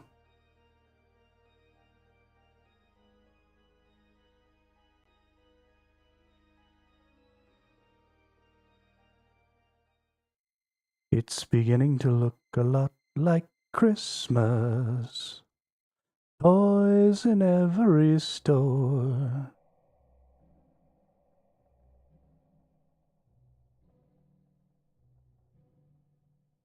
Well, yes. Of course I did.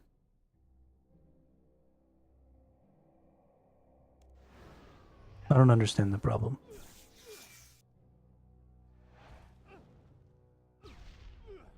It's fine. I can always get another one. I just have to kill another Zamorakian nerd. See? Not so bad.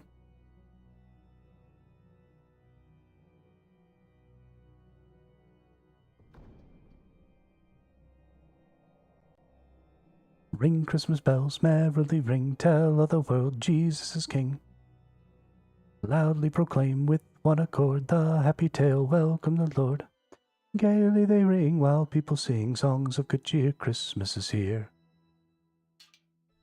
Merry, merry, merry, merry Christmas.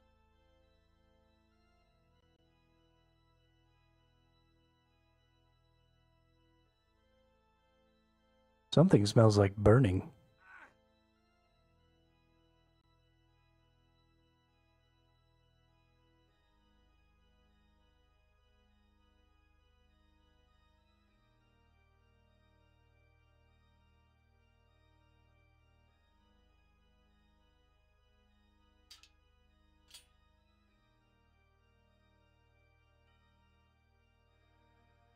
Better not be my tortillas.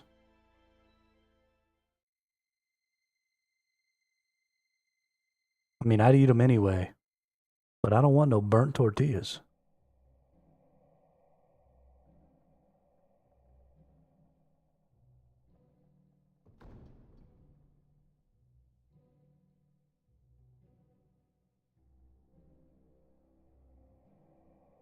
I love how all these Zamorakian monks are just like, this person isn't one of us. Let's let him wander about this temple that we just took over without any repercussions. Boop. Alright, now help me with this water. Excellent work, adventurer. Unfortunately, as you know, I cannot risk walking past that vampire in the coffin.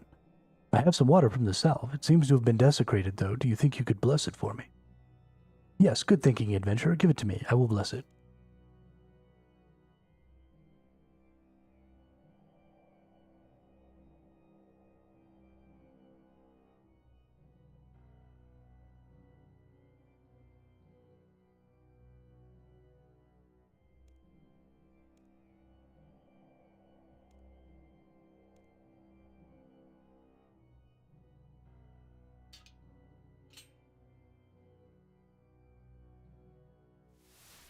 I think tortillas already have taken over the world. I think there's a reason that every single culture ever created flatbreads. I poured the blessed water over the vampire's coffin. I think that should trap him in there long enough for you to escape. Excellent work, adventurer. I am free at last. Let me ensure that evil vampire is trapped for good. I will meet you down by the monument. Look for me down there. I need to assess what damage has been done to our holy barrier by those evil Zamorakians.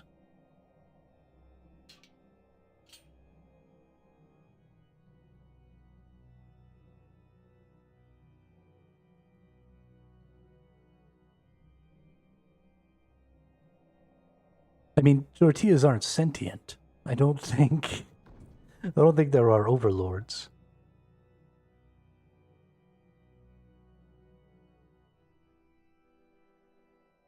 They are just the most superior food.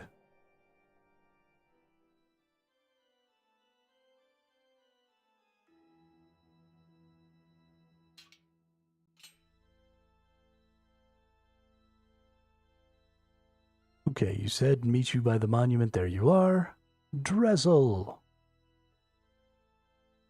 Ah, Hermito, I see you finally made it down here. things are worse than I feared. I'm not sure if I will be able to repair the damage. Why? What's happened? From what I can tell, after you killed the guard dog who protected the entrance to the monuments, those Zamarakians forced the door into the main chamber, and have used some kind of evil potion upon the well, which leads to the source of the River Salve. As they have done this at the very source of the river, it will spread along the entire river, disrupting the blessing placed upon it and allowing evil creatures from Mauritania to invade at their leisure. What can we do to prevent that? Well, I have placed a holy barrier on the entrance that leads to Mauritania, but it is not very powerful and requires me to remain here focusing upon it to keep it intact. Should an attack come, they would be able to breach this defense very quickly indeed. What we need to do is find some kind of way of removing or counteracting the evil magic that has been put into the river source at the well, so that the river can flow pure once again. Couldn't you bless the river to purify it like you did with the water I took from the well? No, that would not work. The power I have from Saradomin is not great enough to cleanse an entire river of this foul Zamarakian pollutant. I have only one idea how we could possibly cleanse the river. What's that? Mages have an ore called rune essence that absorbs magic and allows them to create runes. Should you be able to collect enough of this rune essence, it is possible it will soak up the evil potion that has been poured into the river and purify it. Kind of like a filter. Okay, guess it's worth a try. How many should I get? Well, I have no knowledge of these ores other than speculation and gossip, but if the things I fear are true, around 50 should be sufficient for the task.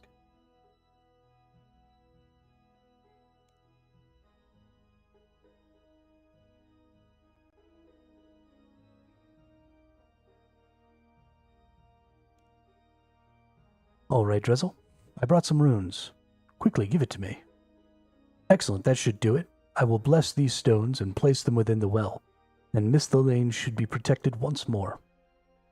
Please take this dagger. It has been handed down within my family for generations and is filled with the power of Saradomin. You will find that it has the power to prevent werewolves from adopting their wolf form in combat as long as you have it equipped. Nice! Oh, earlier version of the quest, he asked for something that could absorb the evil magic, and you teach him about what rune essence is. Oh, nice. Well, that was much easier.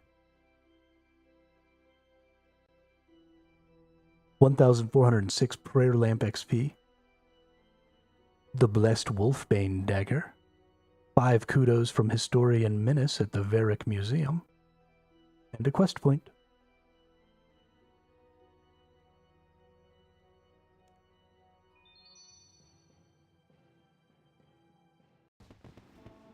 Dope. I am so the best. So can I pass through that barrier now? Ah, Hermito, for all the assistance you have given both myself and Miss Lane in your actions, I cannot let you pass without warning you. Mauritania is an evil land filled with creatures and monsters more terrifying than any of you have encountered, although I will pray for you. You should take some basic precautions before heading over the Salve into it. The first place you will come across is the werewolf trading post. In many ways, werewolves are like you and me, except never forget that they are evil, vicious beasts at heart. The dagger I have given you is named Wolfbane, and it is a holy relic that prevents the werewolf people from changing form. I suggest, if you battle with them, that you keep it always equipped, for their wolf form is incredibly powerful and would savage you very quickly. Please, adventurer, promise me this. I should hate for you to die foolishly. Too late. Okay, I will keep it equipped whenever I fight werewolves.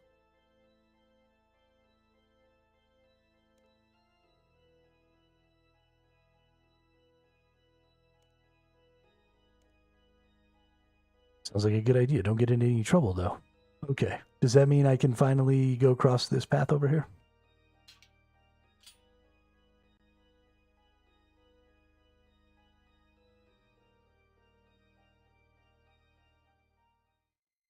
Proceed.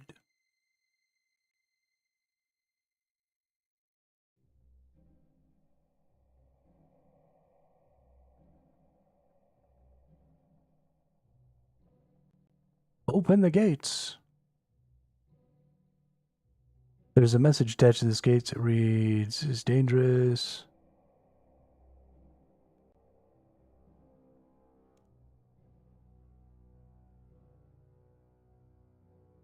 Alright. Look here, Drizzle. If you don't start giving me access to some shit, I'm just gonna murder you.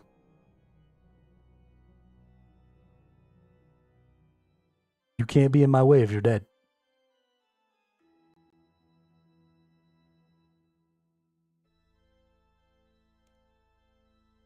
Is there anything else interesting to do around here? Well, not a great deal, but there is something you could do for me if you're interested, though. It is quite dangerous. Oh my gosh. This must be it. You will need to defeat 3 level 35 guests. Well, what is it? I may be able to help. There's a man called Philemon who lives in Mort Mire. I wonder if you could look for him. The swamps of Mort Mire are dangerous, though. They're infested with ghasts. Yes, I'll go and look for him.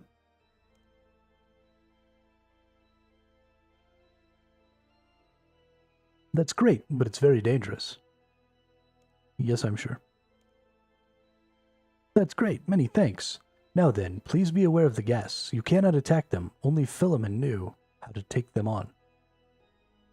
Just run from them if you can. If you start to get lost, try and make your way back to the temple. Lurk hands you some food. Please take this food to Philemon. He'll probably appreciate a bit of cooked food. He used to live to the south of the swamps. Search for him, won't you?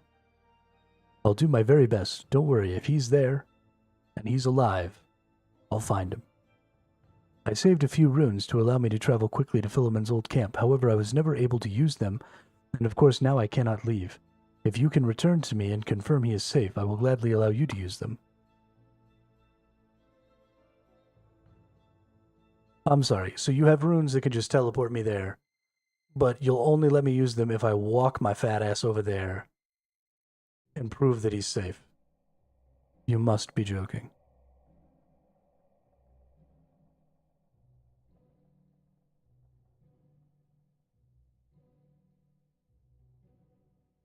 This dude's a jackass. Proceed.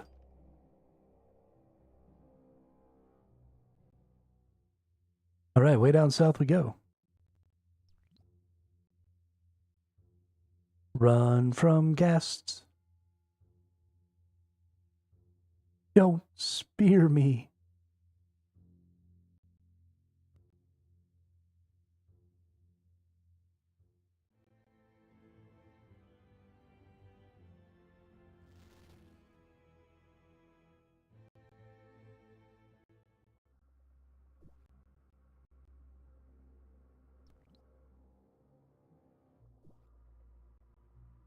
There's something over here.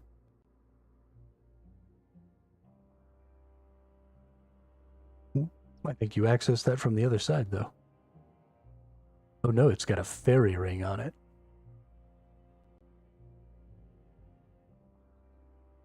Hey, there's Philemon, but I can't get across.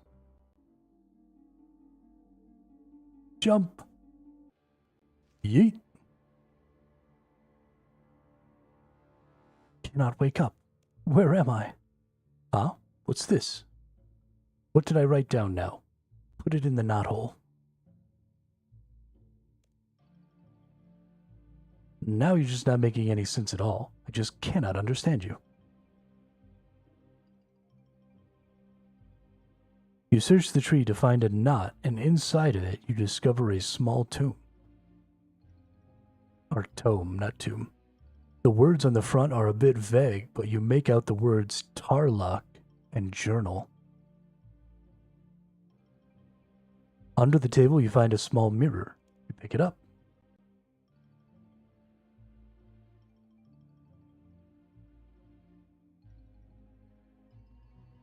Cannot wake up. Where am I?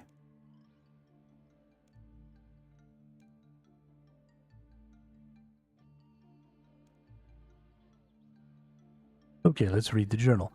Most of the writing is pretty uninteresting, but something inside refers to a nature spirit, the requirements for which are something from nature, something with faith, and something of the spirit to become freely given. It's all pretty vague.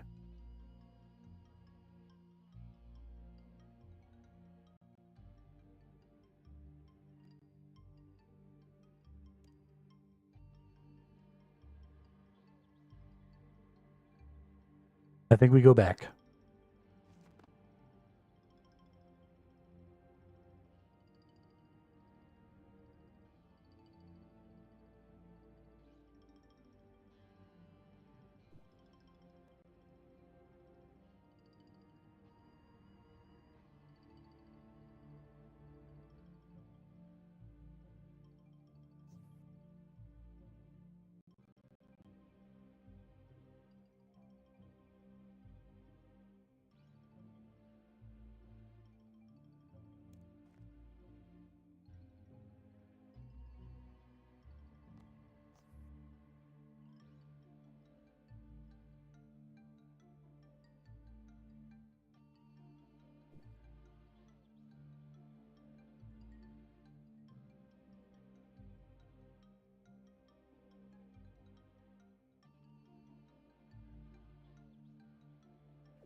Oh, I was talking to myself, had myself muted.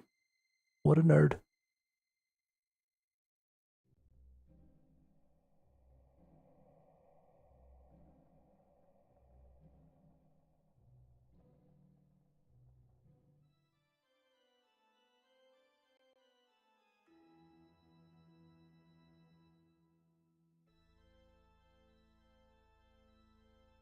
All right, what does homeboy Drezel here have for us?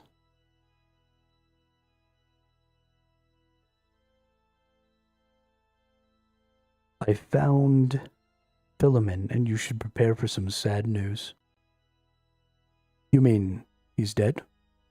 Well, sort of. I got into his camp and I encountered a spirit of some kind. I don't think it was a ghast. It tried to communicate with me, but made no sense. It was all, ooh, this and ooh, that. That's very interesting. I seem to remember Father Eric in Lumbridge, and his predecessor, Father Ernie, having a similar issue, though this is probably not related to your problem. I will pray that it wasn't the spirit of my friend Philemon, but some lost soul who needs some help. Please do let me know how you get on with it. You're not going to tell me shit?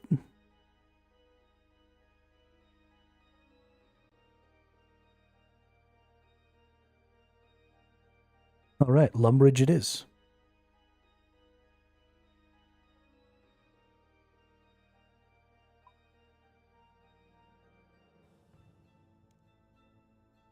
Go talk to these nerds since you're useless.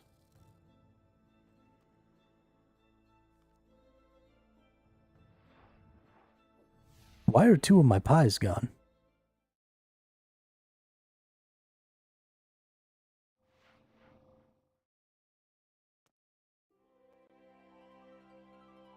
What happened to the pies?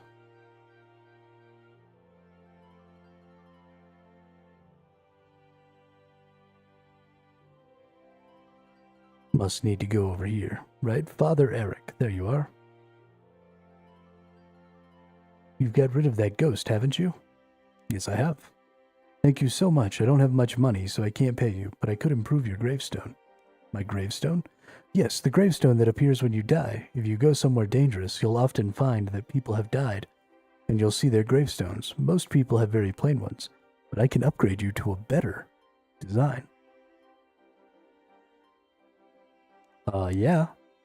Certainly, all proceeds are donated to the Varokian Guards Widows and Orphans Fund.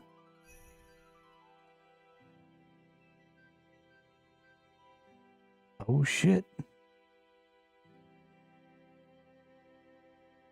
Ornate carved gravestone.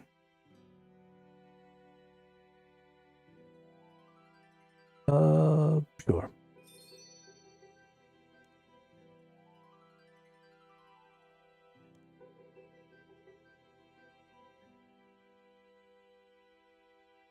Let's try using this on you.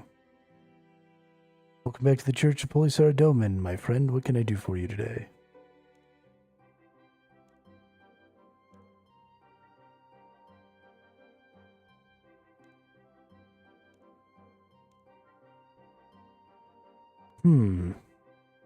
Oh, no, that's read. I didn't use the journal. I read the journal because I'm a jackass. I wonder if I also did the same thing when I was talking to the other jackass. I have a sinking feeling that that's what I did.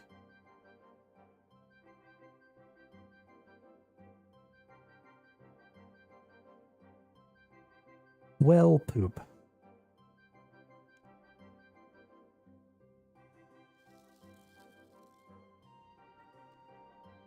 Man, trying to get back to where I can continue doing my Slayer quest is taking some time. I'm on a detour. Of course, I guess technically I don't have to finish this quest, it doesn't seem like. Because I am able to just go through that gate now. And I think that was the only thing stopping me.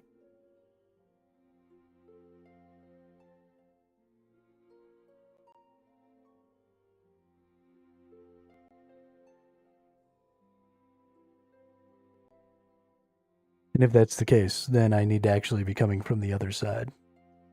So let's see.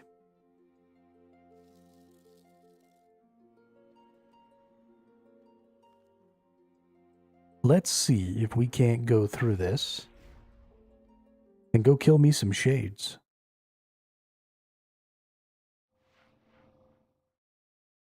Without actually having to do anything. I will totally abandon this quest right now.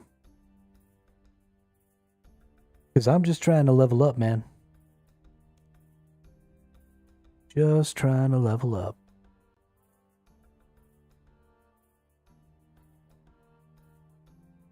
Yeah, good night, Drippy Bun.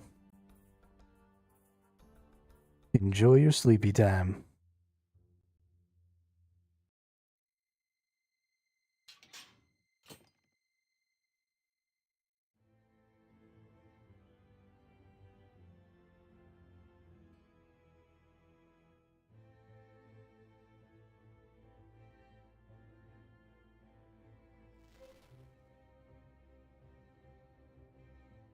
I actually do have another idea that I will quickly try. What if I give this dude one of these pies? Also, why do my pies keep getting eaten? Is it these ghasts? Are the ghasts eating my pies?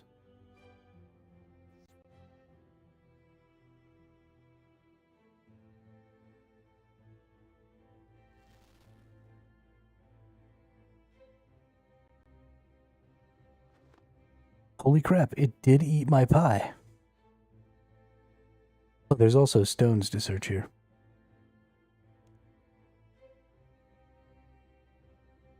Oh, that's cool. Nature. Requirements for which are something for nature, something with faith, something of the spirit to become free again. It's all pretty vague. Do I have to have 3 pies?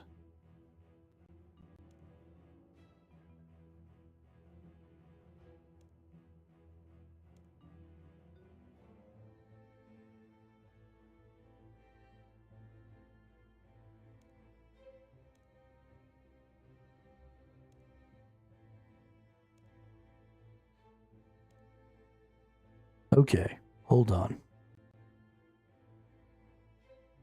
Most of the writing is pretty uninterested, but something inside refers to a nature spirit, the requirements for which are something from nature, something with faith, and something of the spirit to become freely given. It's all pretty vague.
Talking to myself because I was muted again, sorry. What's going on over here?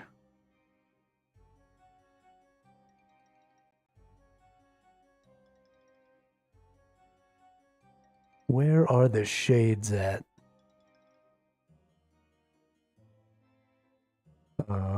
Definitely not fighting those.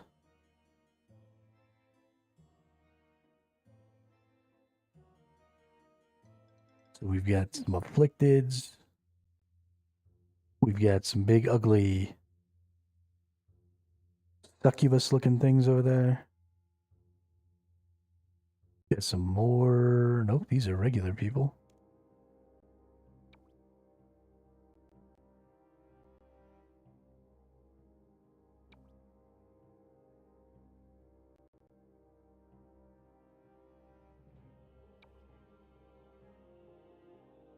Okay.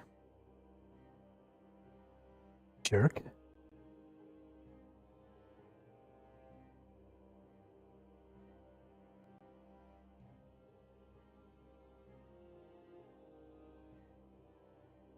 Got some funeral pyres. Let's go click on the funeral pyres and see if a shade pops out.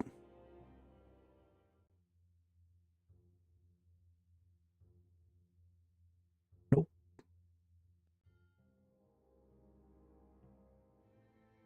I need a pyre log.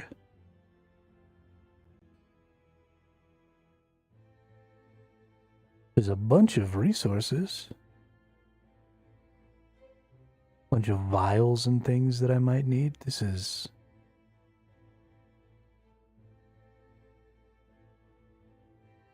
kind of an interesting place. I don't know. Let's drop down a swamp tree here. See if that'll give me what I need to light the pyre.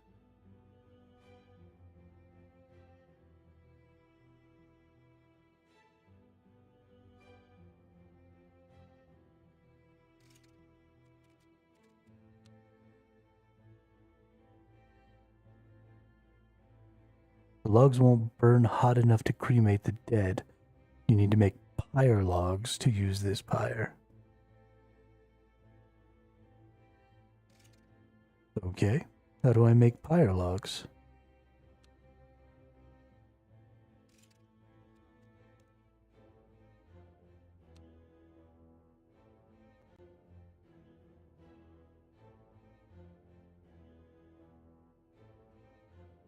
The chest cannot be used until you have completed the medium Mortania task set.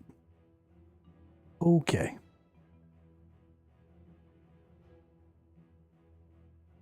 I don't think I can do that yet then. And I also don't see any shades. This is where I was supposed to come, was to Morton. Let's try going to the Mauritania underground here and see if that'll give me some shades.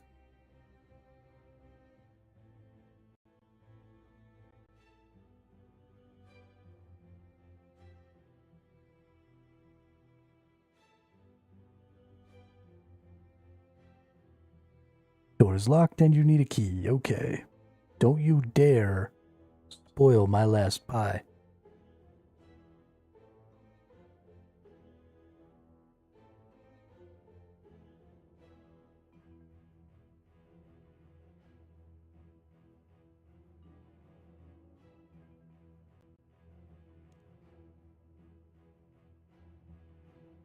What about lower shadows? Do they count as shades?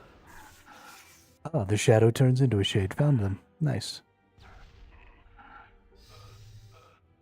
That took a hot minute, but we figured it out.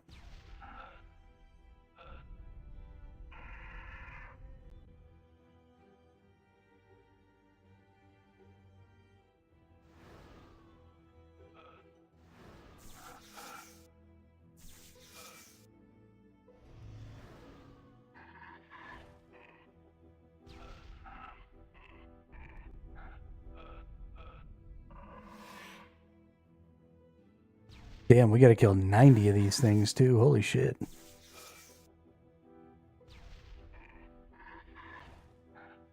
That's a lot of shade murder right there. I don't think I'm gonna have enough air runes. if I'm being honest.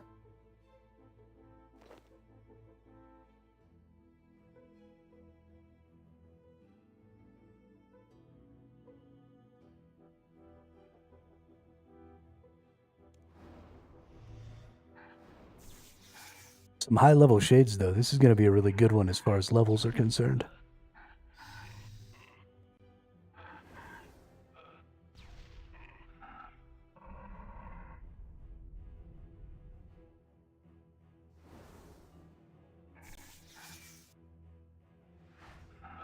How much XP am I getting for these?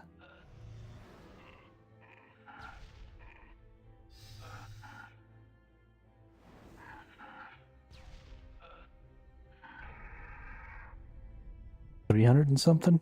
I feel like I was getting 300 and something for much lower tier enemies.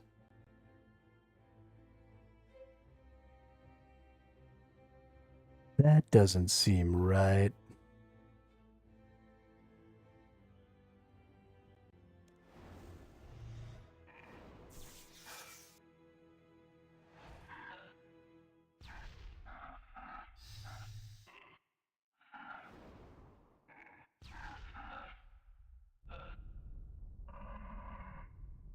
$338, yeah, that doesn't seem right at all.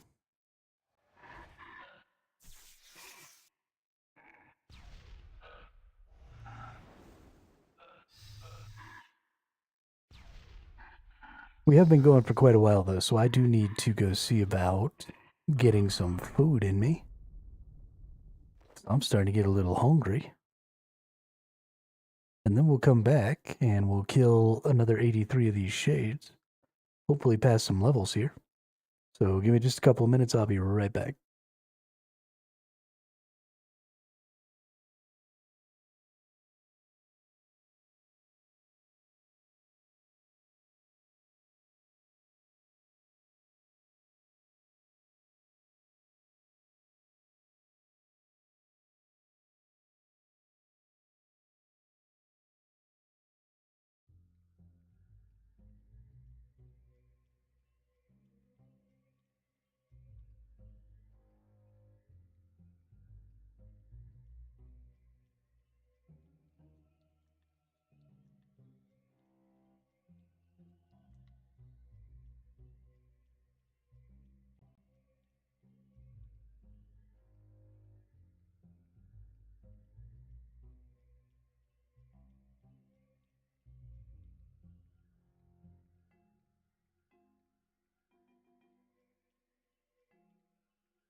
Alrighty then.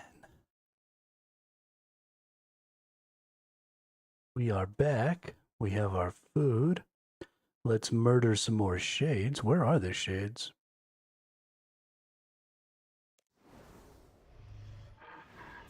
So while we murder these, we will eat our food.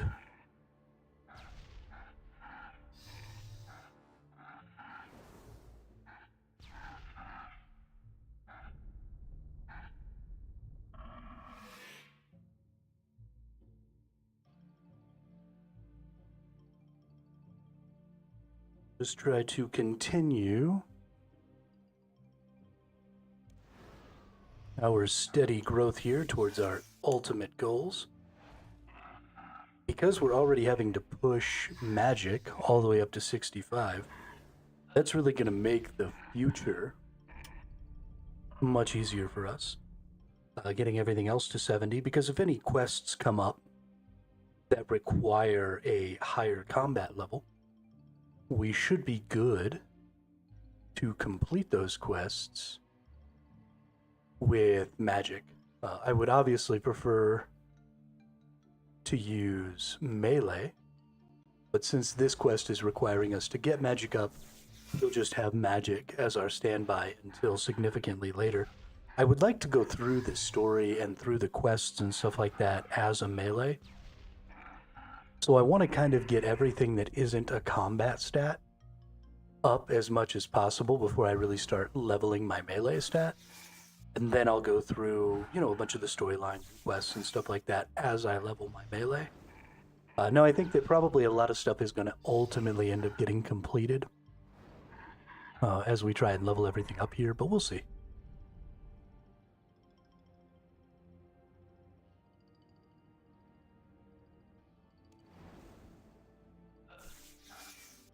There are a lot of quests, and many of them won't be required in order to move on to other zones and stuff. Some of them are just there for, their rewards and stuff like that, so.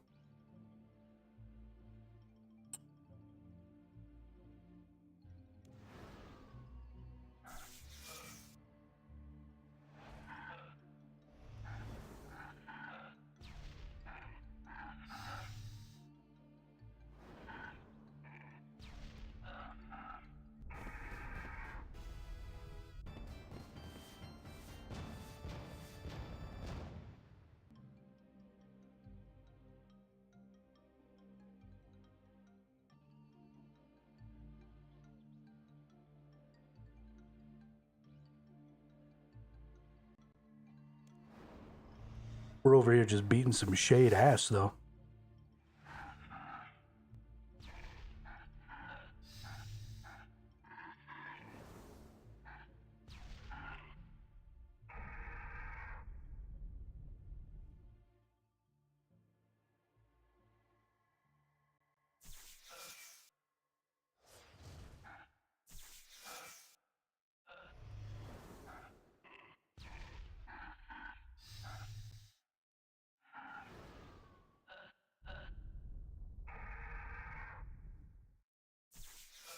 Dude, I don't even get it.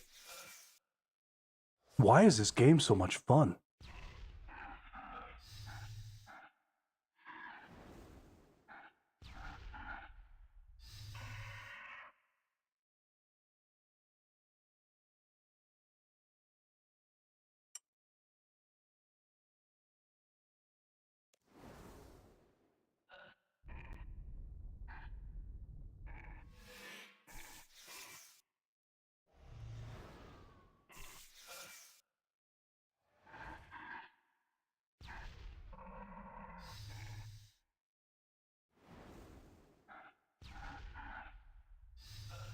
I'm just having such a great time. Just watching my character kick shit's ass.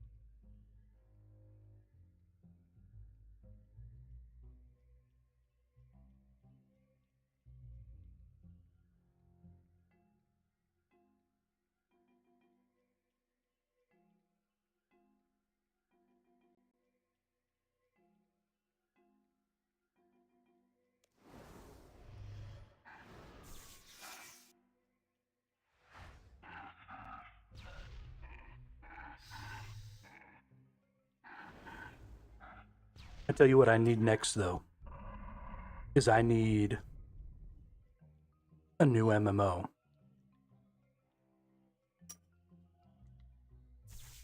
That really capitalizes on this auto system.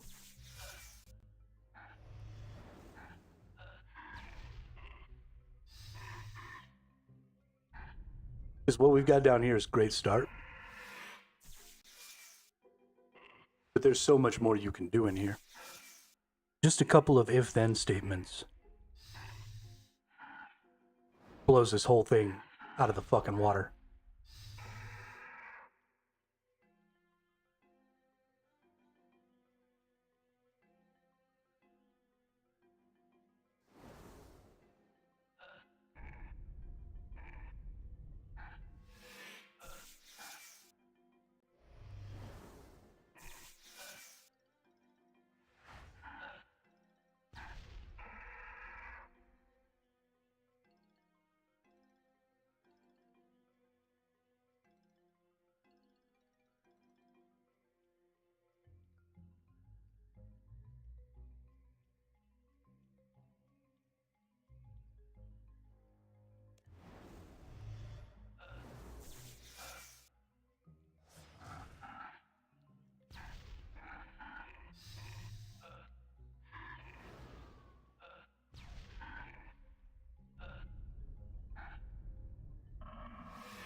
And there are honestly two really good ways to go with it as well. Because just sitting here watching my dude do stuff, right, this whole game is just very much slower. When I'm gathering, I'm watching things. When I'm skilling, I'm watching things. Most of what I do in this game is click a button to do the thing that I want to do. Which is typically like clicking on an object or an enemy or whatever, and then watching the action take place. And I'm totally fine with that. Right, I like moving my character around, I like having puzzles to solve. There's a lot of really interesting, engaging stuff in this game that isn't necessarily the moment-to-moment gameplay, but is all the stuff that leads to the moment-to-moment gameplay, and then in the moment, you just kind of get to see what happens based on all of your preparation and all of your thought and all that stuff, and I like it. And so I think you can really go in with that, and I think, there's lots of idle RPGs, or idle MMOs, that are trying to capitalize on some of that, but I think they're going a little too far. And they're just making it something that you watch entirely with almost no interactivity.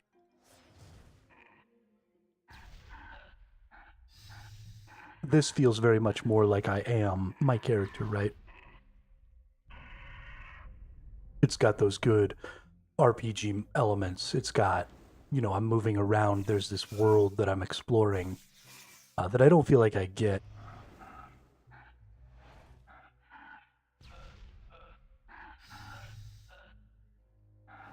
Not playing a minigame, just killing shades. Also, welcome back.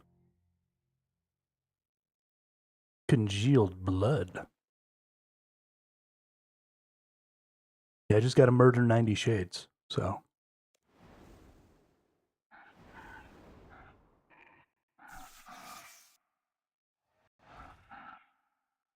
We a third of the way there.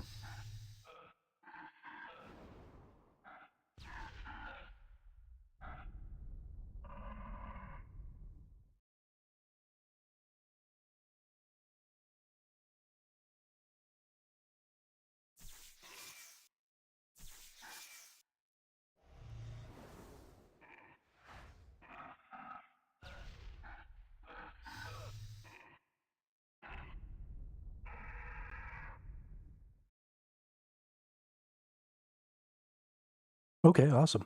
Thank you.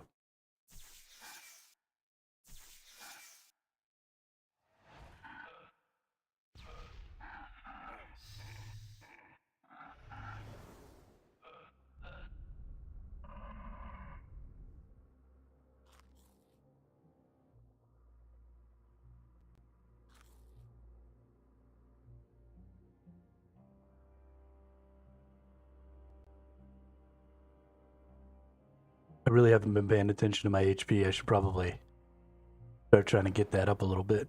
Oh, no, no, no. Oh. Whoops. I fucked up. Pooched it.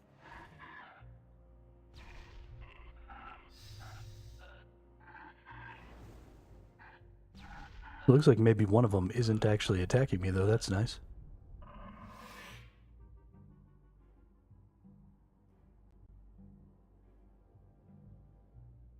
That's real nice. Yeah, like I really like not having automatic target acquisition. You know, I like having to select each target. But I like the auto casting. I really I can't stop gushing about it. I am so happy with this auto combat. And I know that probably puts me in the minority. But it's just so damn much fun.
I mean, I certainly agree with that. Um, Especially because this game doesn't have a lot of other things. If you were going to make it so that the only thing you could do was auto combat, then you would have to be adding a lot of other stuff potentially to the combat, a lot of more moving around and different things like that, because you would want to still keep the actions per minute up. But since this has none of that other stuff, giving you the option to automate or not, I think is really good. And again, this is something that MMO games have done from a long time ago. Final Fantasy XI had a phenomenal macro system for setting up your own macros, which were effectively micro or mini autocast systems. So you could get a couple of skills going off in certain cadences just by hitting, these macro buttons. And it was, just so cool. At the high level bosses, the first are pretty straightforward. Movement gets important.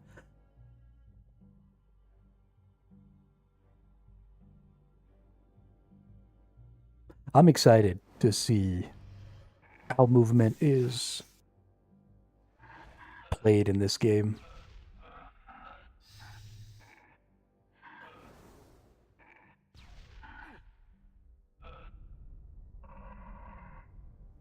Yo, I'm gonna get killed. I am actively losing HP even if I sit and wait for my stuff to come back. It's not good.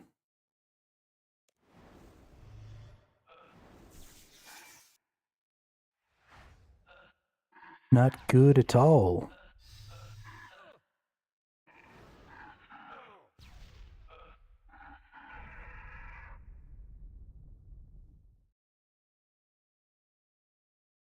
I don't want to have to run all the way back down here. Is there a freaking teleport down here anywhere?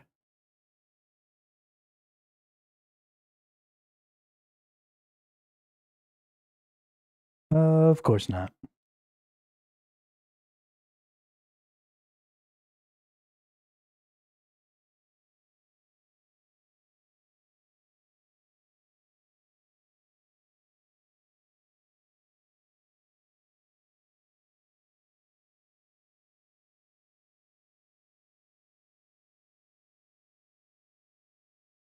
Fuck you too, game.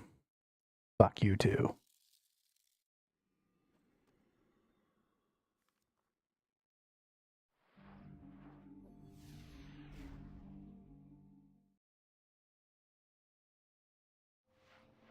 Why is it doing this shit to me?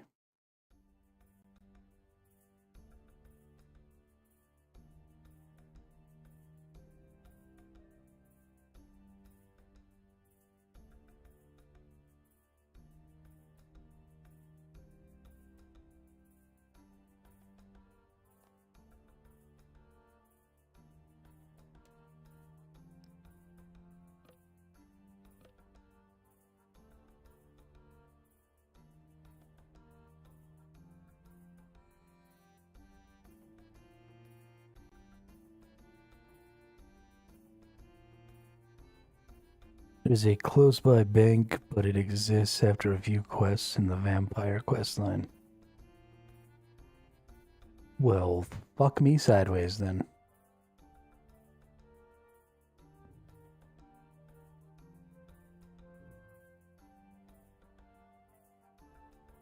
Fantastic.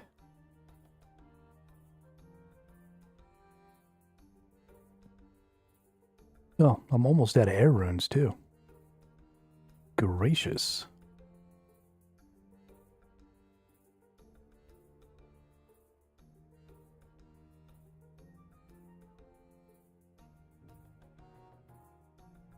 Guess we better go make some runes.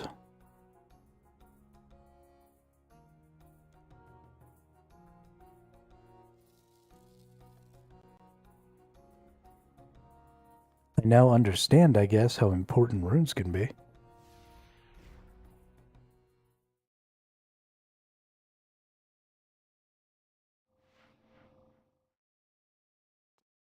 Another significant advantage melee has over the ranged and magic class. No ammunition.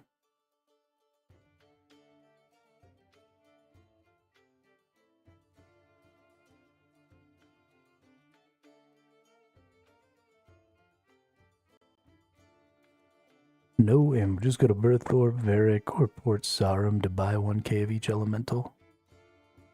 Oh, really? Oh, I forgot to bring my talisman. Okay, well, I'm in Varick. Let's go buy. I mean, I still probably need to make some, but...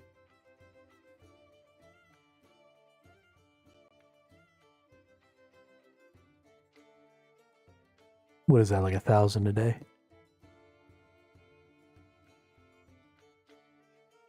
Guess that's pretty close to what I'll need.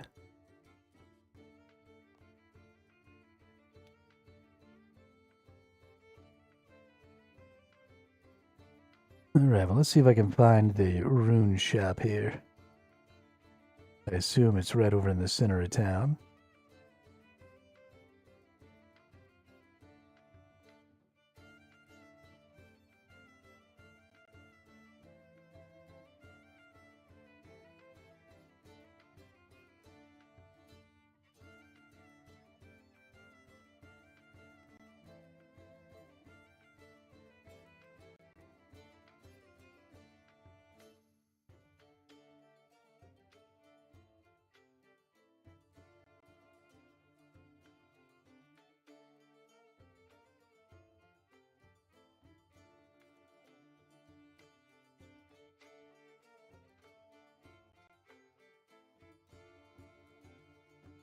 Tools or games, silk trader, pub bar, photo booth, pet shop, loyalty, lamp trader, jewelry.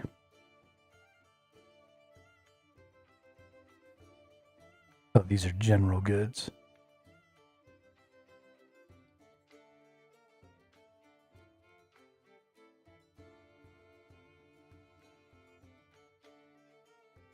Must be the magic shop, yeah?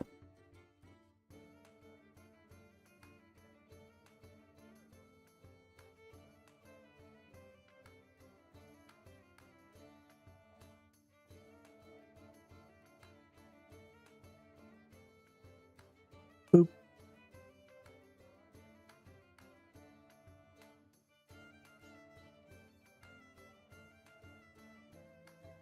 I honestly didn't even realize there were two banks.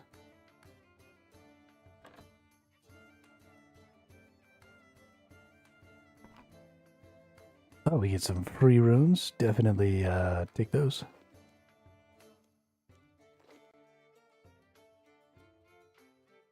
And then I can buy 300 of each of these. Okay. What's happening to all my currency?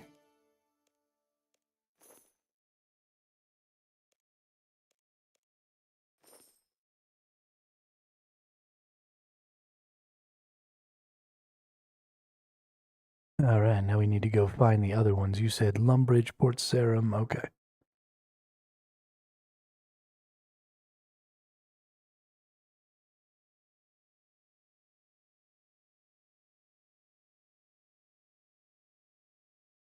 Berthorpe, not Lumbridge. Okay, perfect.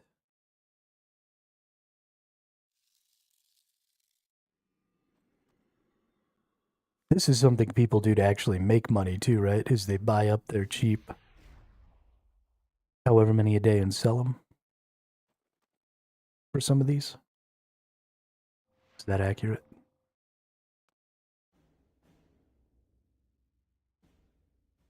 Because I assume there are people out there who are like boss killing and stuff like that.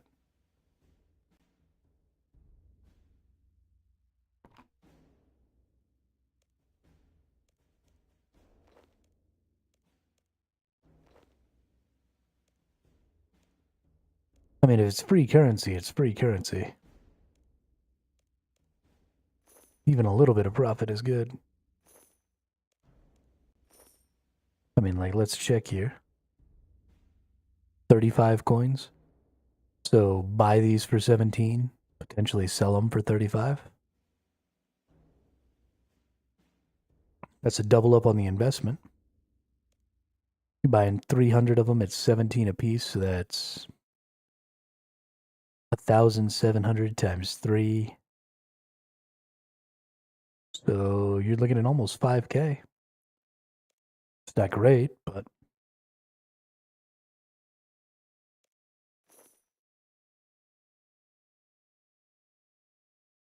that's 5, 10, 15, 20. I don't know what these here would be worth. It's not a huge profit, but it's something.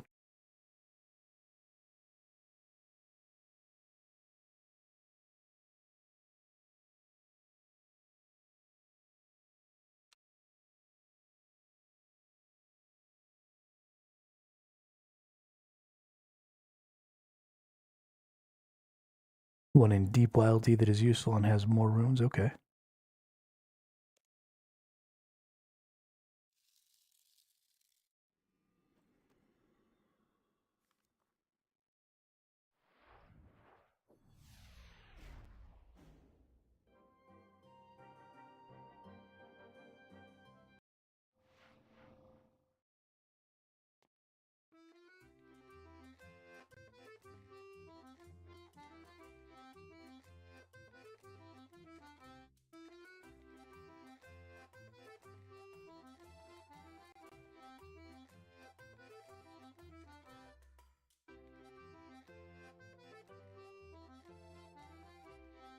Oh, yes, of course.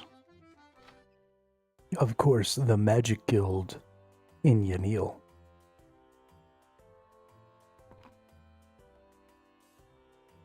I've totally been there before.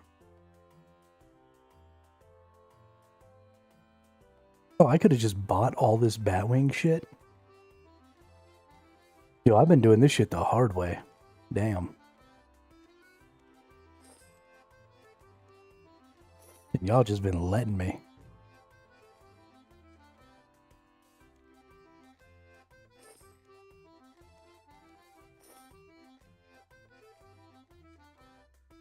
Oh, she sells Eye of Newts, too.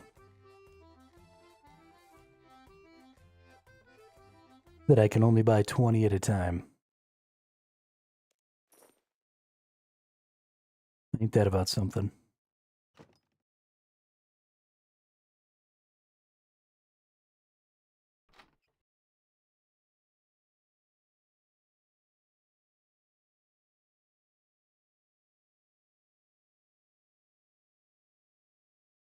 Alright, we got lots of stuff now. No. Lots and lots of runes. If it's going to be so easy and so cheap, well, it's not really that cheap. God, I just spent a shitload of currency.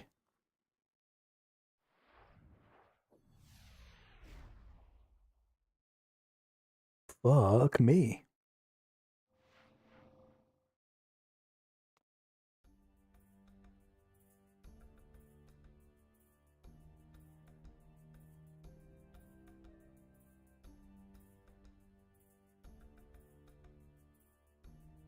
So I buy 4,000 runes a day.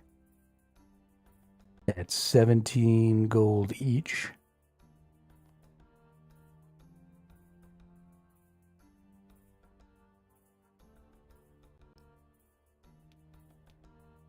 We're going to keep those out probably. So 4,000 times 17.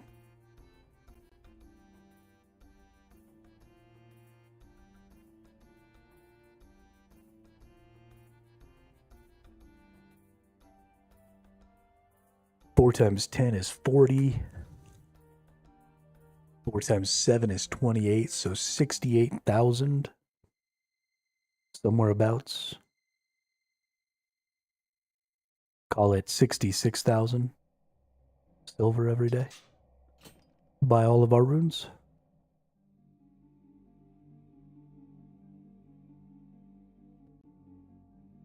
So that's like a bare minimum income, is I need to make 66,000 silver a day if I want to be able to buy all those, which I really do, because even if I don't use them right now, I mean, I'm using them now because I'm using magic, but even if I don't use them right this moment, buying them every day would be super, super valuable to my future.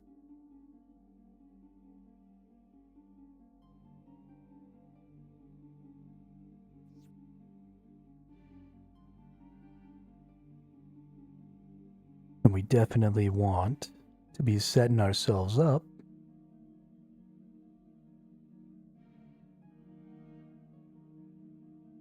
for a good future.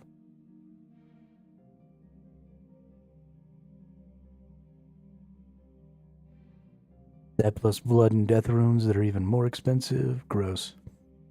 Don't need to, but most like to have a stash in case they suddenly go for some intensive bossing or slayer. Yeah, I mean, it's when you have things that are only possible to be obtained daily like that, that saves so much grind. Because if I don't buy them every day for the 66k or whatever it would cost, then that means I have to spend time getting essences to make the runes and then taking them over and making them. And while some of these lower tier runes won't take very many essences to make lots of, because I'll make, multiples or whatever, I'm already up to 3. Eventually I'll be making, 5 or 6 or whatever I can make later on. But getting 66k in this game, even as an Iron Man, also doesn't seem like the most daunting task ever.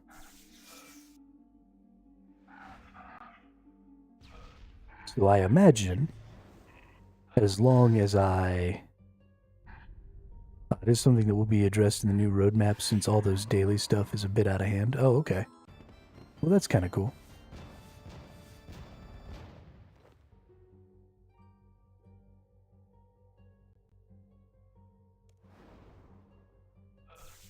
I mean, I understand why they structured it this way.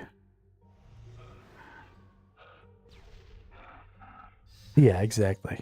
Exactly. So, you might as well spend that 66k a day on getting the runes, because getting 66k in a day is so much less time investment than getting that other stuff. I hope that they don't take away the concept of the daily stuff and just maybe try and refine it. I mean, I could understand having to teleport around a bunch and remember where all the people are and stuff like that could become pretty difficult.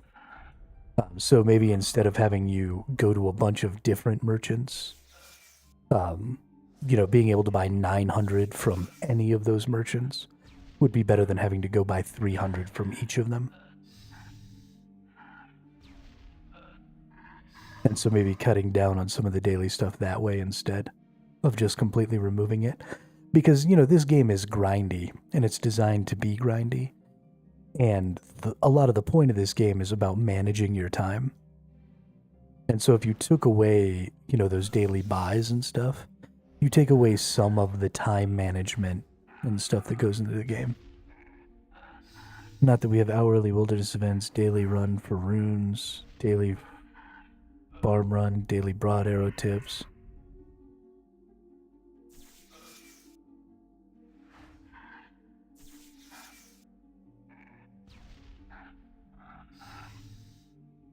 Divination catches, 1 per hour, 200 points a day.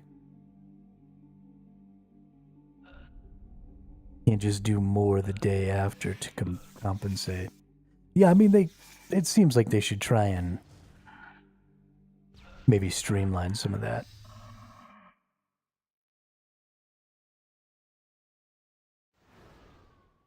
But I don't want it to disappear,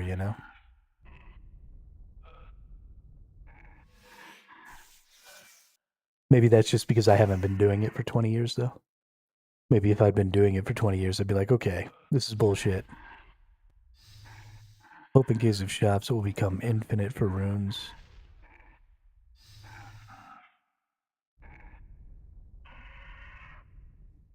I mean, if it becomes infinite for runes, then it kills your ability to sell runes on the Grand Exchange. Right? If I can just buy as many of those as I want, then the cost on the Grand Exchange becomes pegged to the cost at the shop. And so you do have to be careful because right now it's double, right? Right now these runes are worth, this one's worth 115 coins. So the air are worth 35, but these water runes are worth 115 coins. But if I can buy an infinite amount of water runes at the shop, then water runes can now never be worth more than 17 gold in the Grand Exchange.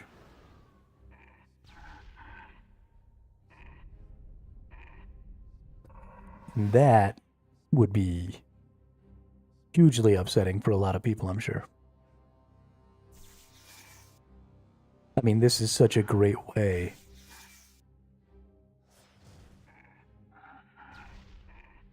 This is such a great way for new players to earn a little currency.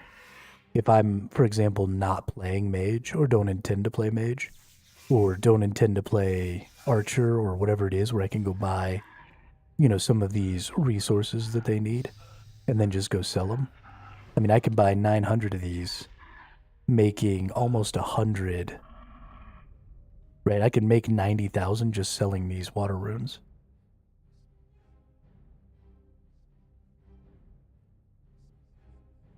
And so, since it cost me 66,000 to buy all the runes, I can make 90 just off of this water rune.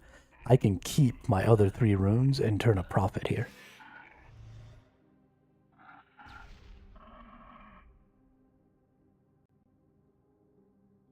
Well, I don't even necessarily think it's laziness that makes the GE prices go up, maybe a little bit, but it's need, right? It's supply and demand.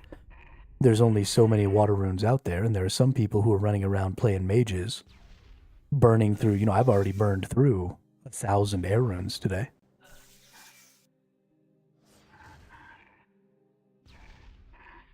And I'm only using tier 2 spells.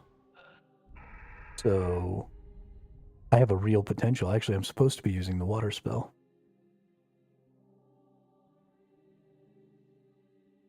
But as soon as you start using anything beyond just the most basic air spell, you just immediately start burning runes. I mean, now I'm burning 4 runes every cast.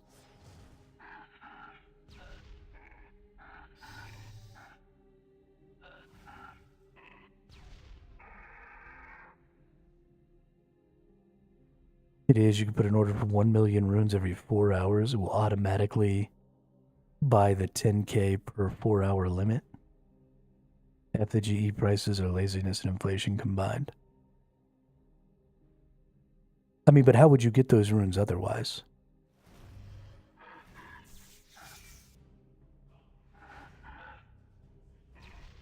Right, you can only get so many essences. You can only get... And so those prices inflate because there are other things that those players can do that earn them more currency. So if I'm an end game player and for one of my bosses or something like that, I need just basic water runes and I'm just hard farming it, and my income per hour farming that boss is, 30 million gold an hour or whatever.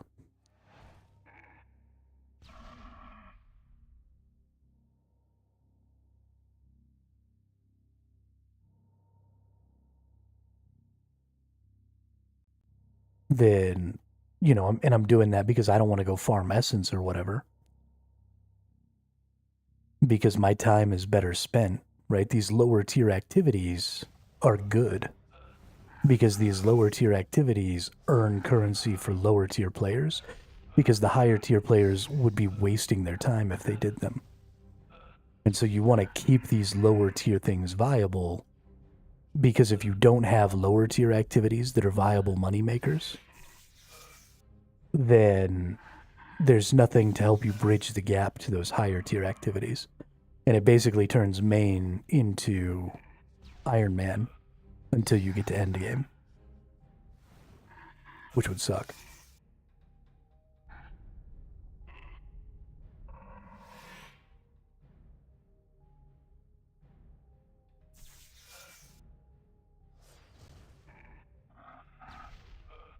You have to have this stuff.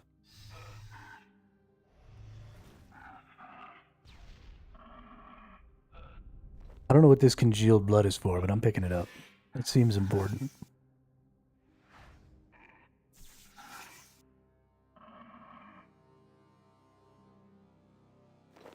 Are these variables? Is that what these are for? No. Oops, pick those back up. Can I use it? Does it do something? No.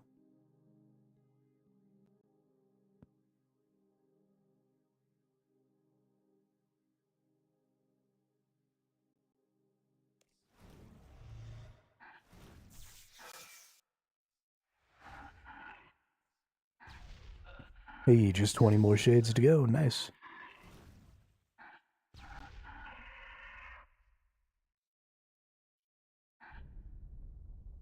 People put order in at double the price to buy just to get it quicker.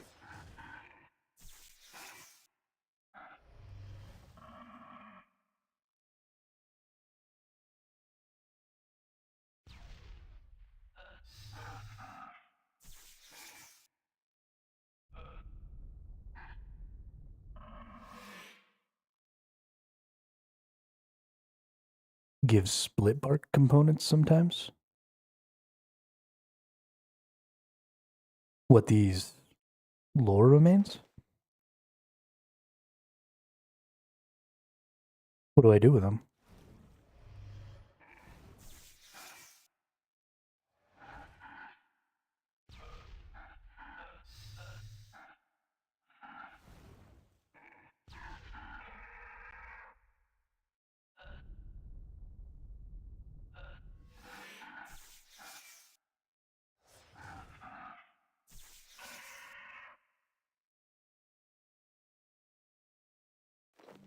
Oh, this is where you were telling me at the pyres.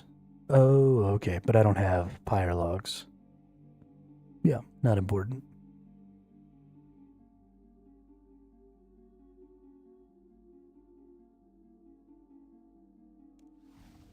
At least not right this moment. Not important.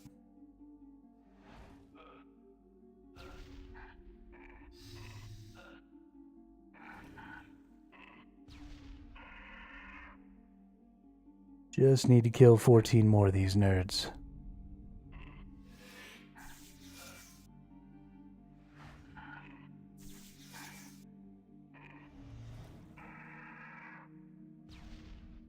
Man, it feels good to just kick things' ass.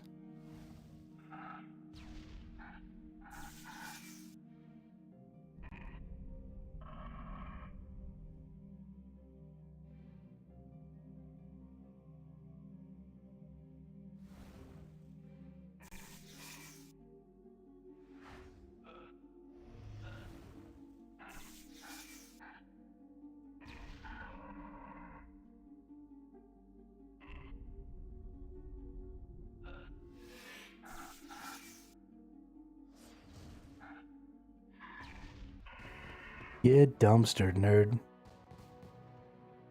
Level 37 on the Slayer. Like a boss.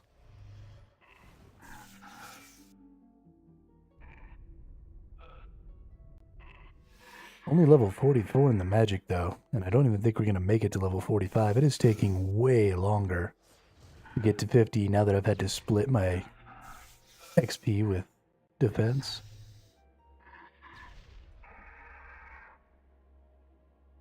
It is killing me.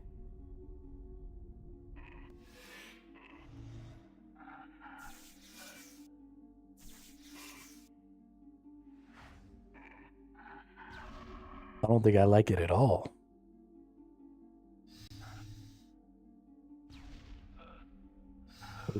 Probably ought to let my... Yeah, well, maybe not. I might actually be doing better off this way by just keeping... Whoops. Keeping my adrenaline up and allowing my adrenaline skills to get cast more often. Probably helps me save quite a bit of health. I like the adrenaline management mechanic. I know they said that they were looking at maybe not just using adrenaline for everything, and maybe finding some other resource mechanics in the game. But I hope that they don't go backwards from having a resource to manage. I think the adrenaline mechanic is really good. Because it does give you, especially because you have your constitution that can use your adrenaline after the fight to heal you. There's a lot of management that goes on with that to decide, how quickly am I killing enemies, what's my sustain like and stuff like that goes into managing that. And so I'd like to see that not vanish. If they can improve on it, fantastic.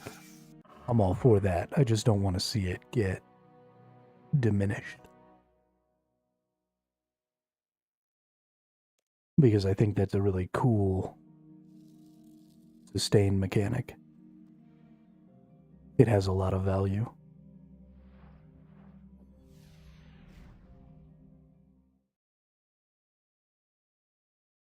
It's another decision point, right? Am I going to use up more food? Or am I going to allow my adrenaline to keep me healthy? Excellent, you're doing great. Kill 71 pyre fiends. Oh, those are like big boys.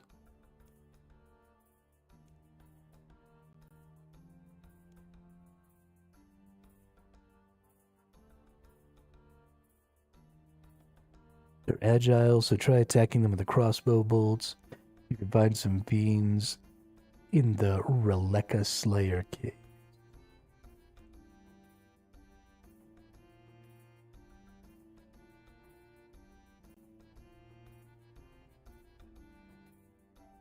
Alright, there were also some pyre fiends, I think, down south of here. But we'll go to the Slayer caves, maybe they won't be too bad. Whoops.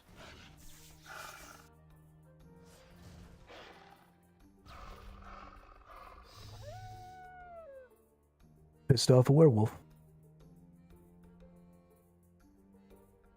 Wolf bones. 5 XP. We're gonna go in here and heal up. And see if I've got any food.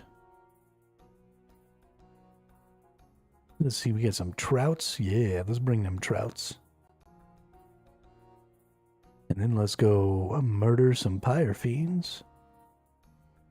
Way the fudge over here.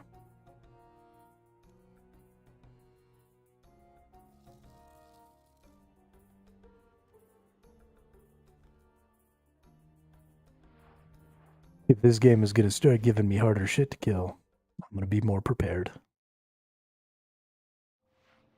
I wonder if these take water. They are fire. So hopefully water kills them.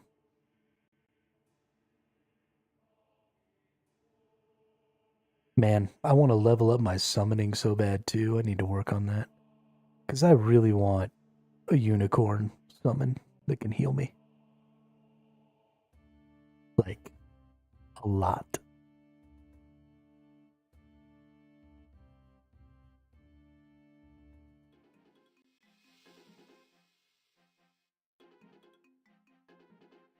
Alright.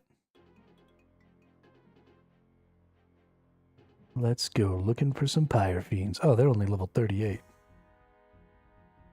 These are not what I thought they were. Need 81 agility.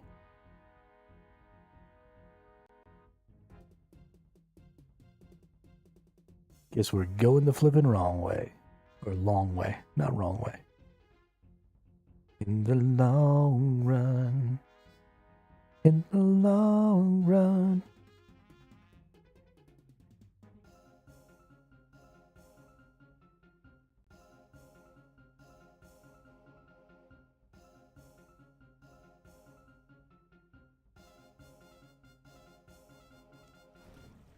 Nope, they're weak to bolts. So there's no point in me using water.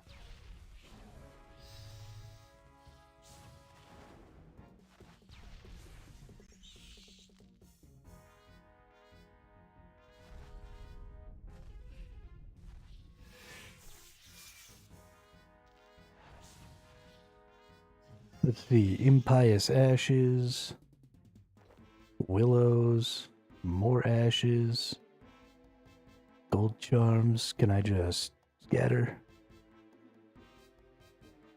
Okay, those don't give a whole lot. I do want this grimy, because that's herb lore, but I brought too much food with me. I knew I shouldn't have brought food. Food is stupid. It takes up too much fucking inventory space. Why are they on this bar? Because this doesn't necessarily always stay open.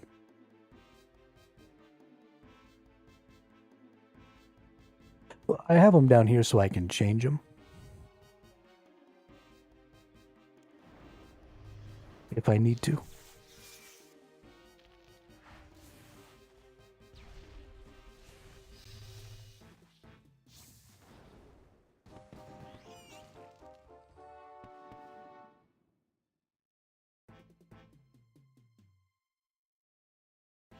Yeah, I mean, I'm not like clicking them to cast every time. I'm letting them auto cast.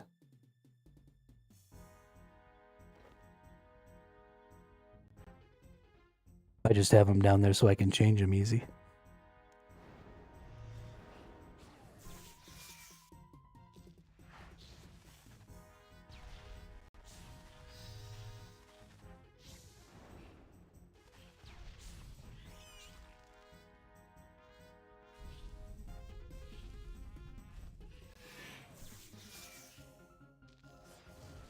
Ooh, a goldstone spirit. Nice.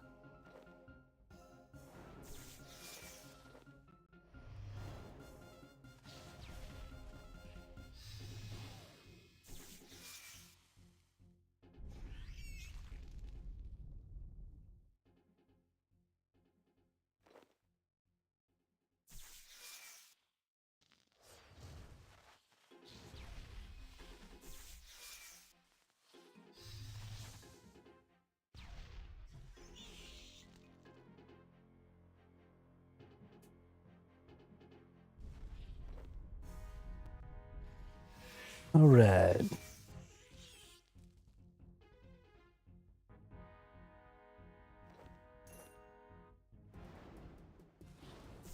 Murdering all the dudes.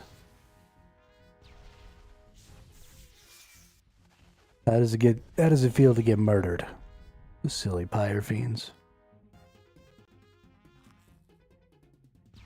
Guess I better eat up some of this food.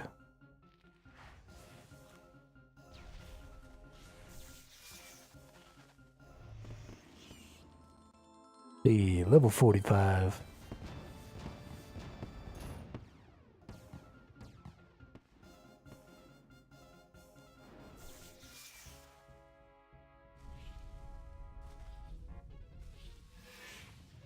Combat ability chain. Camelot teleport. And a law staff.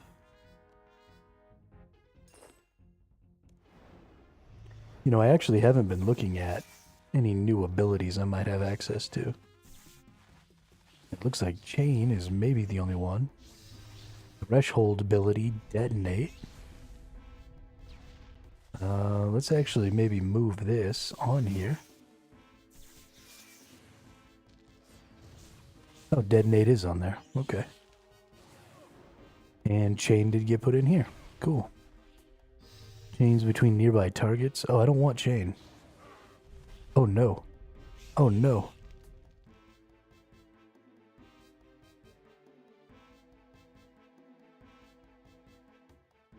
Yo, I just almost died. Yo, what up, Lounge? You know, we were just talking about you the other day.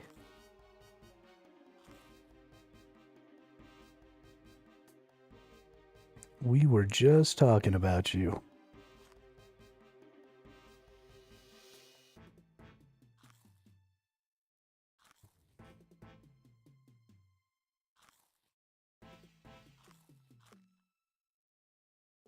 Yeah, you, me and Pickled Pike. Talking about how you're like the best Warframe player on Earth.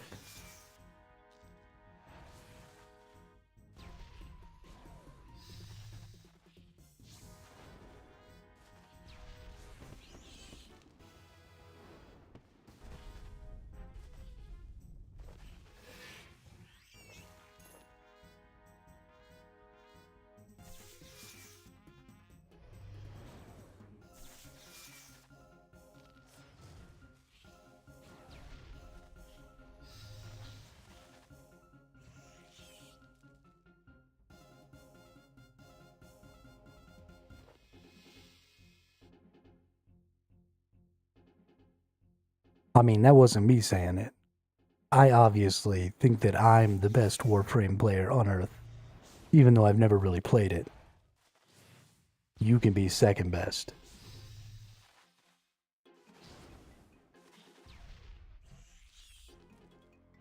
But Pike was saying that you be carrying his ass.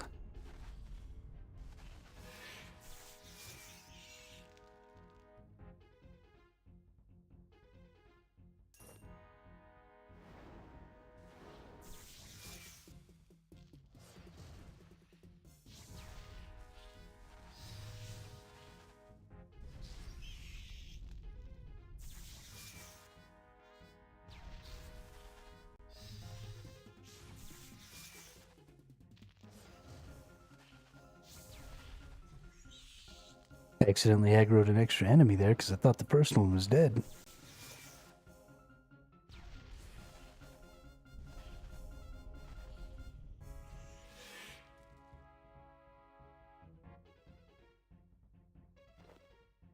How you been, man?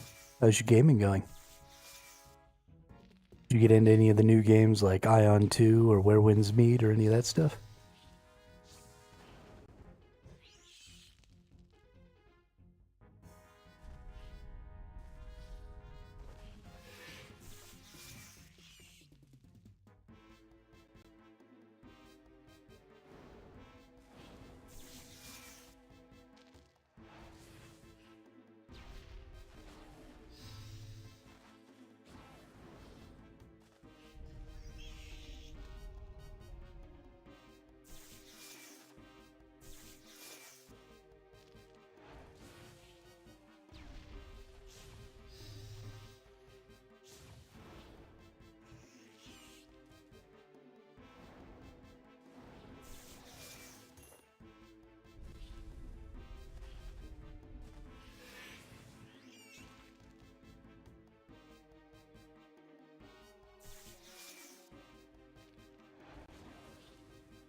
I understand that. Sometimes you just gotta be chillin'. I'm playing the Runescape, man. Play games and be chillin' at the same time. I have been so shocked with how much fun this game is. So shocked.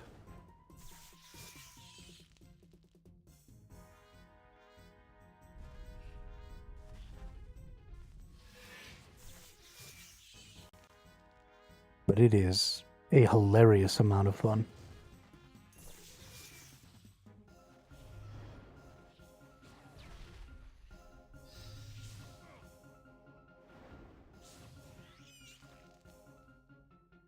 I've only got one fishy left.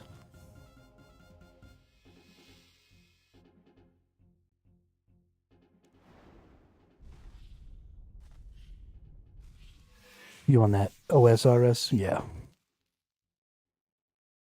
Yeah, I tried. Since I found out that my membership carried over to OSRS too, also, I figured I might have a character over there as well. And I got in there for about 5 minutes before I was like, nope. I don't think I could look at this for hours at a time.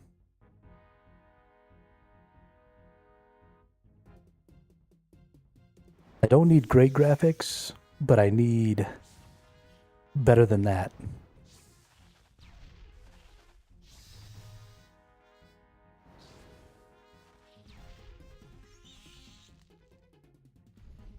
And, I mean, losing my skill system would also have just been too much for me. The more I use it, the more I'm in love with this auto combat system. It feels so good to have all my skills just going off in the right orders and stuff here.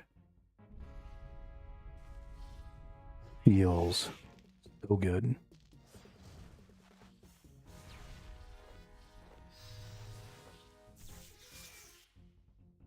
Feeling is mutual about RS3 for me, just on the interface and combat changes alone.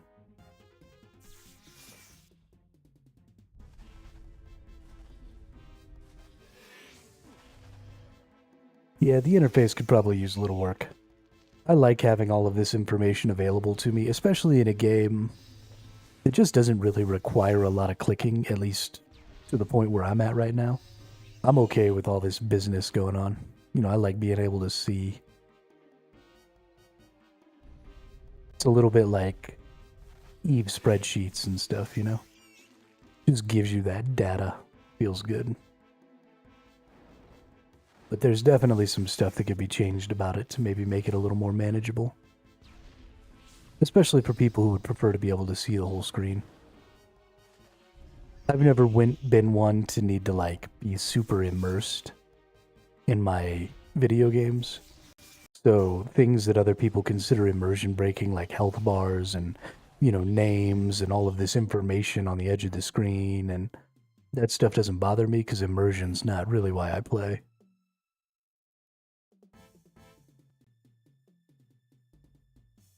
I don't mind all the windows, but make them as pretty as the gameplay. Yeah, well, that's fair. They are pretty dull.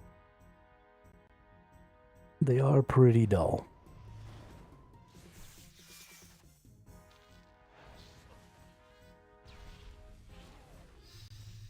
And there, some of this stuff, you know, everything about the game is pretty low resolution.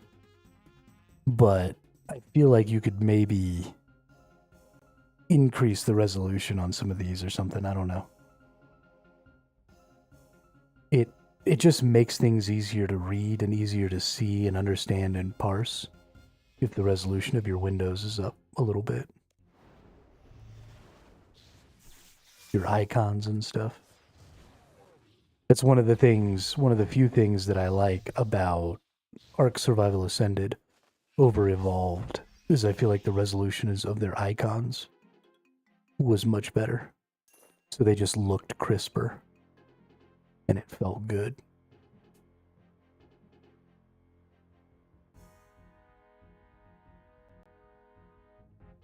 Because eventually the quest window will have value.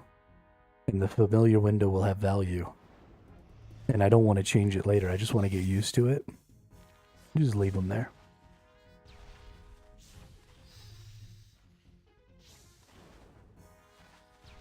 I don't like change, William. So once I find a system, like if I didn't keep this here, and then I started using the familiar later, then it would annoy me to have it there. But since I'm starting out here, then when I get my familiar, I'll just be happy that it's there. And I can see that. Because I'm a fucking crazy person. And I have to hack myself to keep me happy.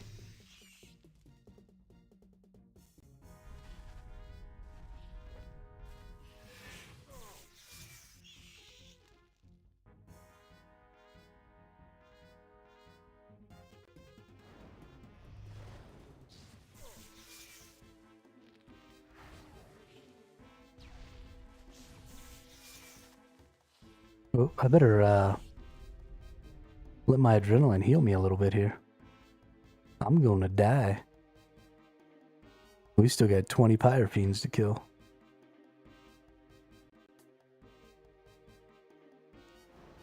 Murder.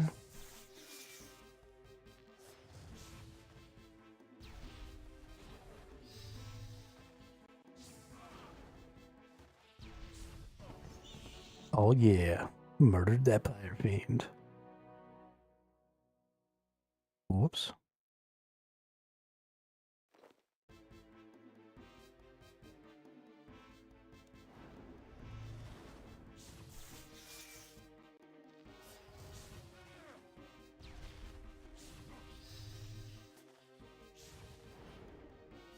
You ever play Guild Wars 1 Lounge? Because they're having like a re-release of the original Guild Wars coming out on December 3rd.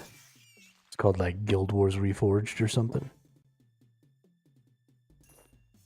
But they're gonna apparently do some work on it over like an extended period of time. I don't know if they're gonna add any new content to it. They're gonna be updating the game over the next while after they re-release it sort of on December 3rd.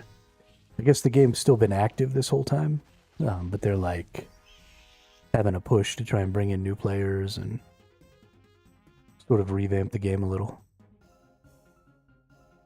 But I stand by the fact that Guild Wars 1 is probably the greatest MMO of all time. Even though technically, because it's all instanced and the only MMO part of it is the cities. So it's technically not really an MMO. You can't see people in the open world.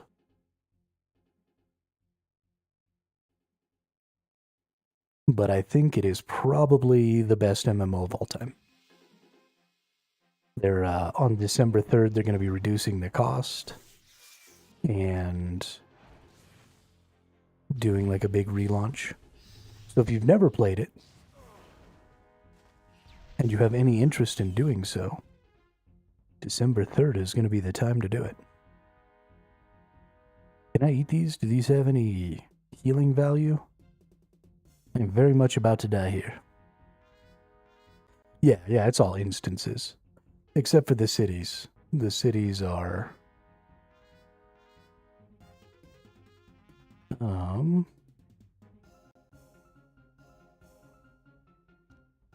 You can see everybody. What's this? Rock skin. Melee. We got any healing? Rapid restore? Let's turn that bad boy on.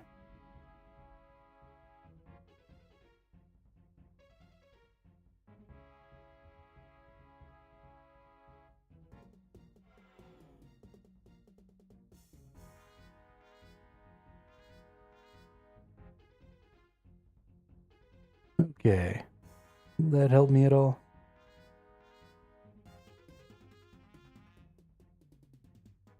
Who knows?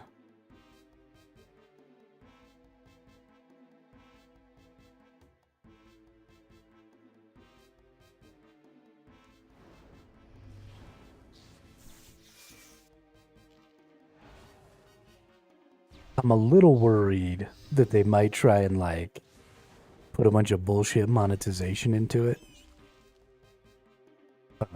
But it's always been a buy to play, no subscription game. And they've, as far as I know, just never had any microtransactions or anything in it. They didn't, at least when I played it. I don't know if that's changed in recent years or not. But it's always been a really, really player-focused game as far as monetization's concerned.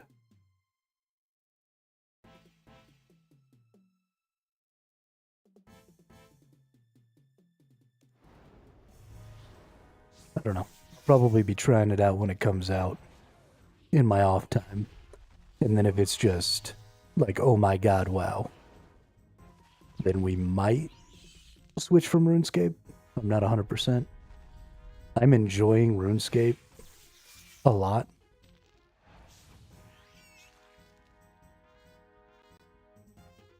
So I might just not even worry about it and just keep playing this because it's so much fun.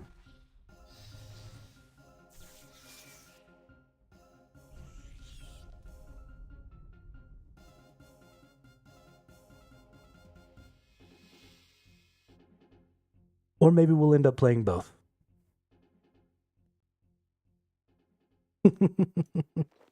Well, so y'all are actually a big part of that, William. Is a big part of the reason that I'm enjoying this game so much is the people that I'm playing it with. And I am loath to give that up like I did when I was playing Once Human, because when I was playing Once Human, there were lots of really cool people to talk to in chat all the time. And for the past year, I haven't had that.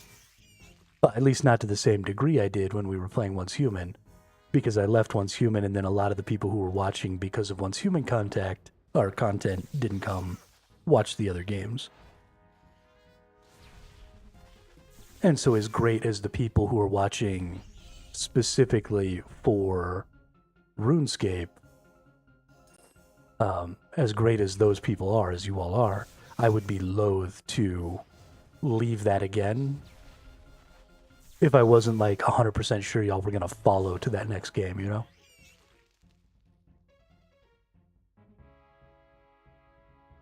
You can't really be...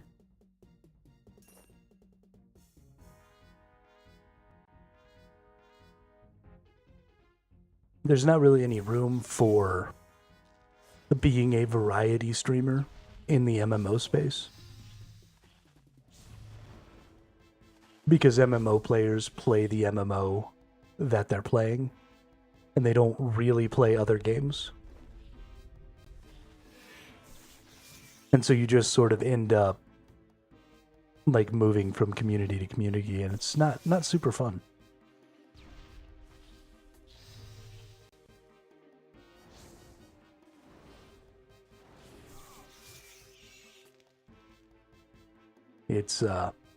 It's not great to sort of be starting over every time.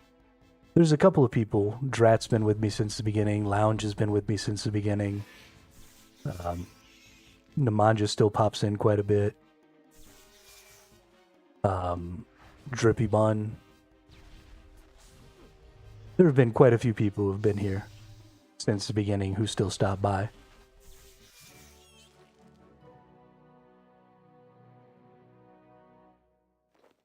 But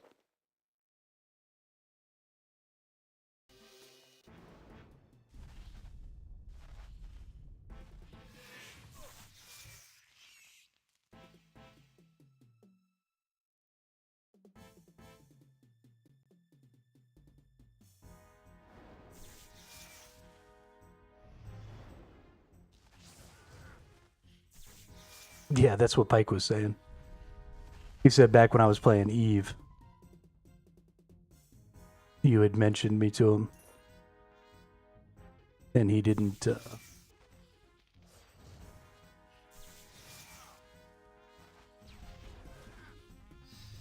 He didn't really watch because Eve isn't really his game. But as soon as he saw that I was playing RuneScape, he came over and said, "What's up?"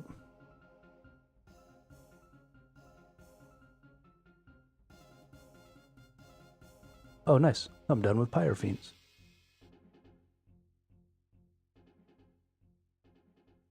We're on a 20 task streak.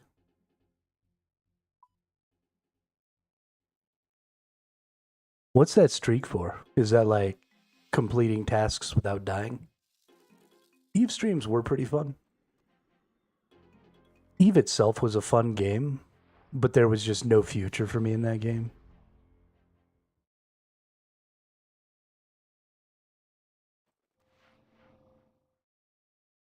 That game relies way too much on playing with other people for a lot of the sort of higher end game type content. And that's just never going to be me.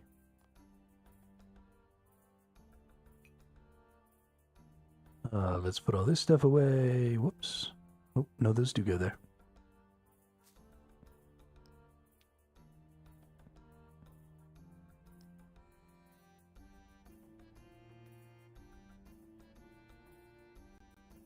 Oh, whoops. Let's go talk to this nerd.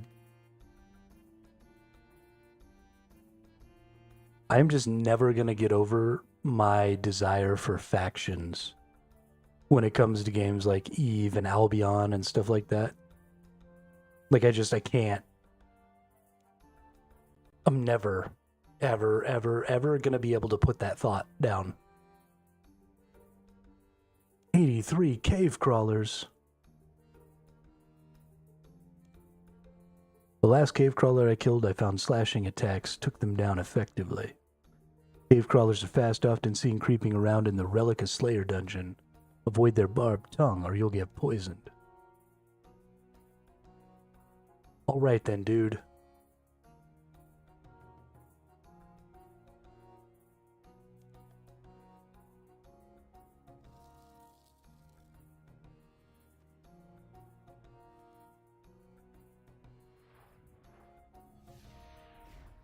I also think that games like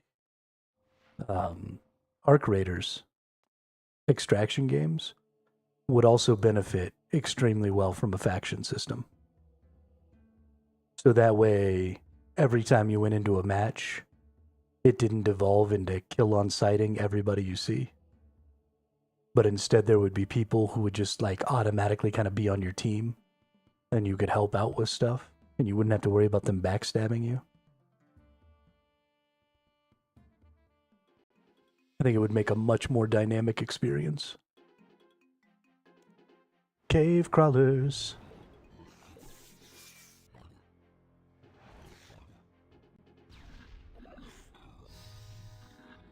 You're dead, cave crawler. Bring the anti-poisons. Kill a cave crawler in the dungeon. Oh yeah.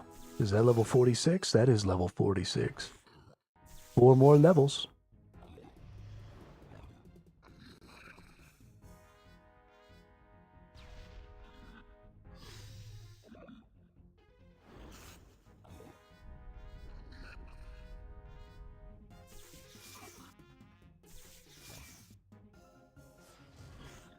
Ooh, seeds. Ooh, piece of candy. Alright, let's get all this stuff. We need the herb lore, so let's go ahead and clean some of these if I can. Can't clean that, that's fine.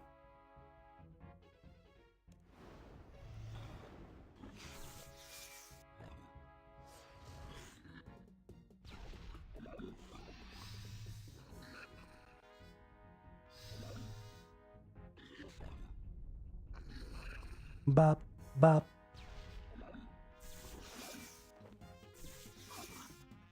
Oh yeah, this is going great. Just be rocking the cave crawlers.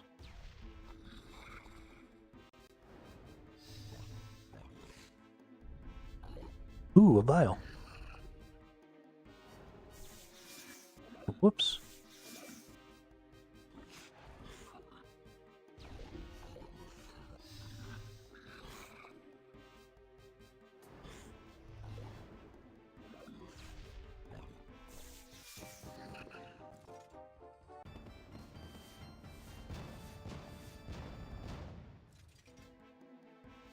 Nice, level 48 defense. Gonna be getting that 50 soon.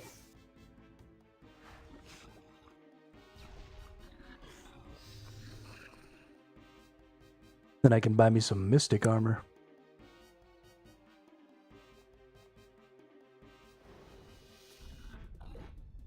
And some other mystic gears.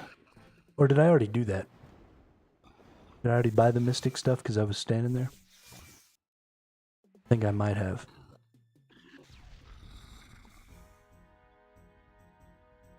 Snape grass? The fuck is that?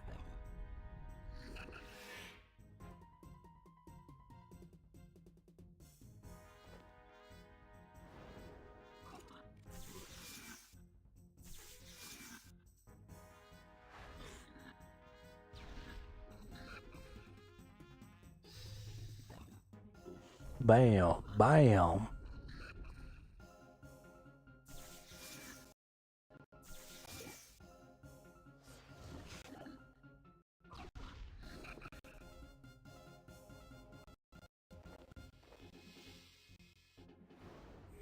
Boom shakalaka.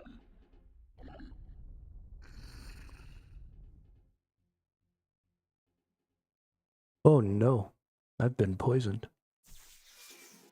Yo, that poison is doing 214 damage a tick? What?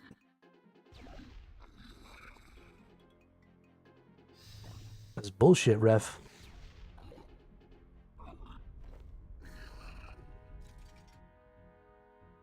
You know, I think I can actually put that in there. Yeah, get ourselves another vial. Let's put that in there. Eh. Now I just need like some Eye of Newt.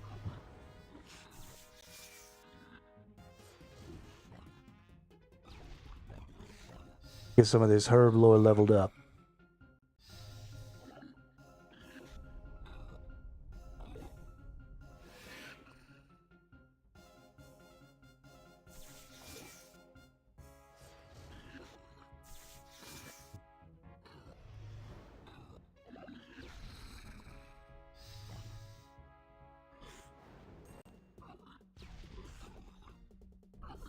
Whoa. Did I get poisoned again? I did get poisoned again. We're having a bad day with the poisons. I need to be killing these enemies from further away, so maybe I can stop getting poisoned.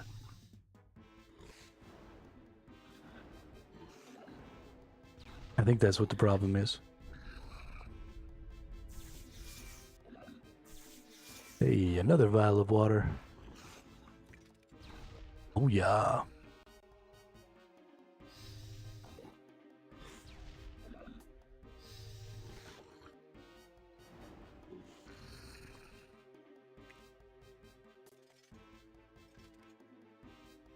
And we get another one. Onion seeds, potato seeds, water, Marintil. Boop, boop, boop. Dunzo.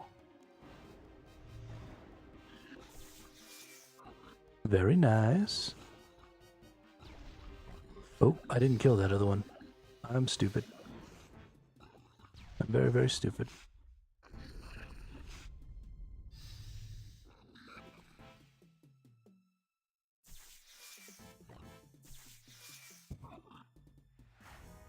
I still gotta kill 51 of these things?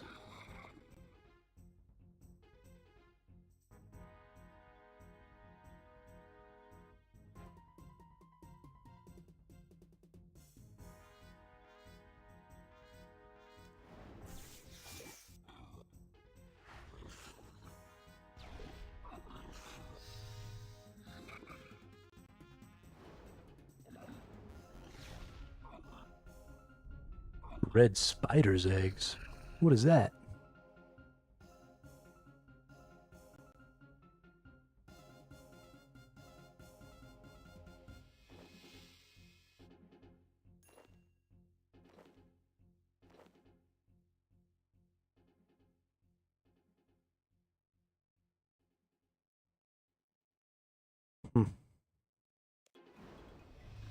You've been playing for a while. Consider taking a break from your screen.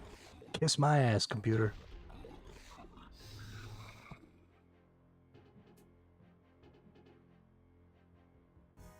I'm not blind yet. I'm playing video games.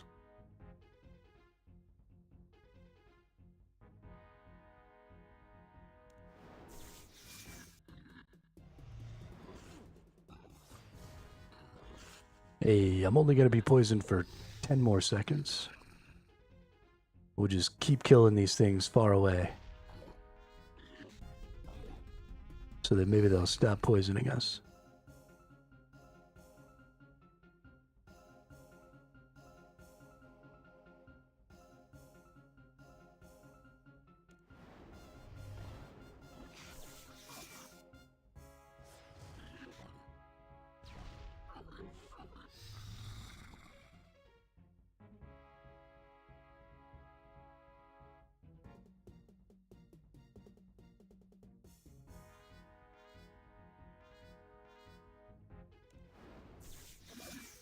How am I supposed to kill 44 more of these without having to go back to town? A blue charm. Okay, well, we're going back to town.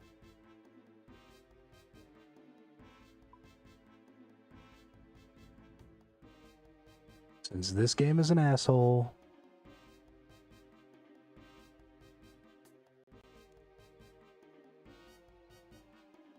No. I clicked the wrong button. No, I don't want to teleport to Lumbridge. Because the Lumbridge bank doesn't heal you.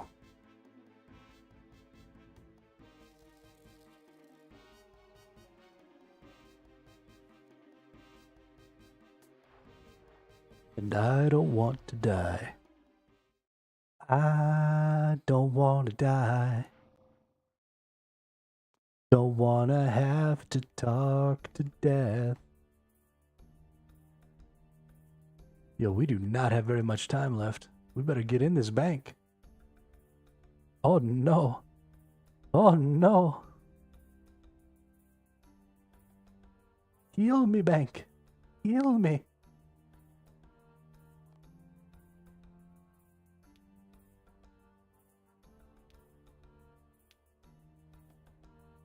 We got some Eye of Newts.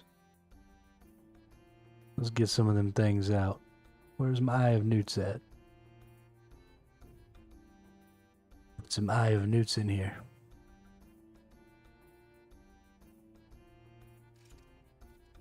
Okay.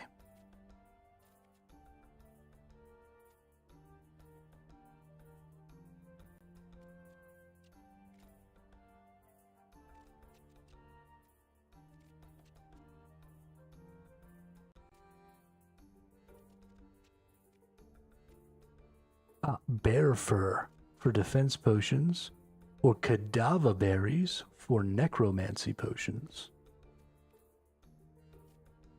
Interesting. Okay, well, I guess we're just putting these in the bank then.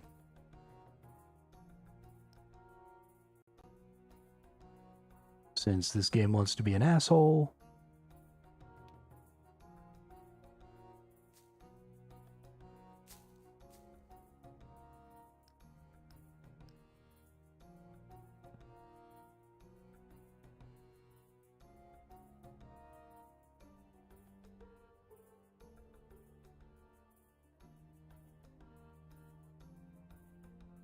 All right, next thing we need to look at is we need to get some anti-poison potions. Right? Right.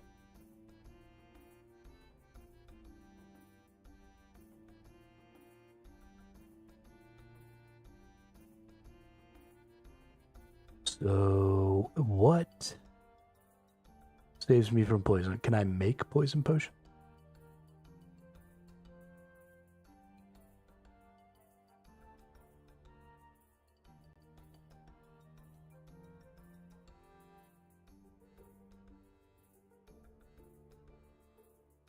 It does not appear that I can make a oh, I need level 13 to make anti-poison. Isn't that something? I need 21 more XP. Surely. Can I ungrimy this? Nope. Let's see, we got cadaver berries. So let's actually go back over here. Let's take out... Oh, we got unfinished Guam potions, which definitely use Eye of Newts. Okay, here we go. Let's Eye of Newt these bad boys. Mix all 6 of those. Yeah. XP time. What's up? Alright, so now we have...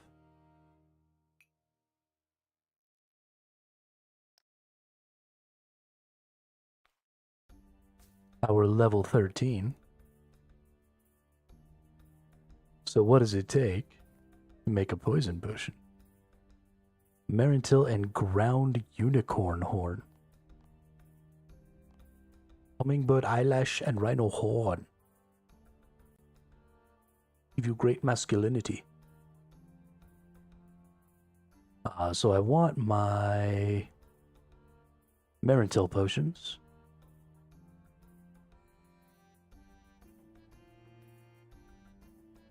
Because in order to mix my anti-poison, I need unfinished Marintil poison or potion with unicorn dust. Alright, now I know there's some unicorns near Varric.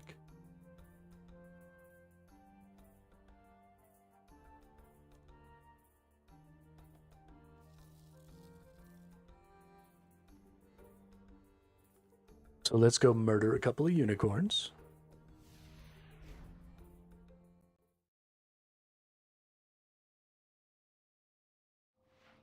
And make some poison potions.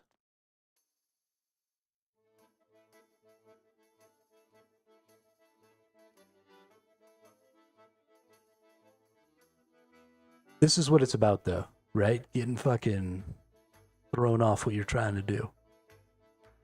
I am still technically in the process of leveling up crafting. That is still technically the goal right now. Let's see, unicorn horn.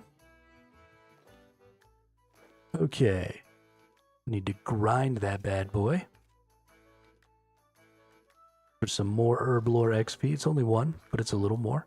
Then we pop that bad boy in there. Boom, anti-poison potion. I need anti-poison potions because I'm killing cave crawlers and they're beating my ass with poisons.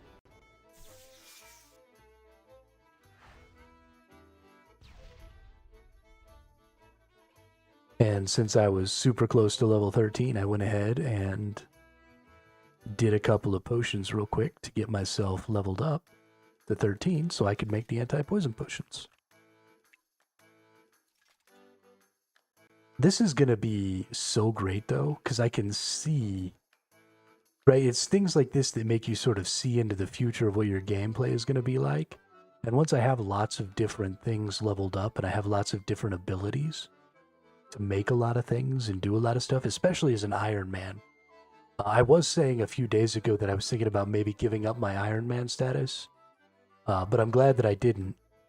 And I'm glad that they give you a week to, like, take it back if you do say that you want to quit, because now that I'm starting to see what's going to happen in the future, right, I'm going to be deciding to go to a boss and I'm going to be prepping potions and I'm going to be prepping skills and I'm going to be prepping foods and I'm going to be, you know, doing all of these things that are secondary and tertiary activities to those boss runs and stuff like that. And I think that's really great. I think that's awesome. I think you should have to prepare from time to time, right? There need to be preparatory steps for a lot of this stuff.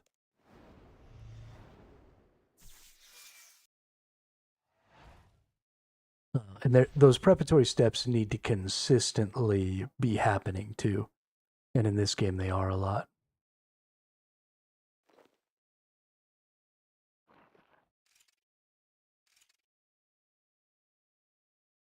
Yeah, I mean, that's absolutely. I imagine clan stuff would be a lot of fun for that, for sure.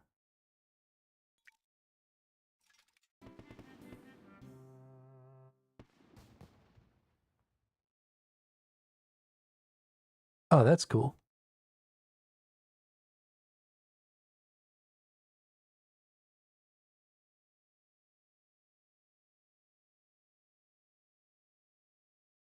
Oh shit, Peak's logged back in.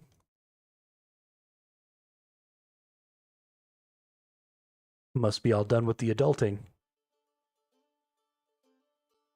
It's the reason I have 20k fish to cook now that will be food for weeks or months. Yeah, exactly. Exactly. You gotta have your preparatory stuff. Because it just makes everything more fun.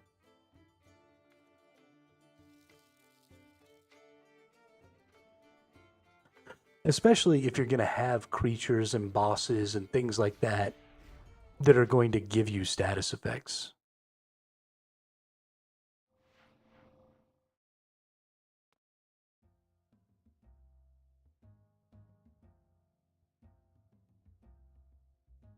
Yeah, exactly. Exactly. And so that's not necessarily a bad thing either, as far as visiting the GE to do your prep, because it does mean that that prep has monetary value. So for me, the prep has value because it enables my content. But for a main, the prep has value, especially like you said, when new bosses and stuff come out, because new things become valuable. And so you can make some currency by doing that prep for other people, right? Going out, getting some potions, getting a bunch of other things set up that other people can buy off the GE, which I think is also good. Because when you have those prep steps and when those prep steps are important and when they constantly need to be happening, then it keeps the market fresh, right? Hey, Peaks, I saw you log in. I was just saying, looks like Peaks must be all done with the adulting.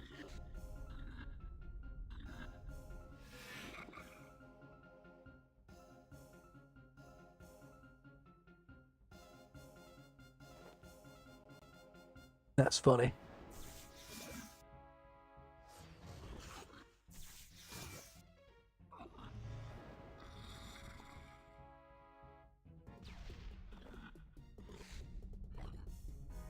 Get the little down for bed. She'll be asleep for 20 minutes or 6 hours. You never. Yeah. This is why I don't have children. I'm too selfish. I want my sleep. Biggest change is how you see bosses. Mains see all drops and how much GP is worth. Yeah. Iron see which rare drops does it have that I need or can use. Mm-hmm. Absolutely.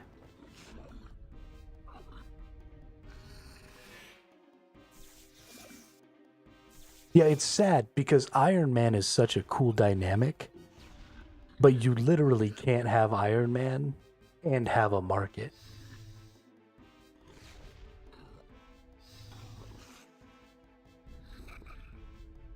And markets are such an interesting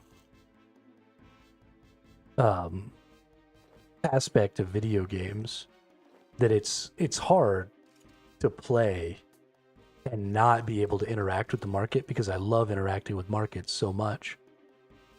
But it's also so cool to have to do this stuff on my own. Did you save the priest from the peril he was in? I did save the priest from the peril. I saved the priest from the peril and I slayed the shades. And then I had to briefly stop murdering cave crawlers to go get poison potions because they were beating my ass.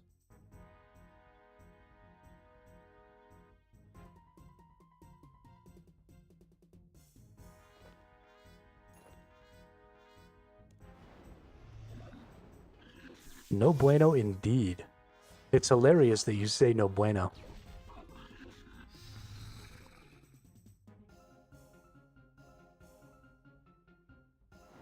I'm from southern New Mexico, so we use the phrase no bueno a lot, but that's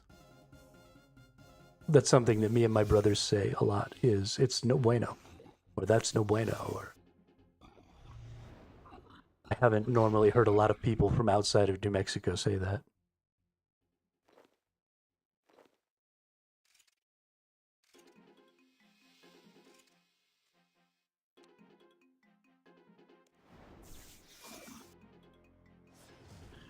I did also get accused of treason. Well, I don't guess I got accused. I got threatened with the possibility of being tried for treason.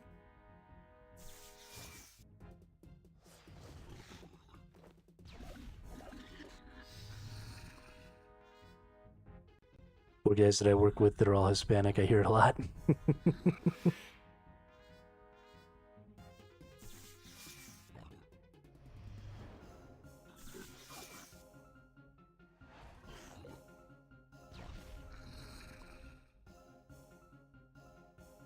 Ooh, an uncut sapphire.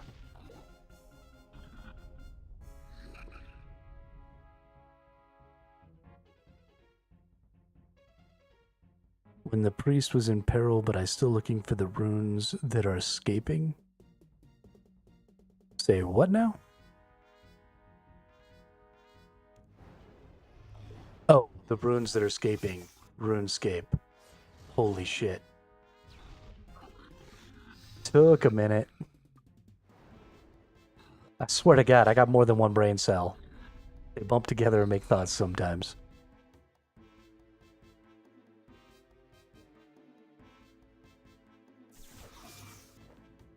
You are right, though, Canuck. It is even worse to have been threatened than it was to have been accused.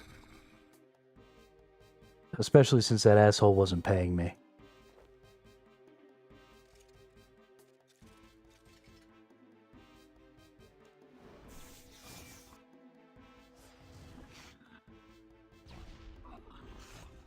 I was doing you a favor, and now you have the audacity to threaten me with a treason charge? I should have just murked him.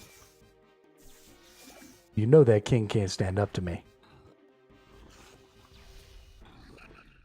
Beat his pretentious ass. Joke from William brings me back to my dad when I was younger asking me if I was run escaping.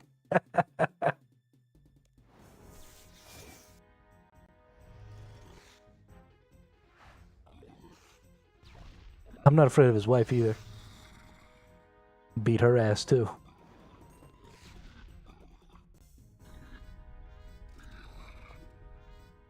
That's what you get for letting your man get out of pocket.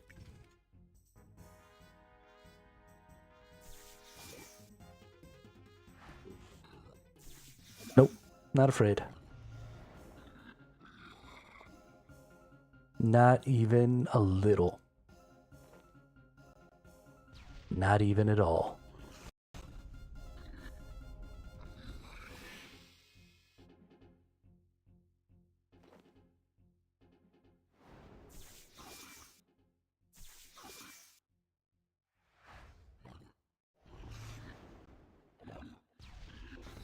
Who's his wife? I actually don't know.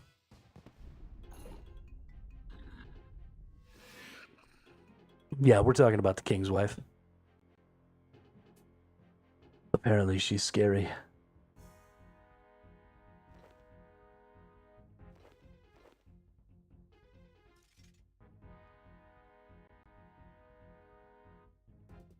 Well, currently my farming is only at level 13. So my farming is at level 13 and my woodcutting is at level 44. So I've definitely been murdering more plants than I've been growing. So I would say I have the opposite of a green thumb.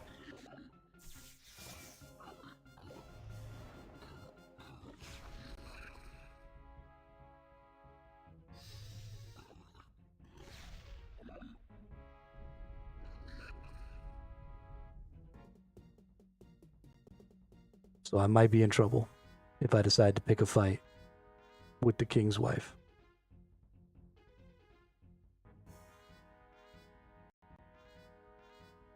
Few more levels, it should be harmless. All right, good deal. Because I don't want to get murked by the king's wife.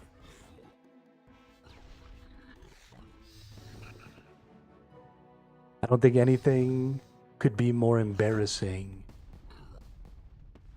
than getting killed by some pretentious rich person.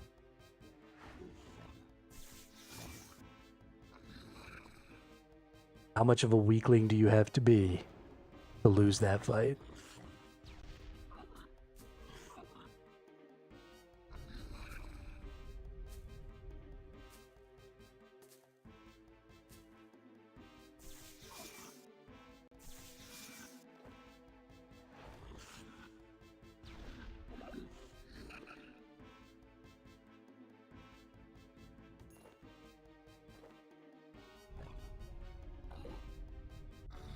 Oh shit.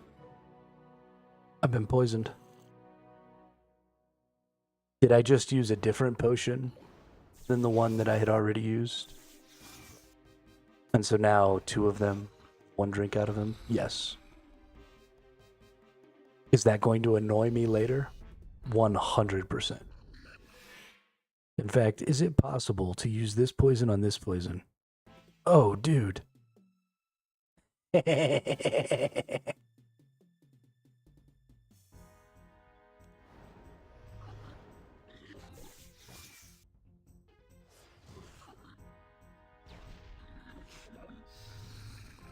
See, that is dope. The fact that I can marry those potions so that I can get my bottle back is maybe one of the coolest things I've ever seen in my life. It's little shit like that that's important to an MMO.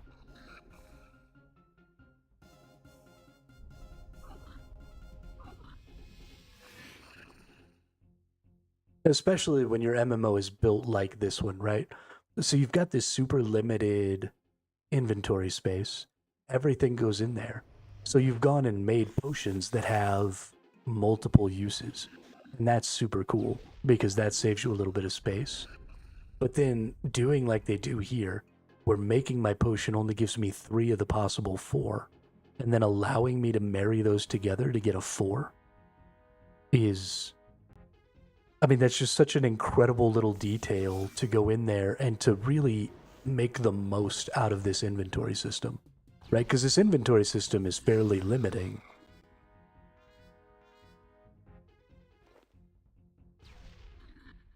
Oh, they allow up to 6? Dope. Okay.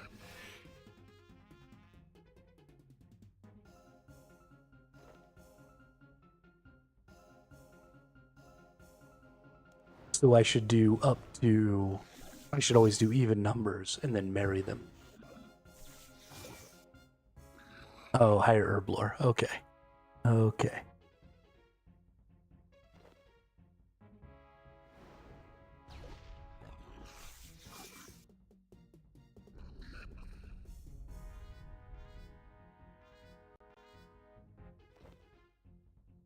Peaks, I think you forgot some stuff about the queen. She is far from harmless, even with some gardening done.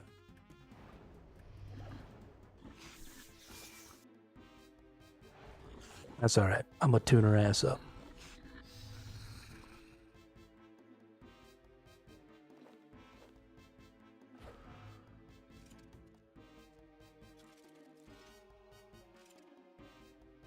Make some more of these. If they're gonna keep giving me all these flasks and stuff, I might as well get some herb lore done. Oh, I'm already done with cave crawlers. We good. We done. We good. We done. Let's go get another quest. More questies.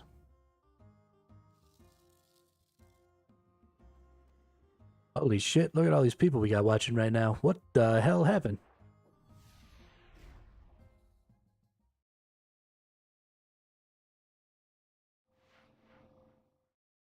What's up, everybody? How we doing?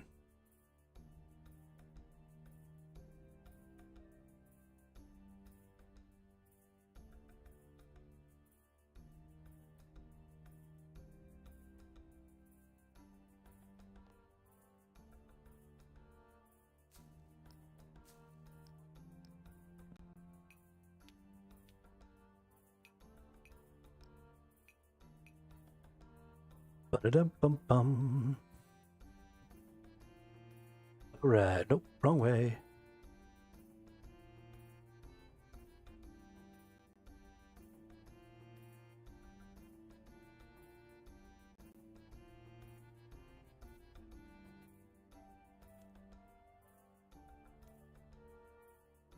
Give me my assignment. What are we doing? Ice Warriors? Alright.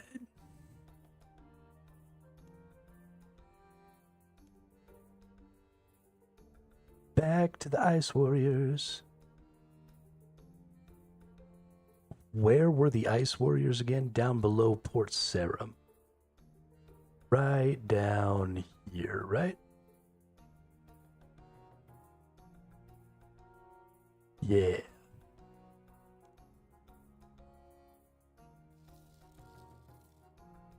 Whoop, whoop, whoop, whoop, whoop, whoop, whoop.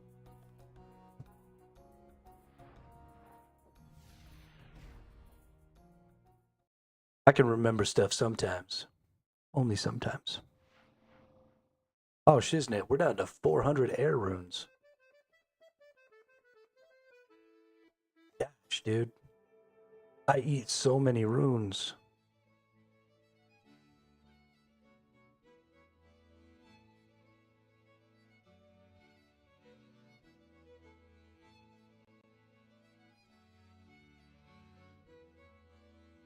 Ba-da-ba-ba-ba-dow. Ba-da-ba-ba-ba-da-da-ba-bow. That's right, we can't go that way. Because we need like a bajillion agility to get through that crack in the wall. Like a whole bajillion. Alright, and these dudes are angry.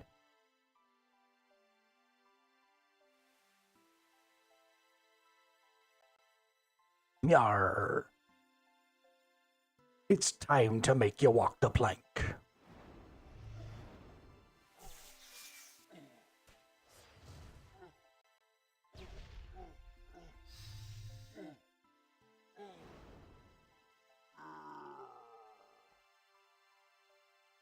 Take some coins. Oh, right, we get lots of charms down here, too. Get so many charms from Slayer tasks. This is fantastic.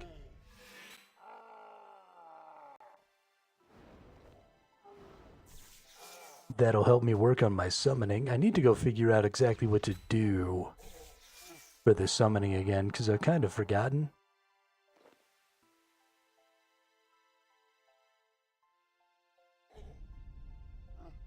Get murdered. Yeah, and here he dead.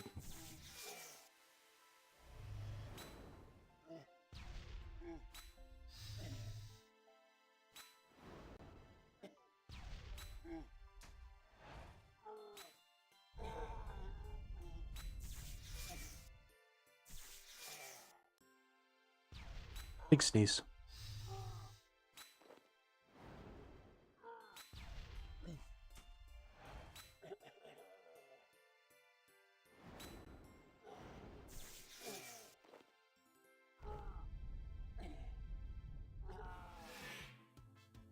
Absolutely, Peaks. There's a better than average chance I'm going to ignore it, but suggest away. I don't need this.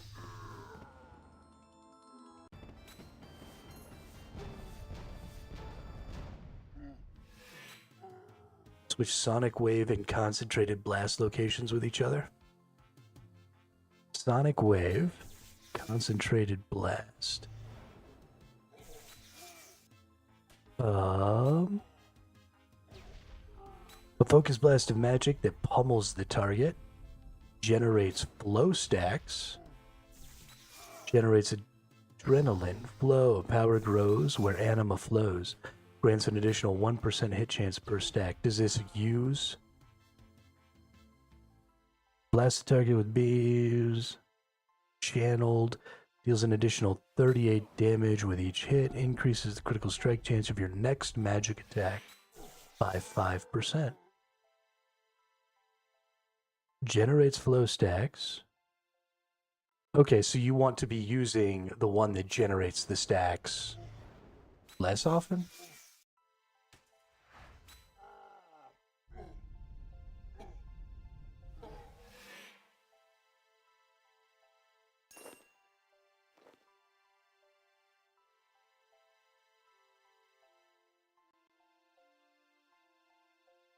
Oh, do they? I was unaware of that fact. Let's look into that. Okay. Got it. Got it. But in a Revo bar, it's better to Conch Blast instead of Sonic Wave. Okay. So it's not even really that we need to switch them. It's that we need to pick one and just get rid of the other one. Because there's no point in having both of those skills on there. I didn't know they shared. Is there any way to tell that they share a cooldown?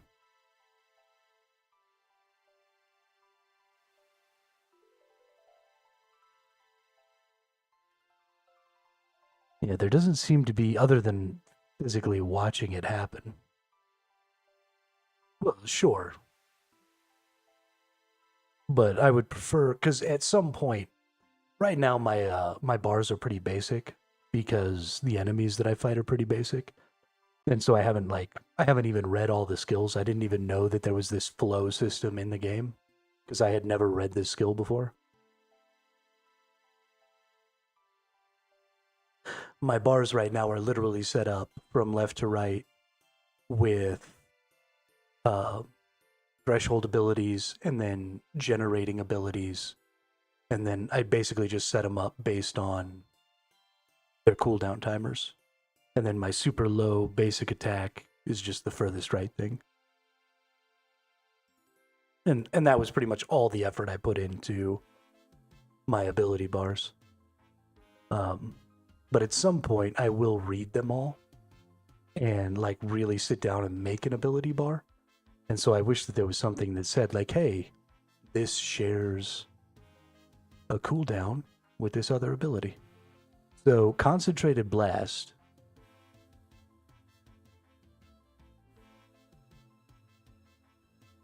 is a channeled ability. And it hits 3 times over the course of 3 seconds.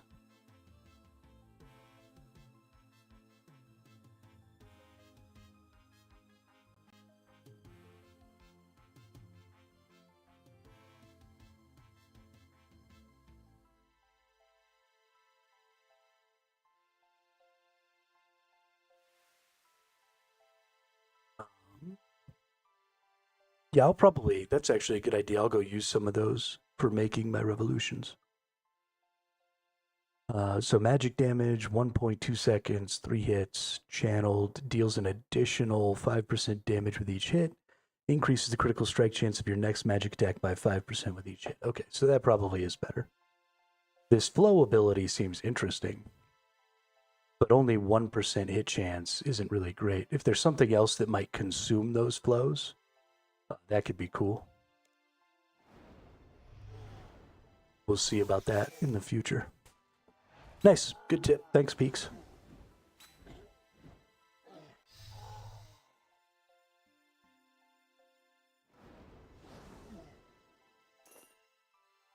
Why are you running? Why are you running?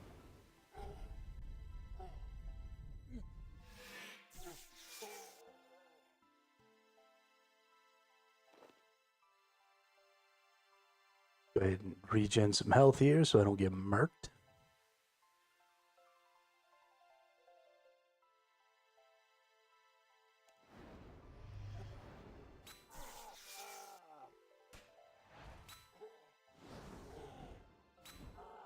Yeah, I'm with you, Peaks. I'm gonna be all about Revo. I'm not trying to click buttons.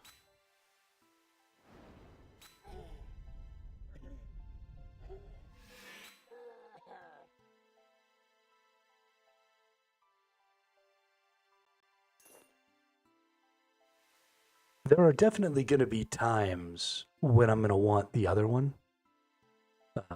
Because extra hit chance, 6% extra hit chance is solid.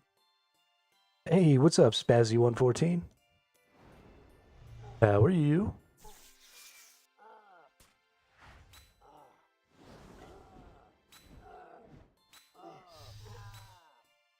It would definitely help, for example, if you were like trying to kill way higher enemies.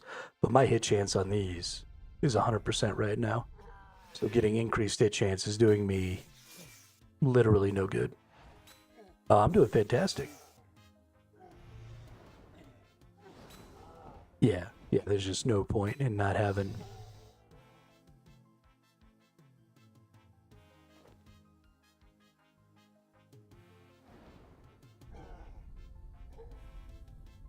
I am doing so good, Spazzy, it's not even funny. We're having a great stream today.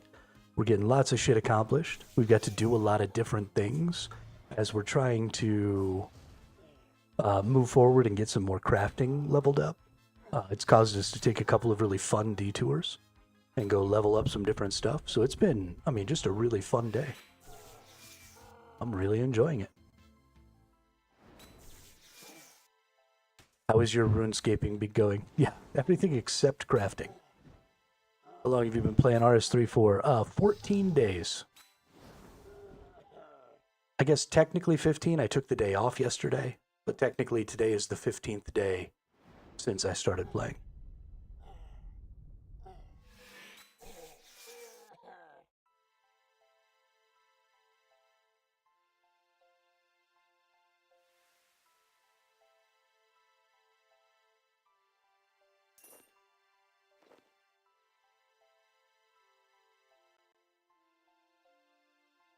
Time to change the live stream title. To what?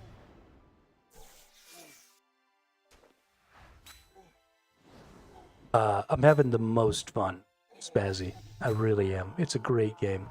I can't believe I've never played it. I've been playing MMOs for more than 20 years. The fact that I've never played RuneScape is a travesty. The fact that basically everyone I know has never played RuneScape is a travesty.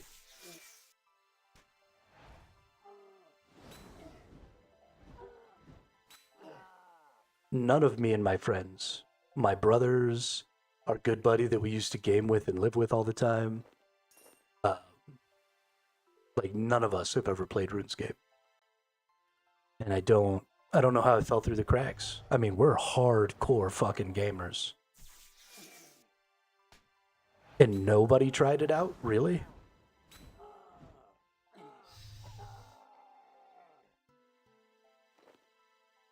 Although it's also probable that had I played this game when I was younger, I wouldn't have enjoyed it as much. Because I was better at clicking the buttons when I was younger. And so I liked some of the more active games, you know, the Guild Wars ones, the Dark Age of Camelots, things that were a little more third person and a little more active. But now that I've gotten older and I got the arthritis and I can't be clicking all them buttons, having a little bit of a slower, calmer experience has been fantabulous.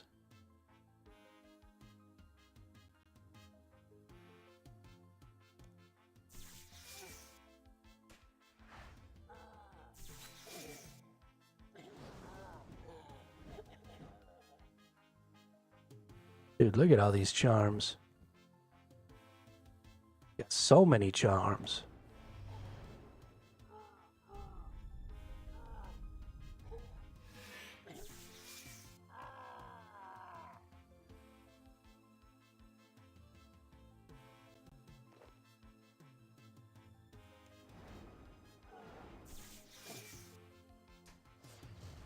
I've been playing for 19 years. You know, it's been really funny.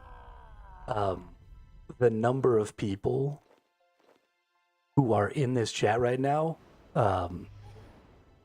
who are within 12 months of getting their 20-year cape or have recently gotten their 20-year cape.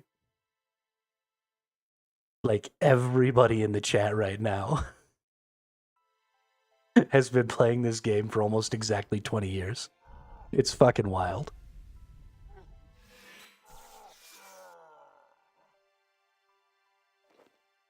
Which is awesome.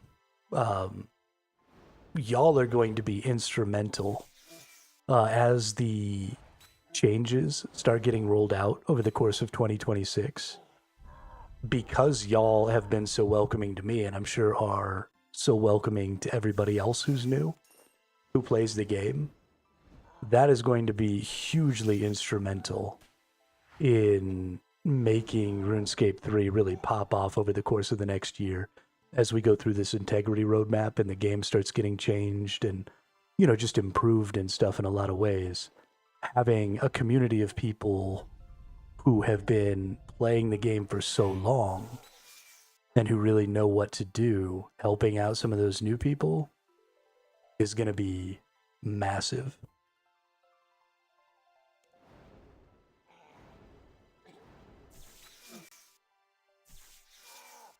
And I am very certain, if I knew nothing else about RuneScape except how welcoming its really, really veteran players were, then I would say that some of these changes and stuff in the future are going to make it, you know, just a little advertising is going to bring in new players, and they're going to stay because there's cool people to talk to.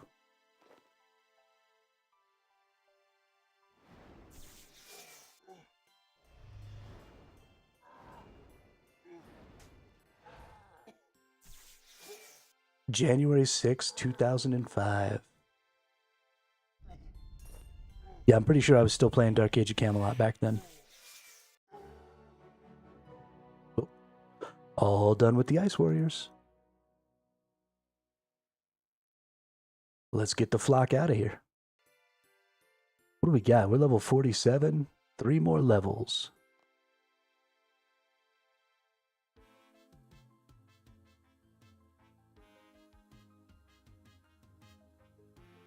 Later, dude. Sorry. Oh, that's funny. Poor guy. Babies. You were 10 in 2005. 2005 is the year I would have graduated high school. If I graduated high school.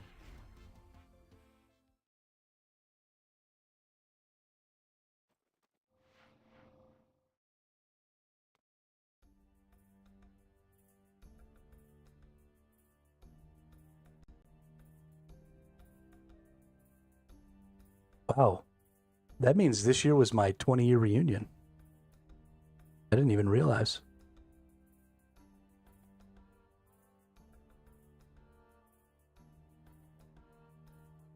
Didn't even realize.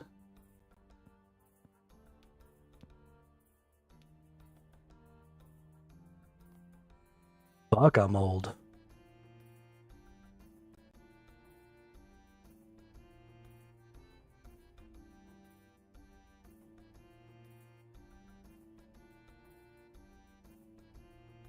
I'm gonna need more freaking runes now, too. Yo, this is the worst.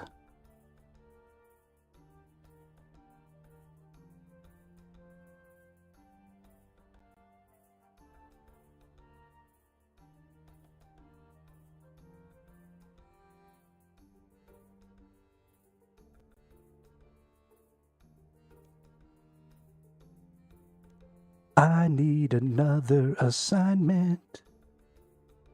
Please tell me what to do, where to go. 65 pyre fiends. Okay, great.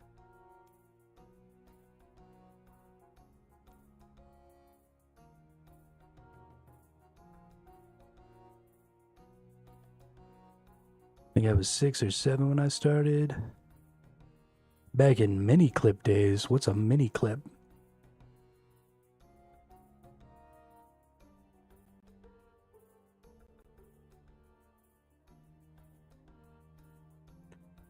What is a mini clip?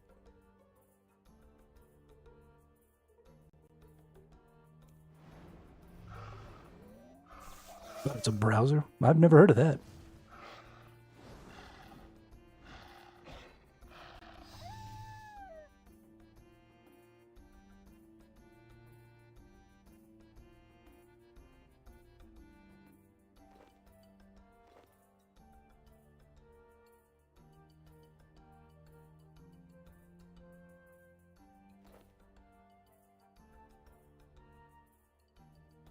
Okay, pyre fiends. Where the fuck are the pyre fiends? They were... Were they over here? I don't think they were over here.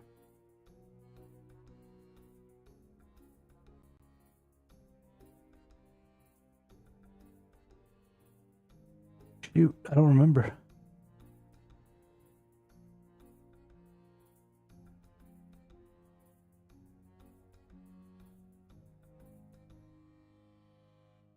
Yeah, they must have been over here.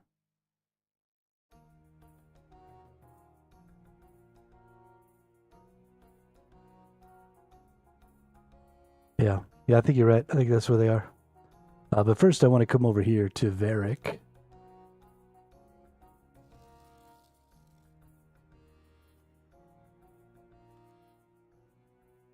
Oh yeah, we have to go all the way around beyond the cockatrices to get to the pyre fiends. That's right. That is correct.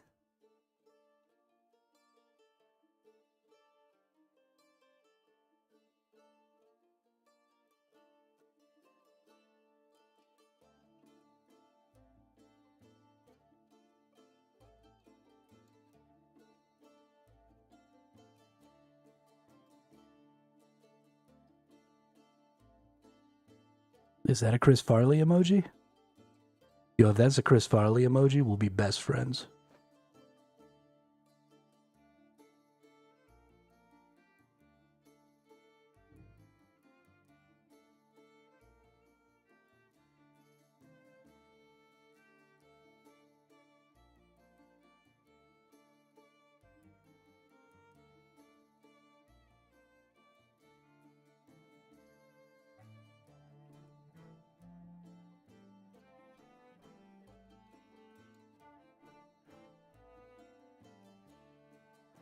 Oh.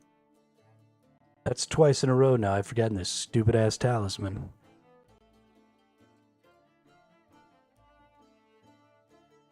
I hate the talisman.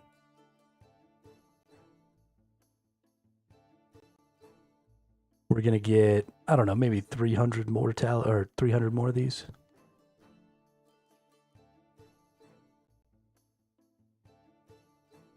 Varric.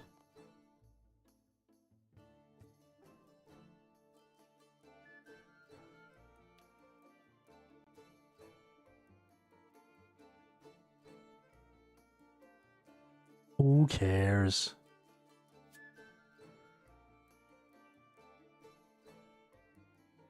I say Varric because I've been watching Killjoys again.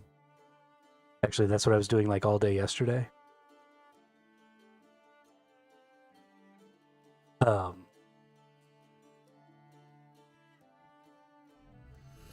And that's the name of one of the characters. Or the alias of one of the characters.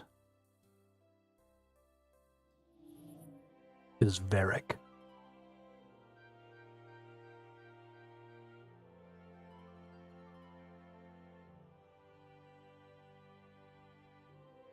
Also, Mauritania is pronounced with the other longer A.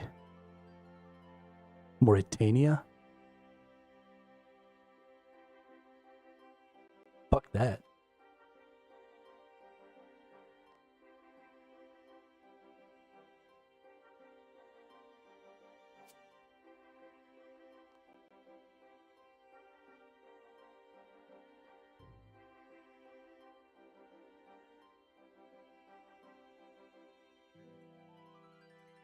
Mauritania? Sounds all nasally and shit. Mauritania. Sounds all dignified and mystical.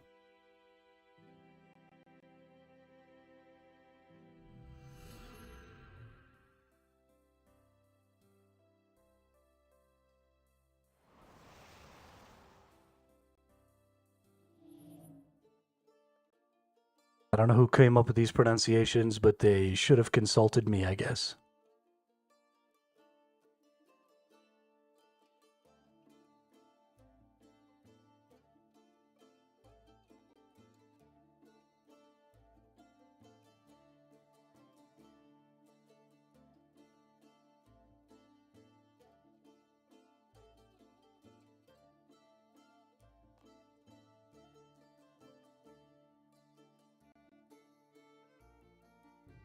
Like I said, should have consulted me.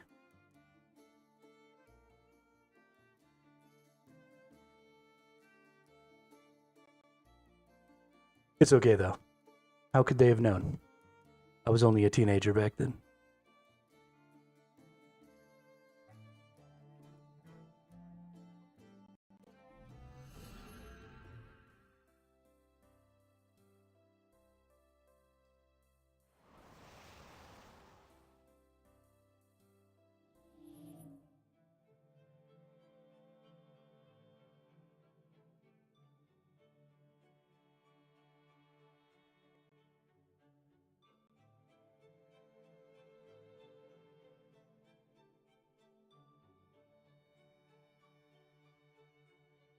All right.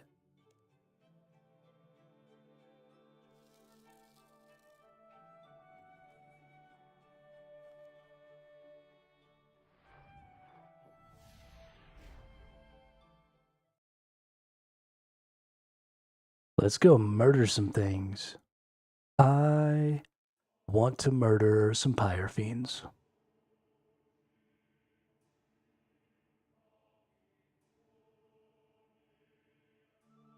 I think we'll probably try and get this Slayer thing done. And then we'll probably call it for the day. That'll put us at about 7.5, 8 hours. Murder is only bad if the thing that you're murdering isn't called a fiend. It's a fiend. It comes from the depths of hell.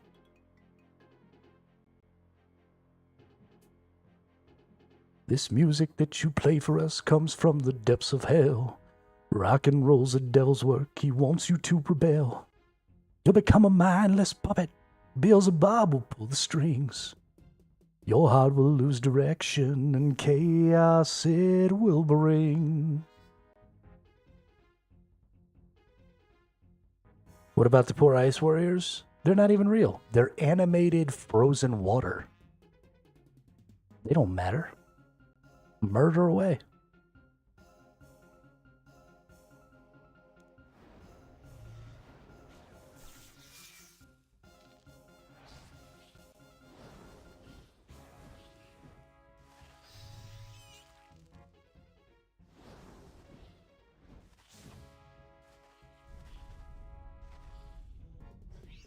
If fantasy games and books have taught me anything, it's that it's pretty much fine to murder anything and everything that isn't just a straight up normal human.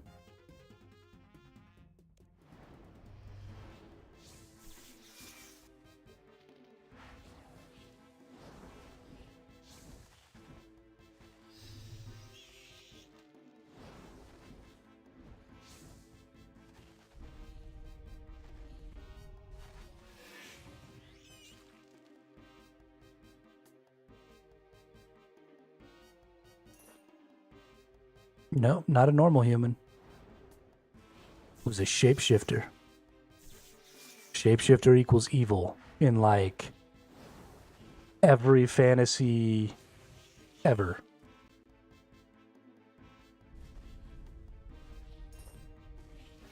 Inherently evil means it's okay to murder it.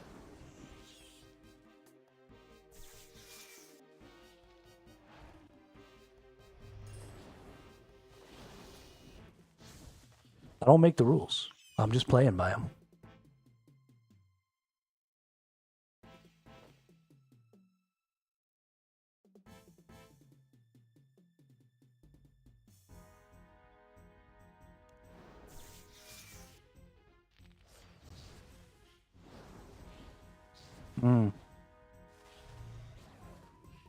It depends on what flavor of wizards they are, I guess.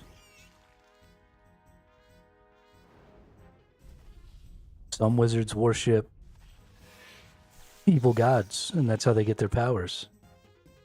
Makes them inherently evil. Okay to murder.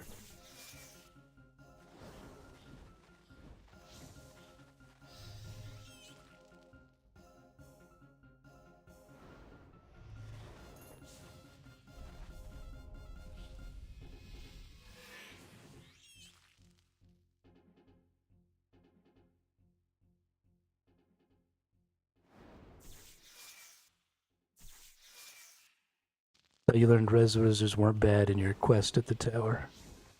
I was thinking Dungeons and Dragons red wizards.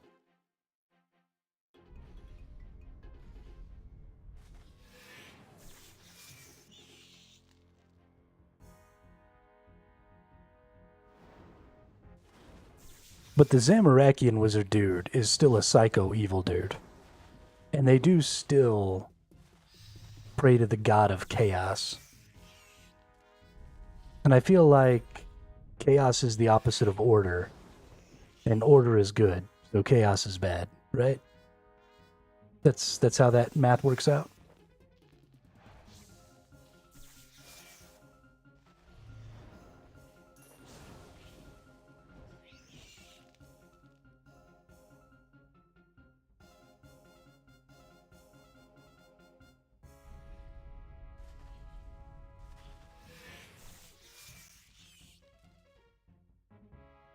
I don't think it's kind of.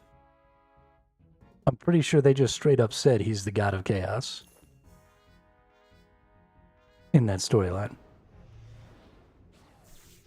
Because isn't the Red Wizard's little saying is like power through chaos or something like that?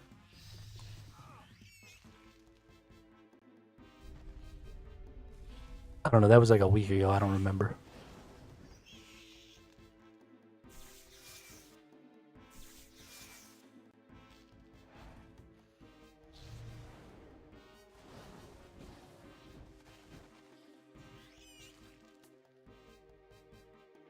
You mean I get to meet Zamorak?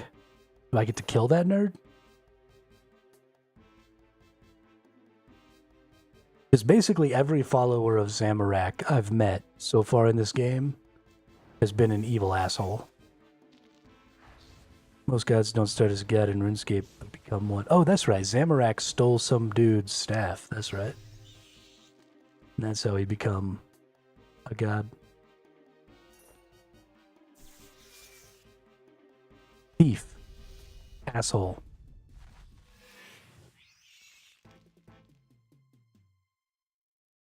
Apparently a really good thief. If you could steal something from a god.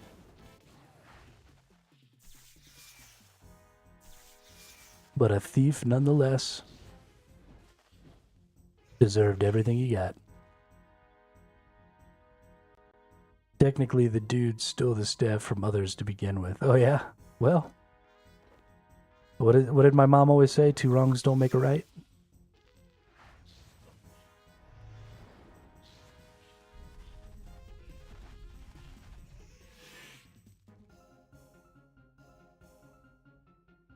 Stop making me jump through hoops to justify my murder. Just let me enjoy murdering all the things. Gosh, man.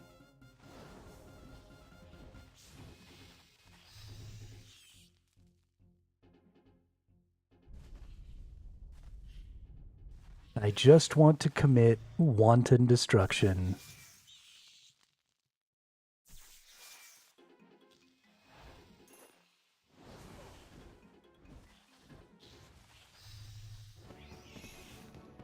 Hey, Slayer level 40, baby.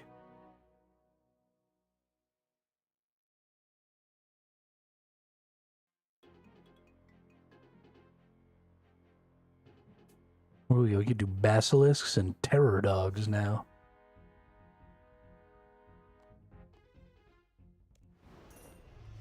Only good gods are Guthix and Seren so far, and the elder ones, although that is controversial a bit. Saradomin's not a good god? What? I thought Saradomin was like the good guy.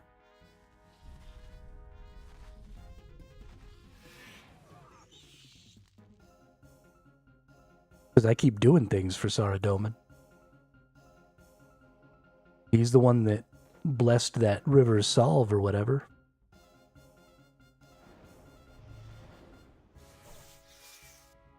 Or is Saradomin one of the elder gods?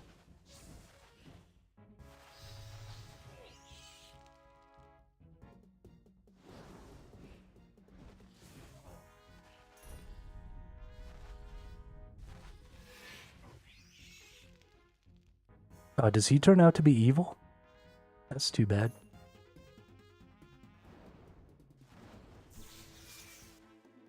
That's okay, though. We'll murder his ass, too.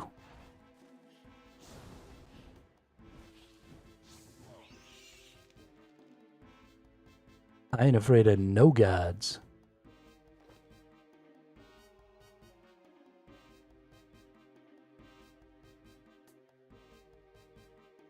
I might only be combat level 58. But I don't care. I ain't scared.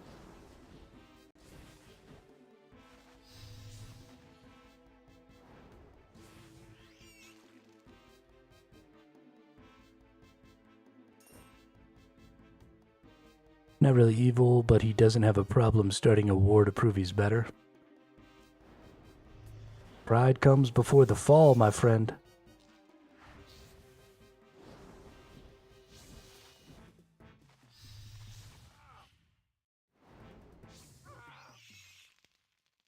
Oh shit. They're trying to kill me. This would probably just go faster if I just teleport back. Go heal.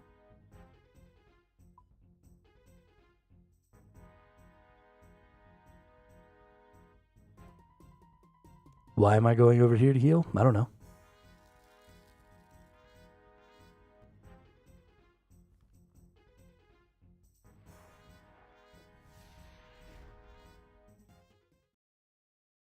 Killing pyre fiends. I tell you what, I've been getting some good ass loot from these Slayer quests. This has been great.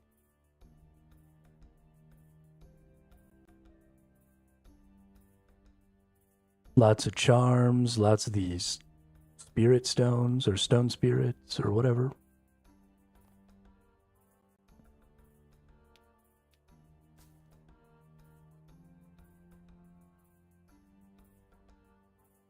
Get ourselves healed up here real quick. Maybe grab a little food. Do I even have any food? Okay, I got some little crayfishes. Got some little crayfishes.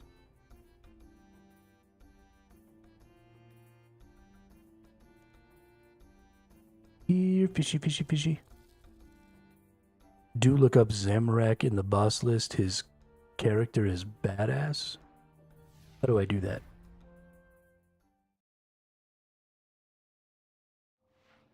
Is it something I can look up like in the game? So that we can all look together.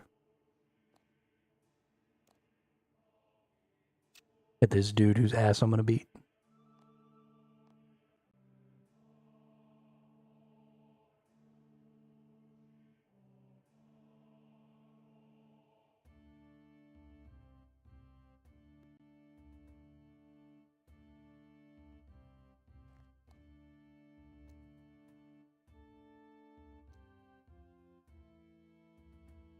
Compass, then beasts.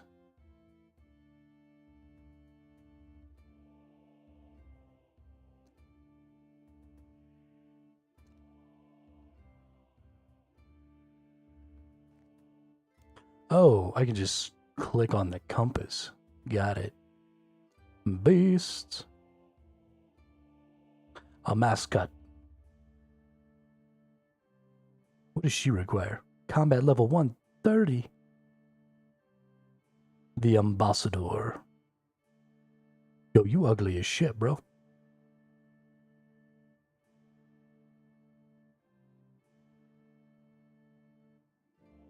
Ew, it's a spider. Archglacior.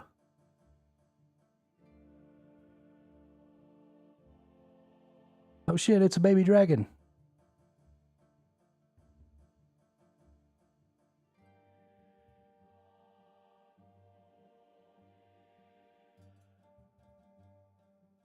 Rise of the Six. Beastmaster Durzag. Durzag.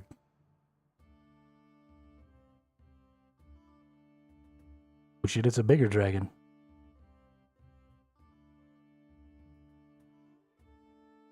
That dude is creepy. Commander Ziliana. She looks like she is an angel. Am I gonna kill an angel? Corporeal beast.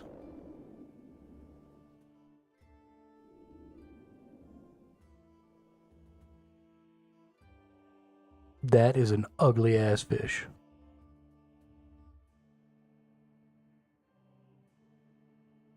Croesus. Oh. Oh, you ugly. You ugly. The Gate of Elidinus.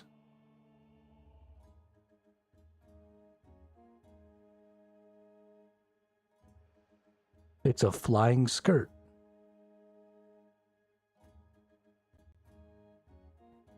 General Gerador. Oh, yeah. That's what I'm talking about. See, I wish I could play that character.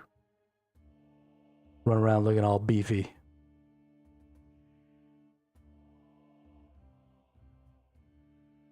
Ugly mole.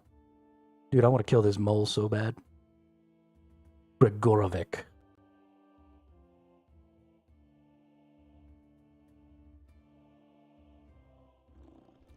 Yo, there's a lot of bosses in this game. Holy shit.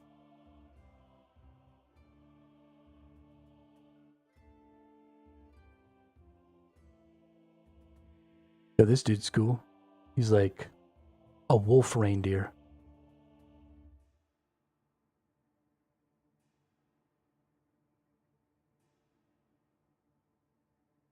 Ooh, Hermod, the spirit of war. That's dope. Take it back, I want to play this dude. The Calphite King. It's a giant dung beetle.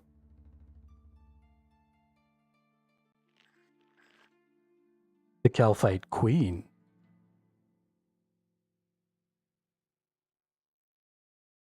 Terapak the Bound.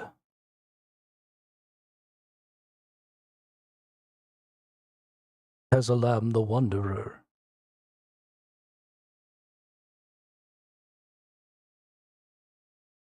Ooh, the King Black Dragon. You fight the King Black Dragon at combat level 65? Really? Really?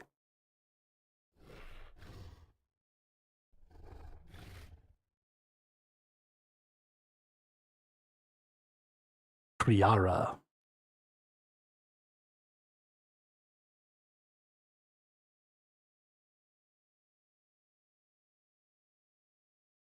That feels bad. Big old three-headed black dragon. First boss in the game. That's funny. Masuta the Ascended.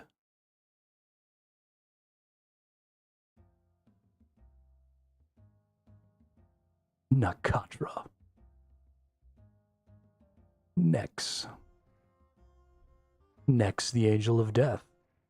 Ooh, the Queen Black Dragon. Oh, shit.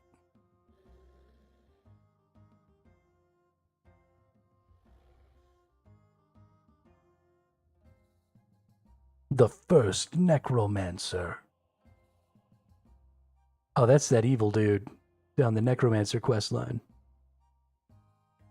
Yeah, we gonna get that dude. We'll beat his ass. Oh, shit. It's a bone Tyrannosaurus.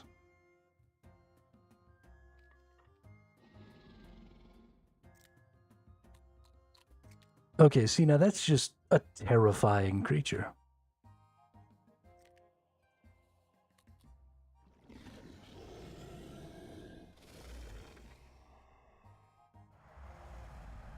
Nah, nah. I am Groot.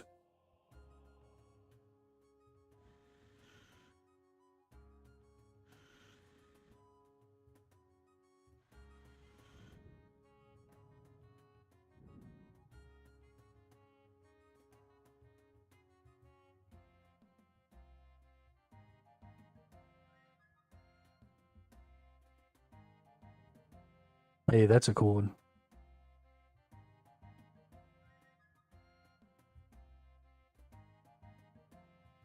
Hey, another big dragon.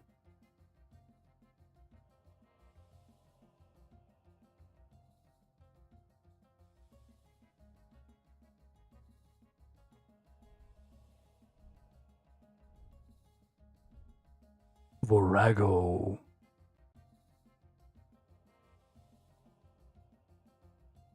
Yakamaru. Oh, nice. Yeah, you totally can. Oh, there's so many things to look through. Gross. Yo, this dude's cool as fuck.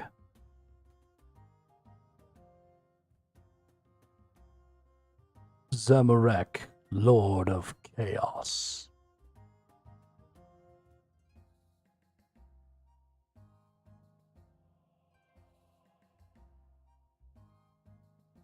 I'm gonna beat this guy's ass so hard.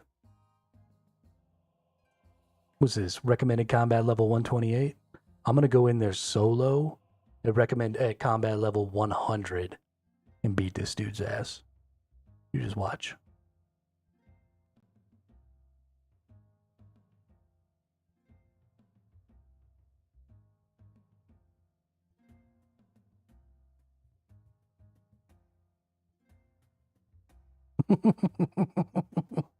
Yeah, I know I won't. I was just talking shit. But it's fun to talk shit. What's the NPC gonna do about it? Nothing. Talk shit to that fool all day. He's just gonna sit there and twirl around inside his little box.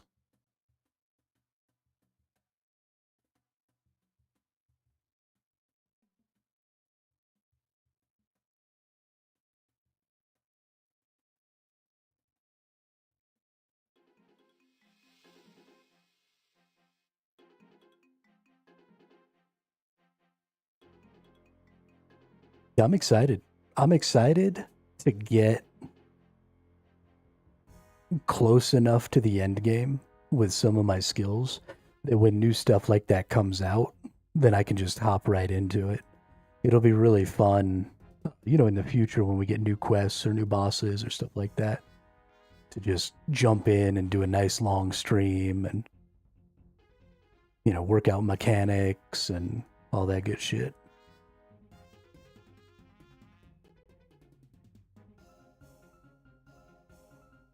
Be real fun.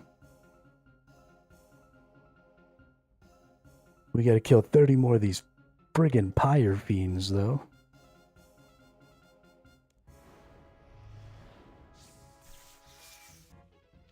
The fact that the pyre fiends are not weak to water magic is ridiculous.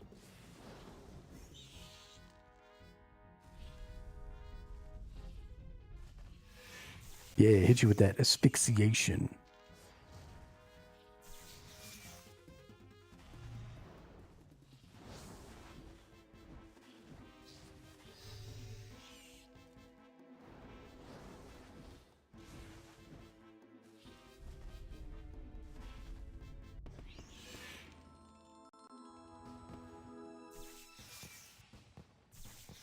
Hey, level 48.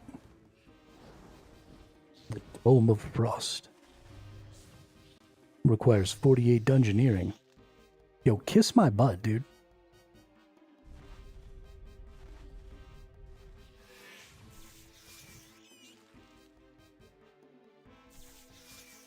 Stop making me have 8 million of every freaking skill so I can use anything.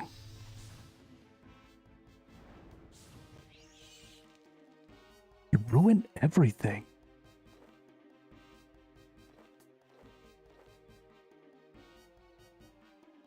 I don't need those.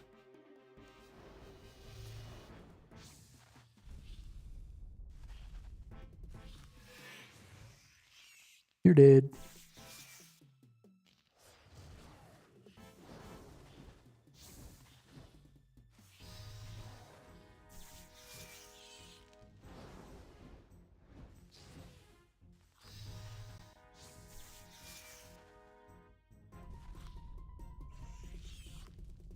You're dead.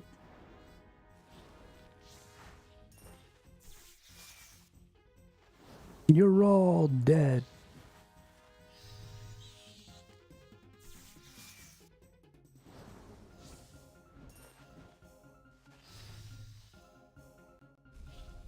You can't do nothing about it.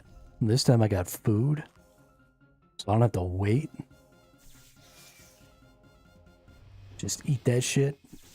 Kick your ass.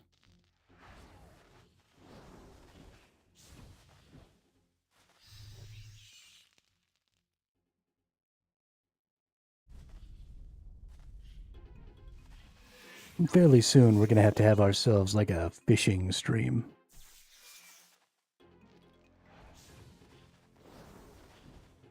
Whoa, I got 34 runite stone spirits? What the fudge?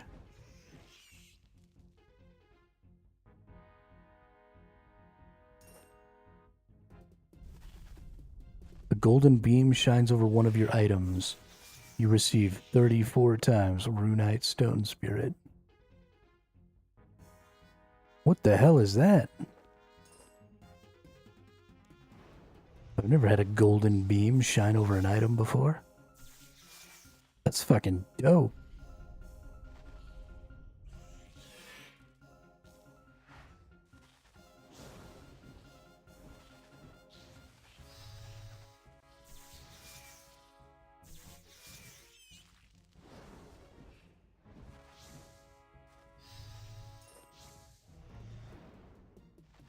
I'm gonna have to be looking out for that more. I wonder if it's ever happened to me and I just didn't notice. I might have left something behind that was super important. That'd be so freaking sad, dude.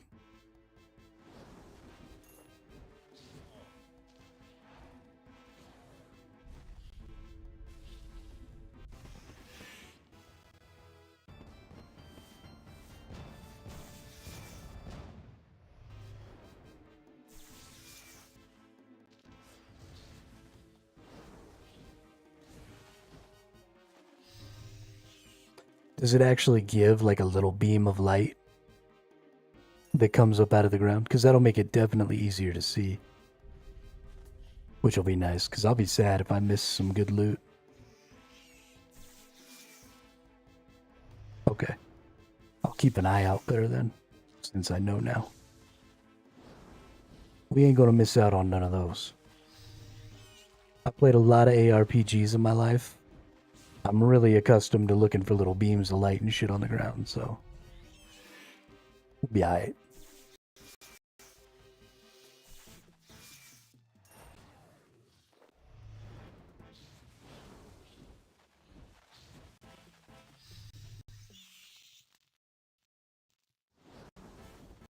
We'll be alright.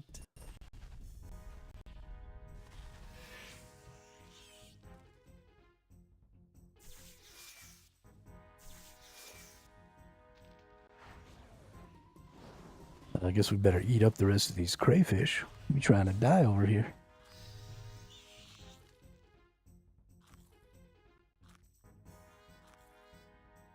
Yum yum. Yum yum. Yum yum.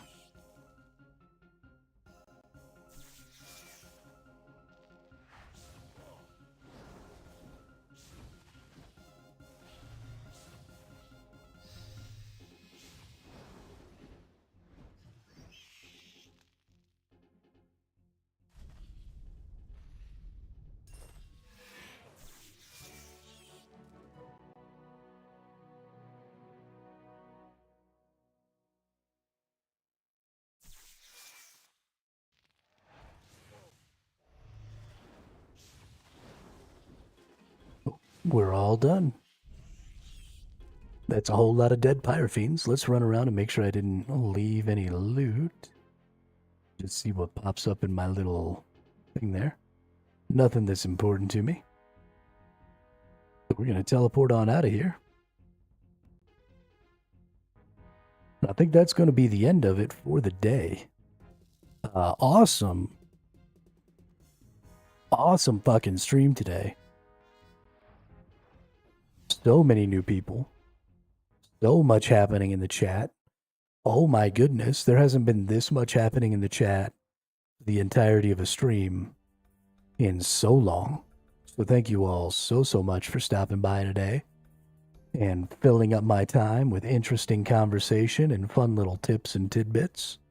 I really, really appreciate it. I will be back tomorrow at the regular time, about 4 o'clock p.m. Eastern Time, is when I normally get started.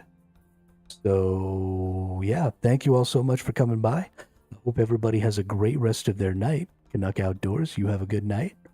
And I will see you all on the next one. Hey, Spazzy, thanks for the follow. Have a good night.